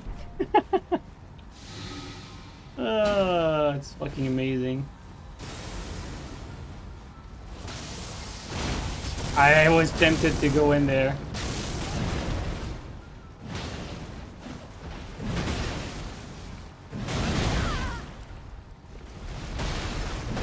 Oh, so close.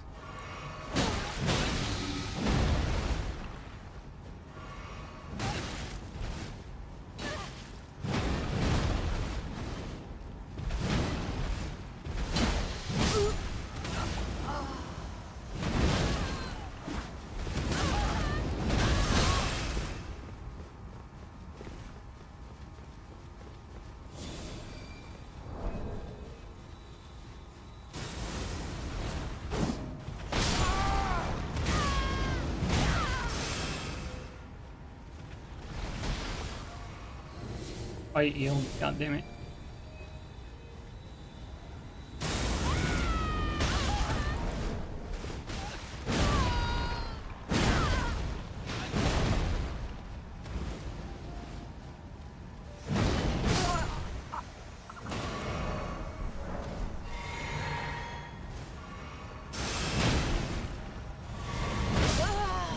That shit does so much damage, it's so brutal.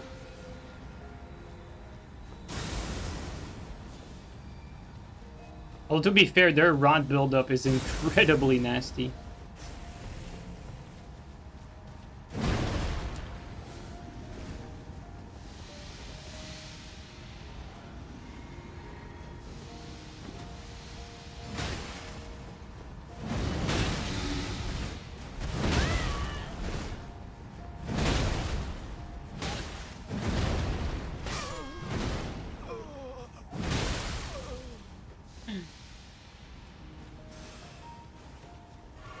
Yeah, he's staying full HP. That's smart. Definitely don't want.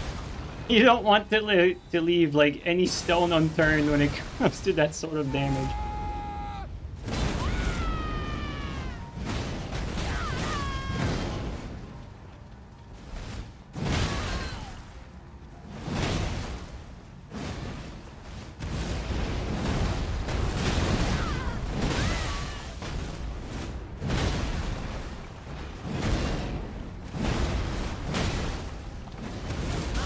I'm out of stam.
I can't see him in the door here.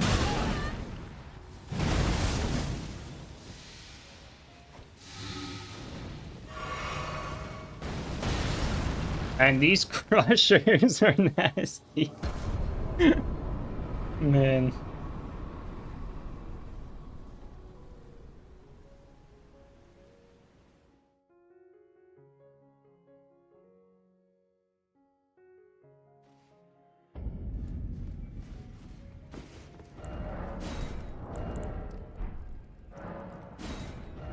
Oops.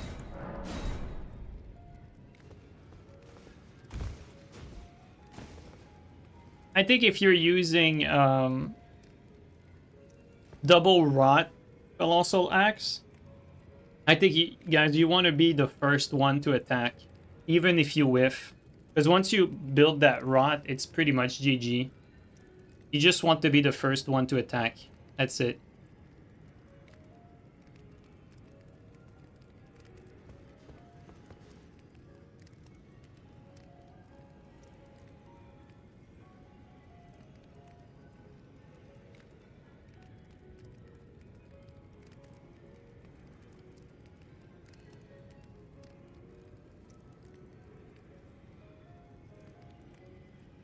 Are Bleed Crushers the best so far? I wonder how they are compared to Bleed Golem. Yeah. I mean, the Crushers do a significant amount more damage than all the other ones Bleed Infused, including the Chicken Wing.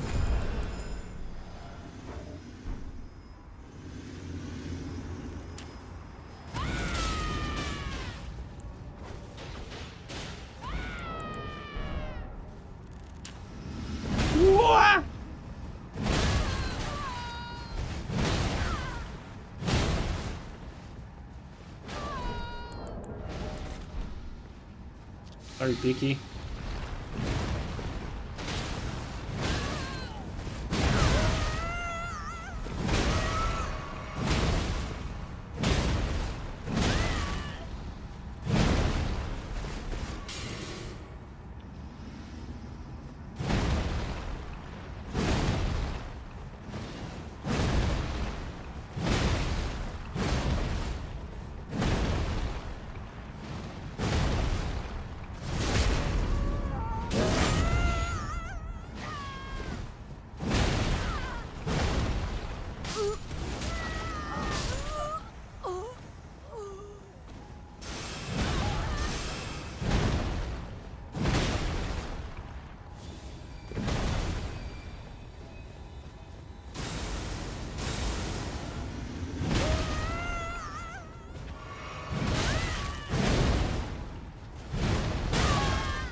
Yeah, we got Teach, nice.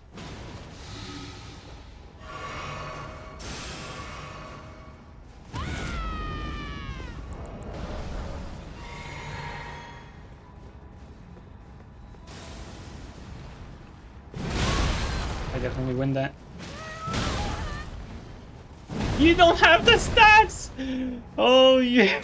You don't have the right, you don't have the right.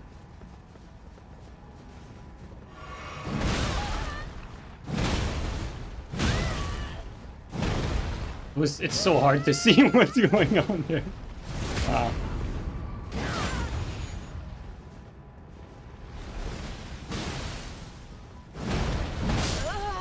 Dude, these fights are like over in an instant.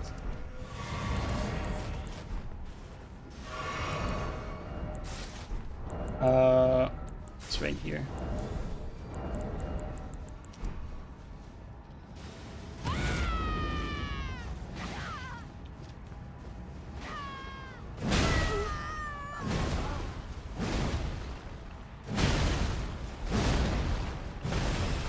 Out of stamp, let's see. Yeah. Man, the blenders are nasty.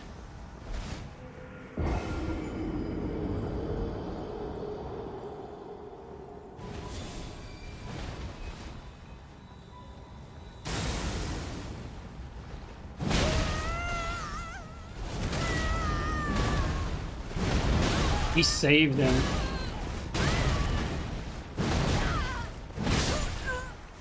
Uh-oh, I'm dead. Icky, you need to fucking cover me there.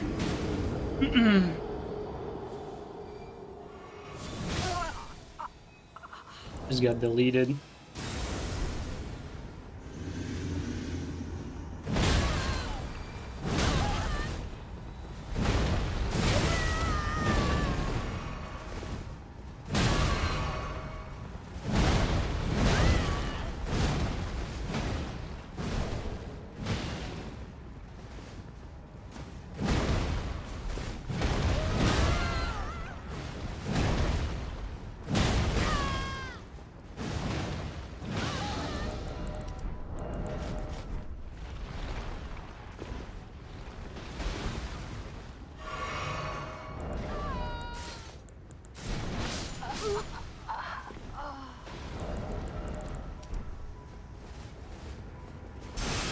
Actually didn't see because of the view. God damn it.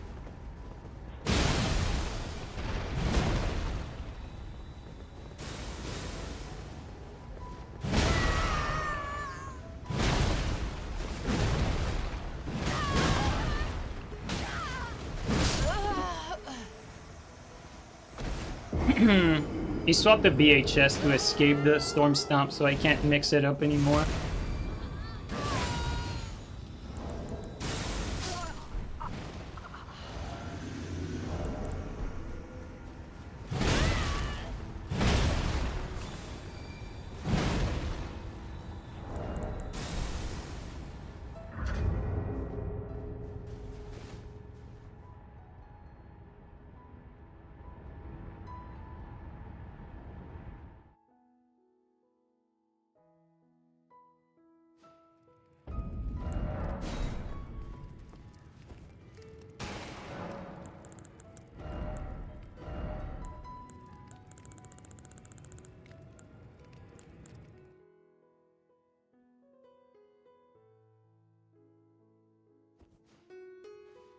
Oh, let's go.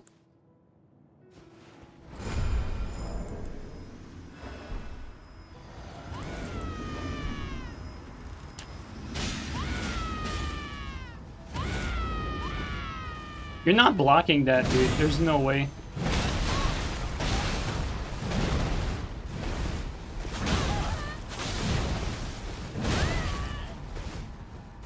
Bro. They were both on me there.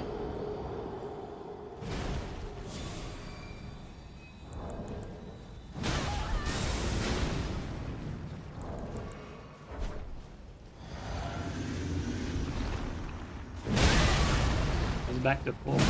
Okay, questionable.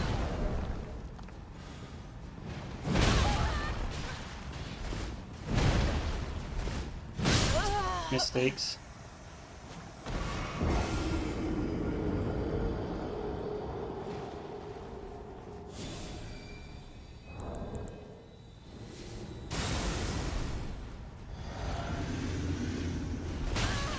Guy's still surviving. Keep getting hit from behind.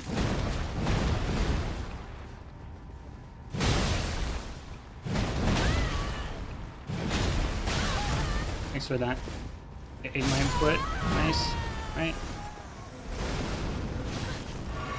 Guess that's deserved for the last one.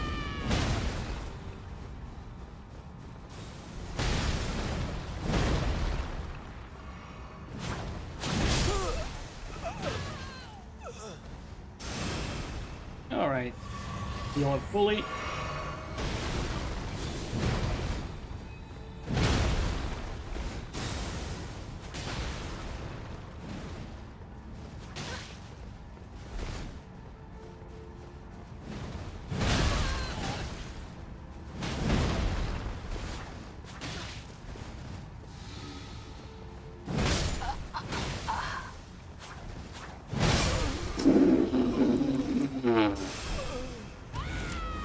That's what I was waiting for the entire time. That's what I wanted to see.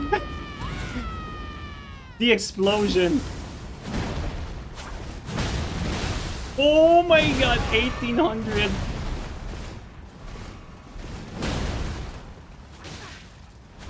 Careful, cannot.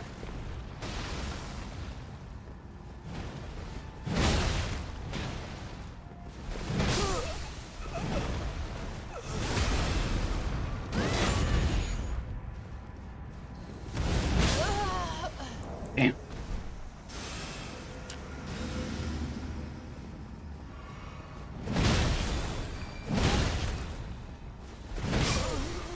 Damn.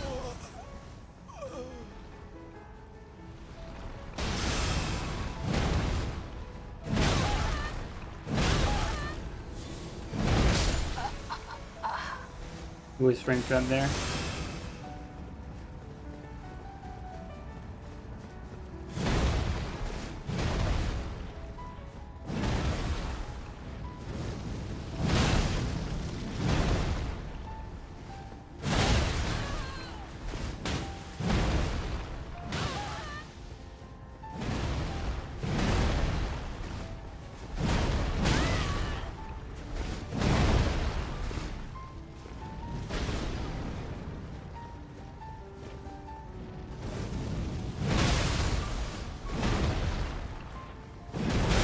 What? No hit for my fucking...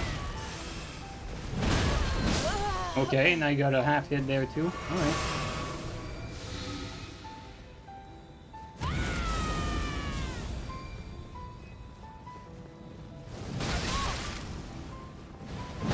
Yeah, he's still invincible. What a mistake. That's just stupid by me. Just basically committed suicide there. Didn't wait long enough. Yo, Genius, thanks for the resub, dude. Thanks for the tier 3 resub for 55. Uh-oh.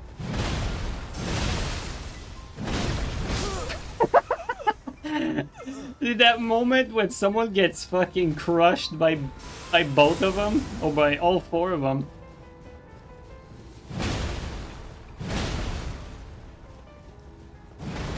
It's priceless. What a game.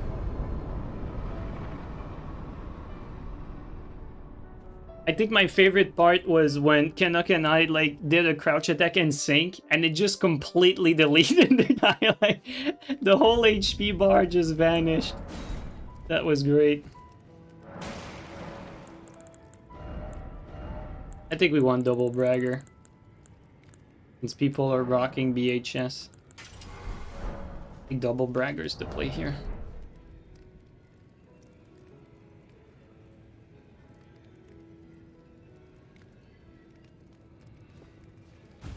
Yeah, that's the type of satisfaction I was expecting going into this.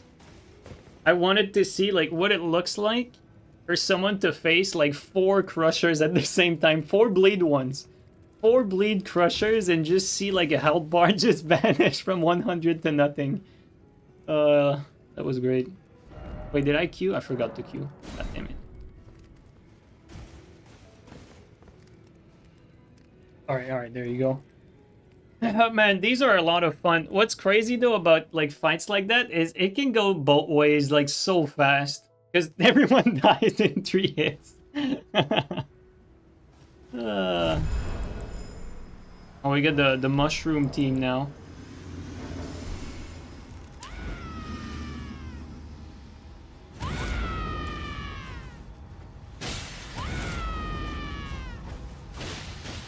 Oh no, it's Canuck. Canuck and Teach. Oh, I think I got aim punch.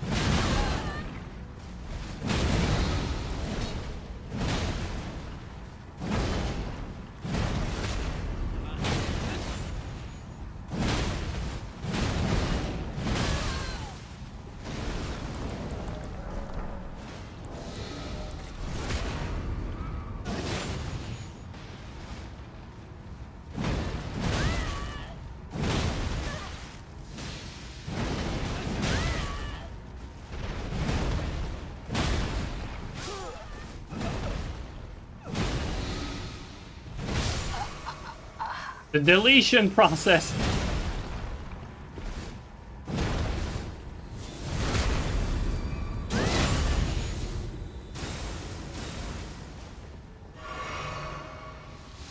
On teammate, just survive a little bit more. Be fine.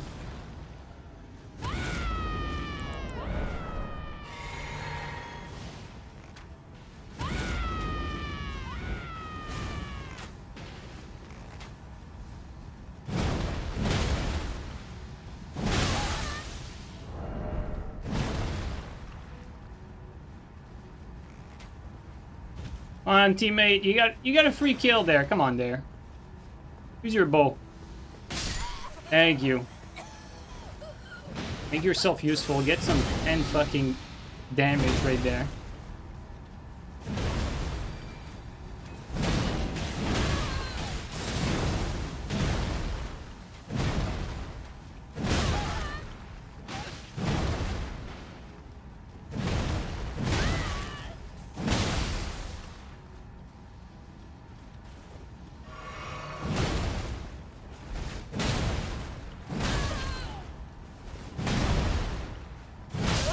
I don't know if he was out of stam.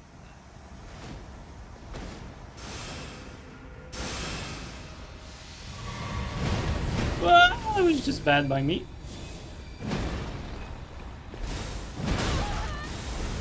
Hold there.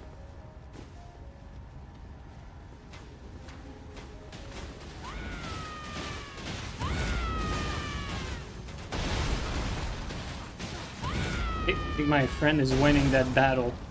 A great fight, but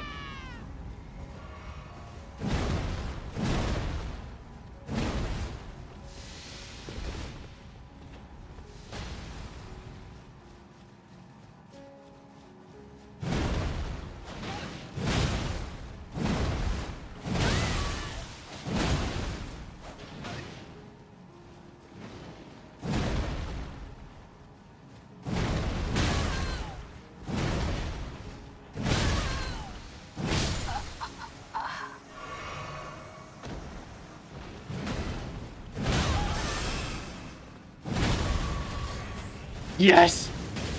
Yes!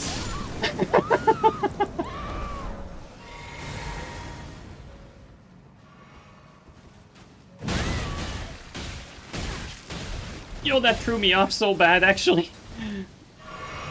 He was trying to attack me there. I rolled, and then the attack didn't come out because he got stunned by the bow.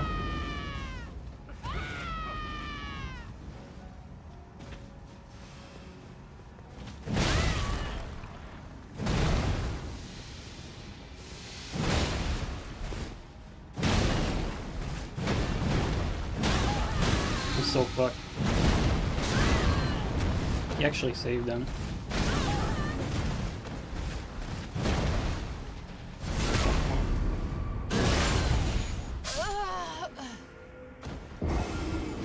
That's crazy. His spot actually was to my detriment because I was hitting both of them, but they only got hit for like 300 damage instead of like, you know, more than double that.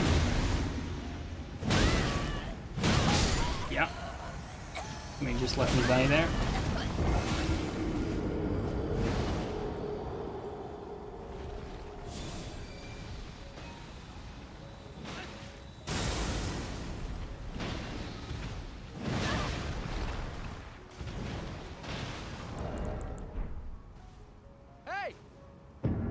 Wow, I carried so bad there. Holy shit.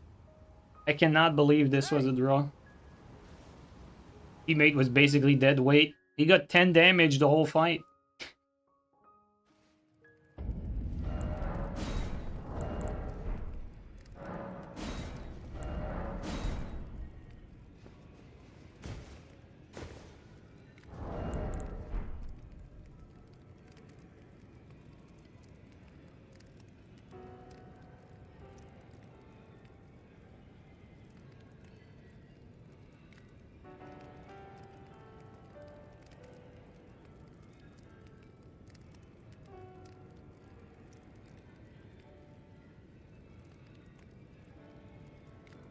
I'm gonna be honest, I really like Crushers. It's starting to become like one of my favorite setups. Especially these ones, you know, the double bleed Crushers. Double bleed Crushers is oddly satisfying when you see someone like go from 100 to 0 real fast.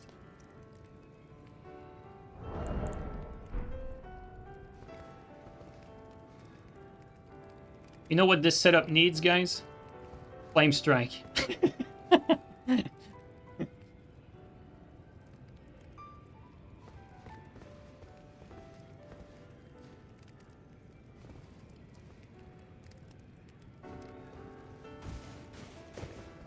setup needs Flame Strike, guys.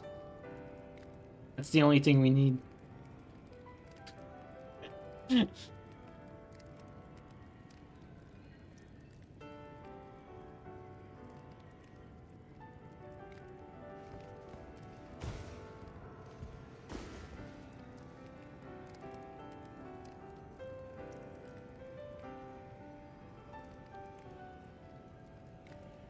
Allow Flame Strike on Colossals? Dude, that shit would be... I think that shit would be so busted if you could just, you know, mix up between the crouch attack and Flame Strike. Oh my god, that would be like...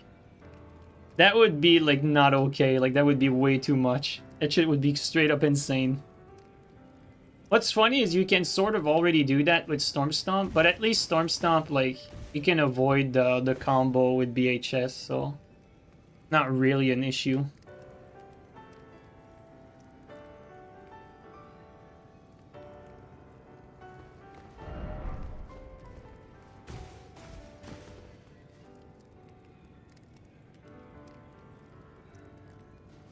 Come on, game.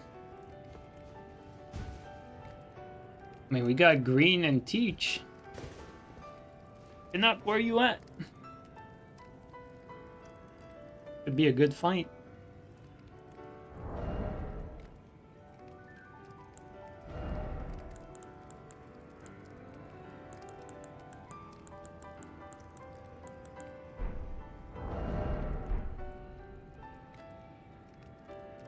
Dude, what sucks in Nightreign is you can't crouch like that. It would be so much more fun to play with Colossals in Nightreign. with the crouching attack available.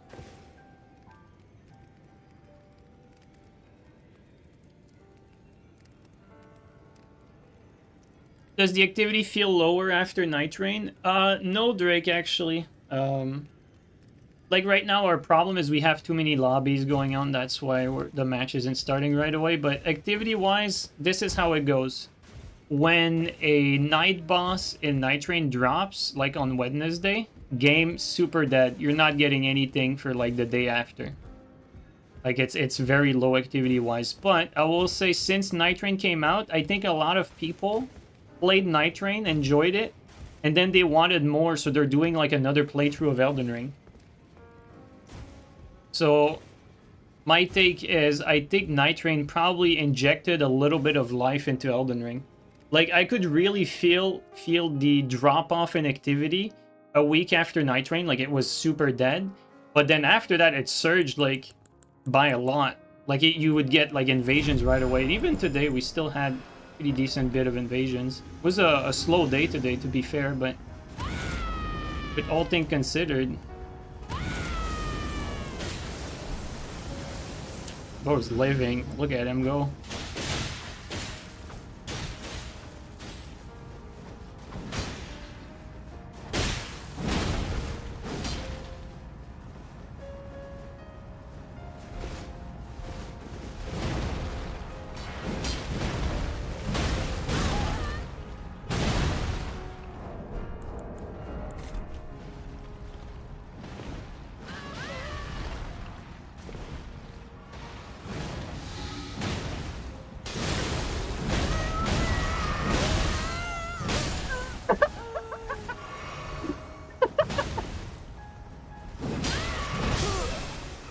Dude, this this is so funny, man. Like everyone's just fucking exploding like so quickly.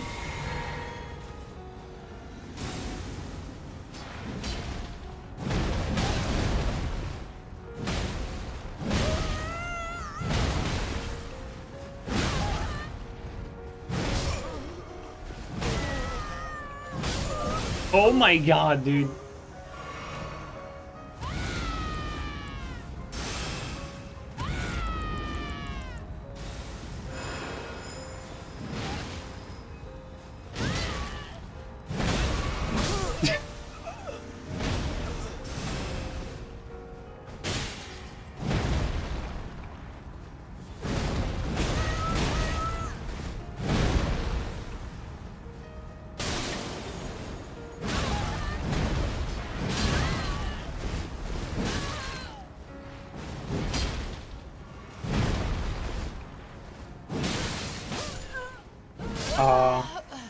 I thought he would attack right away after the bleed.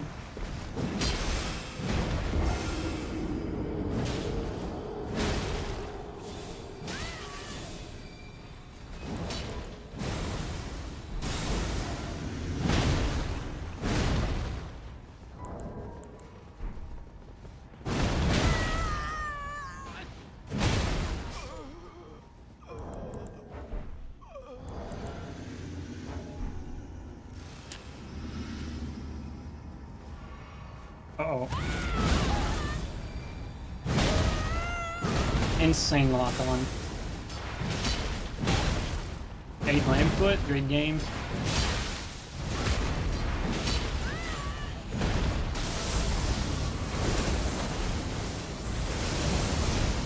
Ate my input again! Holy shit.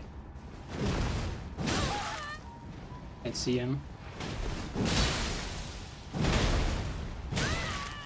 Cannot actually see his attack for the most part.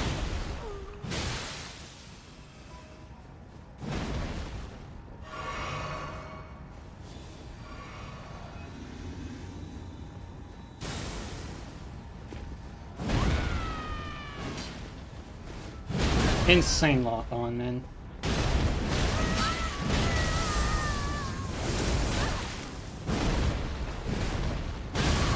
Didn't see him again.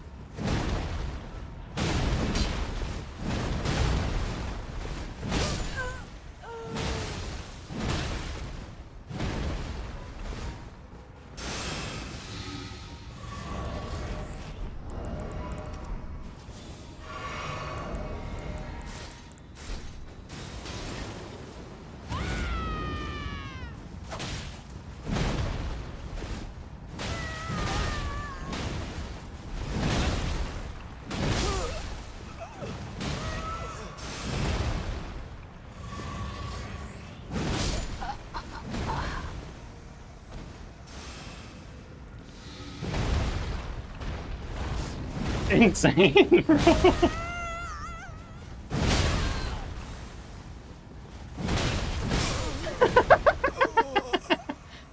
Shit, it's so funny. What the fuck?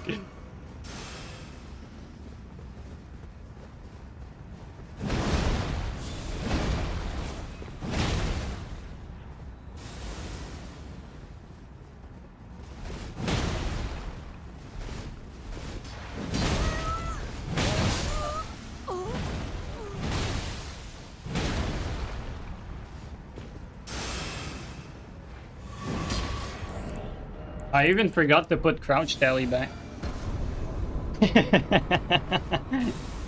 Oh man. Once the ball starts rolling, it's very hard to stop it. It's like the moment one guy is alone on the field, they can get deleted. Like, as soon as they get clipped once, it's pretty much GG. That's so foul. I love it. I'm gonna be honest, like, this is actually a lot of fun. It's fun to blender people from 100 to 0. Maybe that's what gankers really enjoy, you know? Blendering people from 1 to 0 like that. Or from 100 to 0, I mean.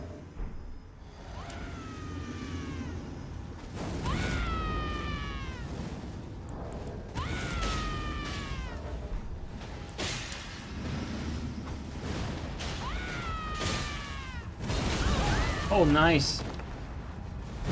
I don't know who I'm attacking here. Okay, this guy.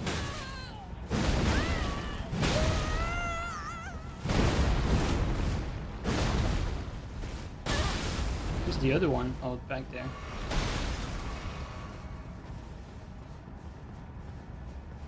This is dangerous. Like, no one wants to commit. It's too dangerous.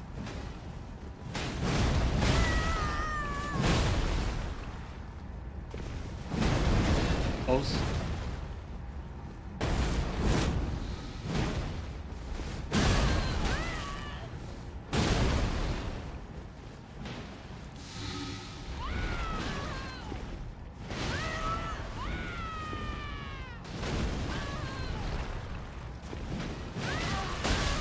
But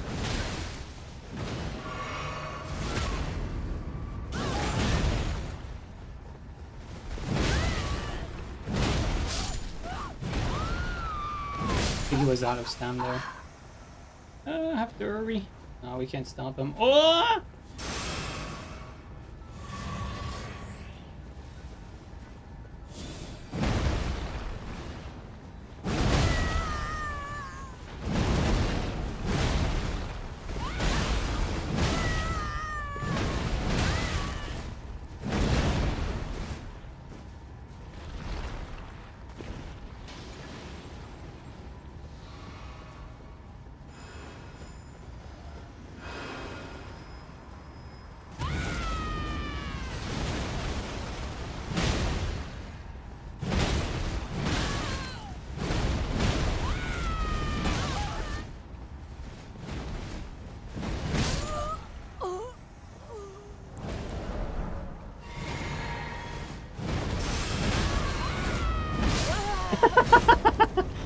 Oh no. I can see the strat. I can see it.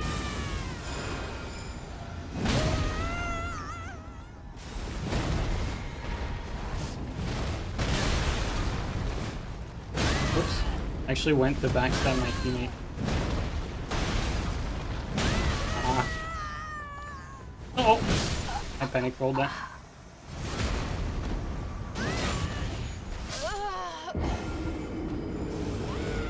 You legit can't tell who's who? Yeah, I can't either a lot of times. Like, I tried to backstab my teammate on the last one.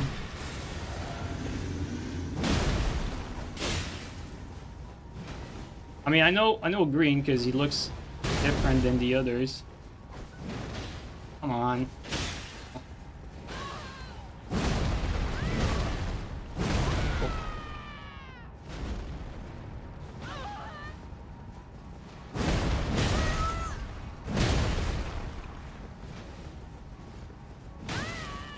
Try something?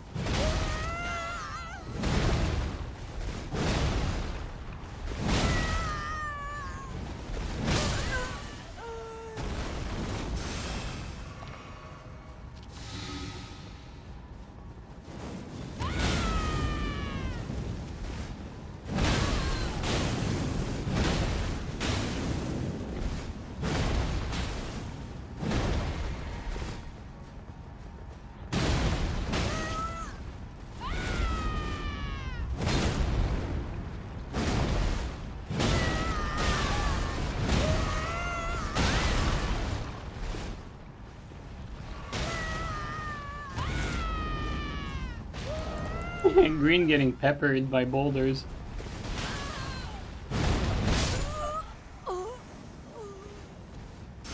It's over, Caminator. It's over. Oh.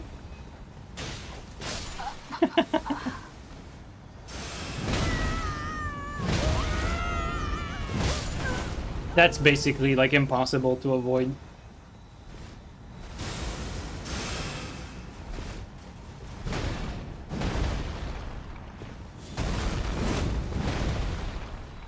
I guess the game's over here.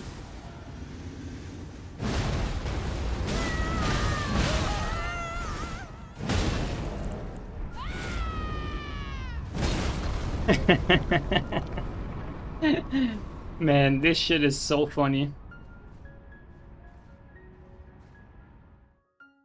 Yo, Swoosh, how you doing, man?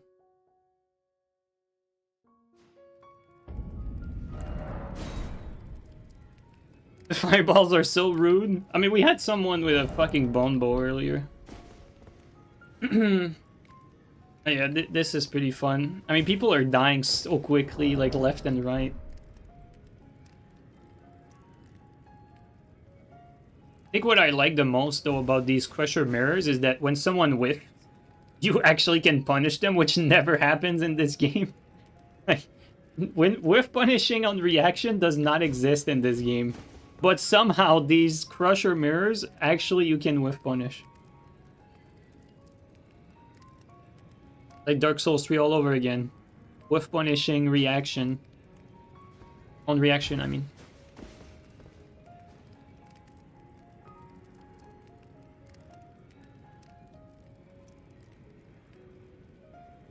Yeah, guys, I'm gonna do like maybe 1 or 2 more, and then I'm gonna get off after. I have to get off. I have not eaten dinner yet, so need to do that.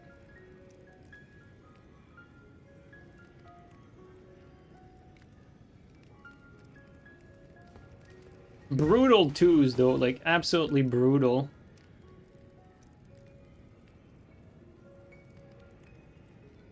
You're falling asleep again? I mean, if you can fall asleep to the beautiful sound of the crushers crushing,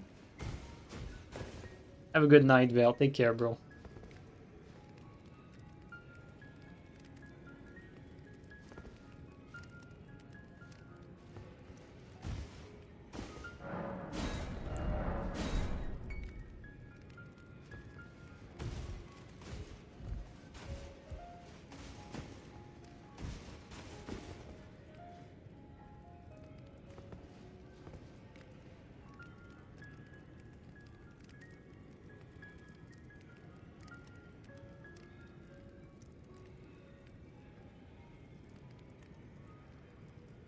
Hey guys, I think I'm gonna do a last one. We're having trouble, There you go, we got Cleve.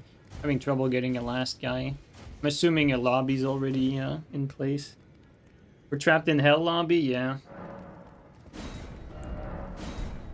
think the others probably are in a match and probably waiting for a last one.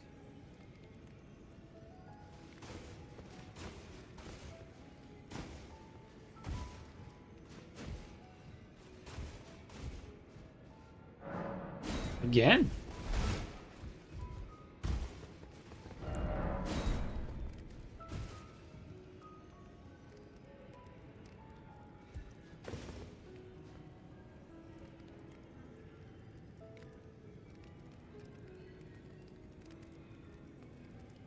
Can you help me kill Mesmer? Dude, I don't even know, like, does Mesmer get broken easily?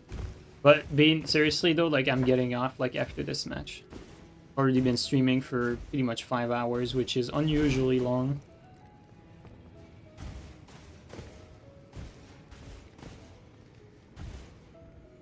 Otherwise I would have, though. Against Mesmer, would have pulled out my fingerprint. And my bleed sword lance. And I would have gone to town.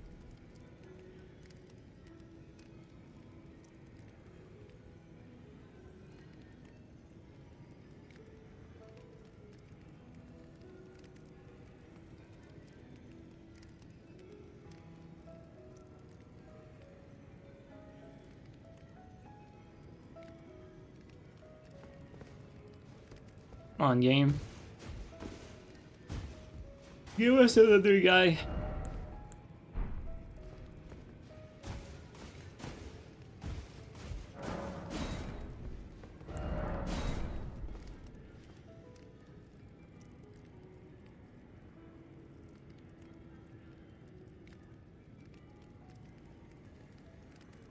This would be perfect with Mungus. Yeah, he's really missing out.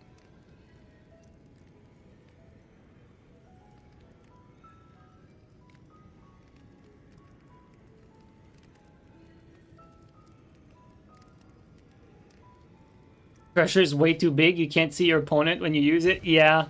Like, sometimes you get caught in, like, some sequence where, like, the hammer is like completely blocking the view and you can't properly see the animation, so it's very difficult to see if it's a feint or an actual attack.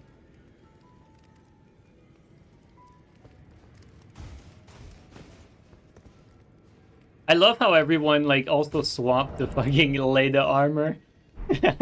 just to be in line with the whole team for today.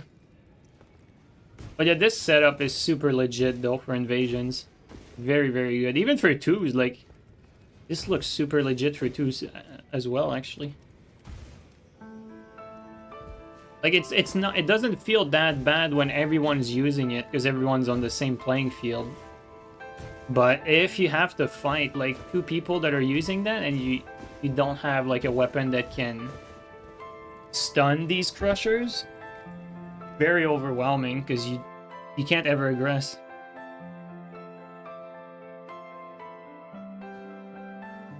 There you go, got plant again. Let's do this.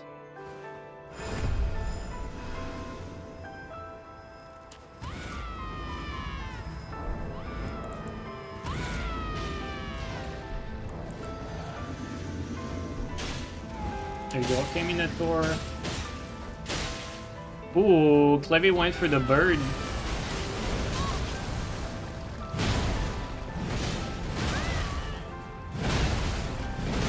I don't know who's who there. Everyone looks the same except Clevy. I'm scared. I think he is too. Good feint. That was actually a very good play. Baby turtle style.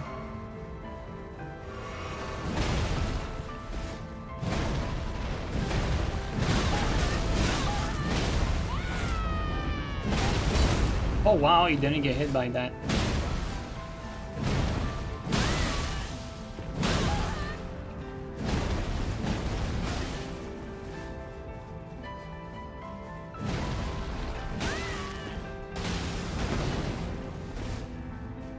There's one shot here.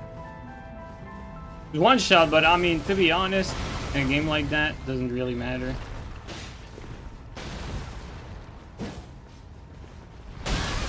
Oh, now I'm one shot.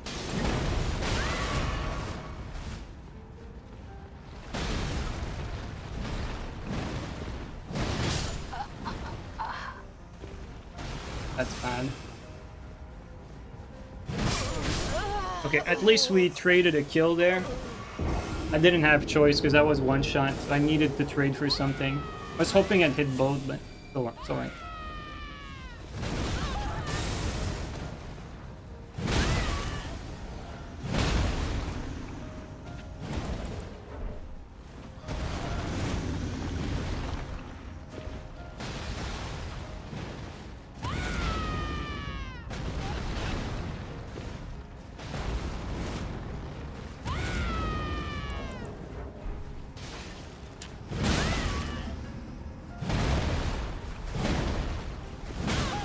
Where's Clevy at? Okay.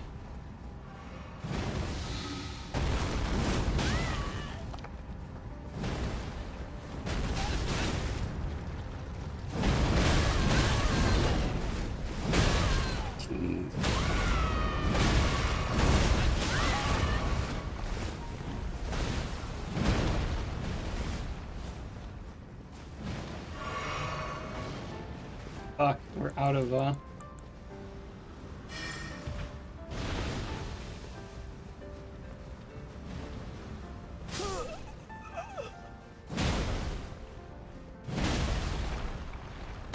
There you go.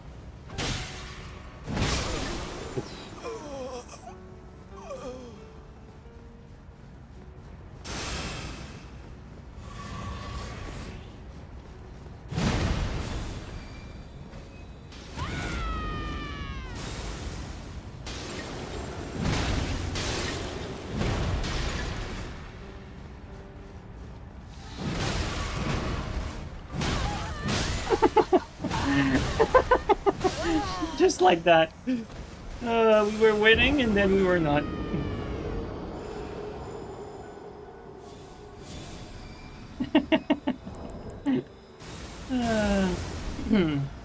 Good stuff. Oh, don't hit on the bubble.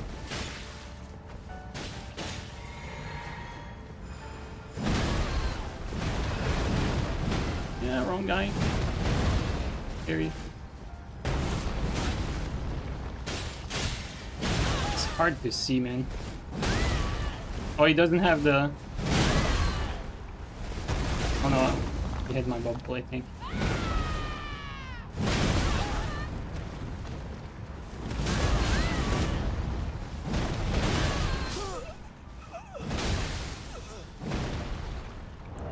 Probably close. Oh, barely. Nice. Alright, guys. That's gonna be it for today. Stupid setup, man. I love it. Alright, guys. Thanks for coming by, everyone. Thanks, everyone, for playing along at the end there. You know, like everyone with the crushers. That was actually a lot of fun. It gave for the sort of fight we don't often have, really. Like, you don't really see a 2v2 where everyone has that. You need to get yourself laid out in another crusher? Yeah, oh, you didn't have it. Alright, guys. Thank you so much for coming by again. Really appreciate it. If you guys want to keep going, though, like, there's nothing stopping you from just keep queuing. And if there's people, well, there you go. Alright, fellas. Thanks, everyone, for coming by again. Pretty good twos there. Really appreciate it. And catch you guys up next time. Thanks for playing, guys. Still playing some Nightreign, and that's about it. He's the only one on, so let's raid some Nightreigner. I mean, he's been streaming for quite some time. I think he was on before I started, and I fucking did 5 hours. Jesus. Probably about to end.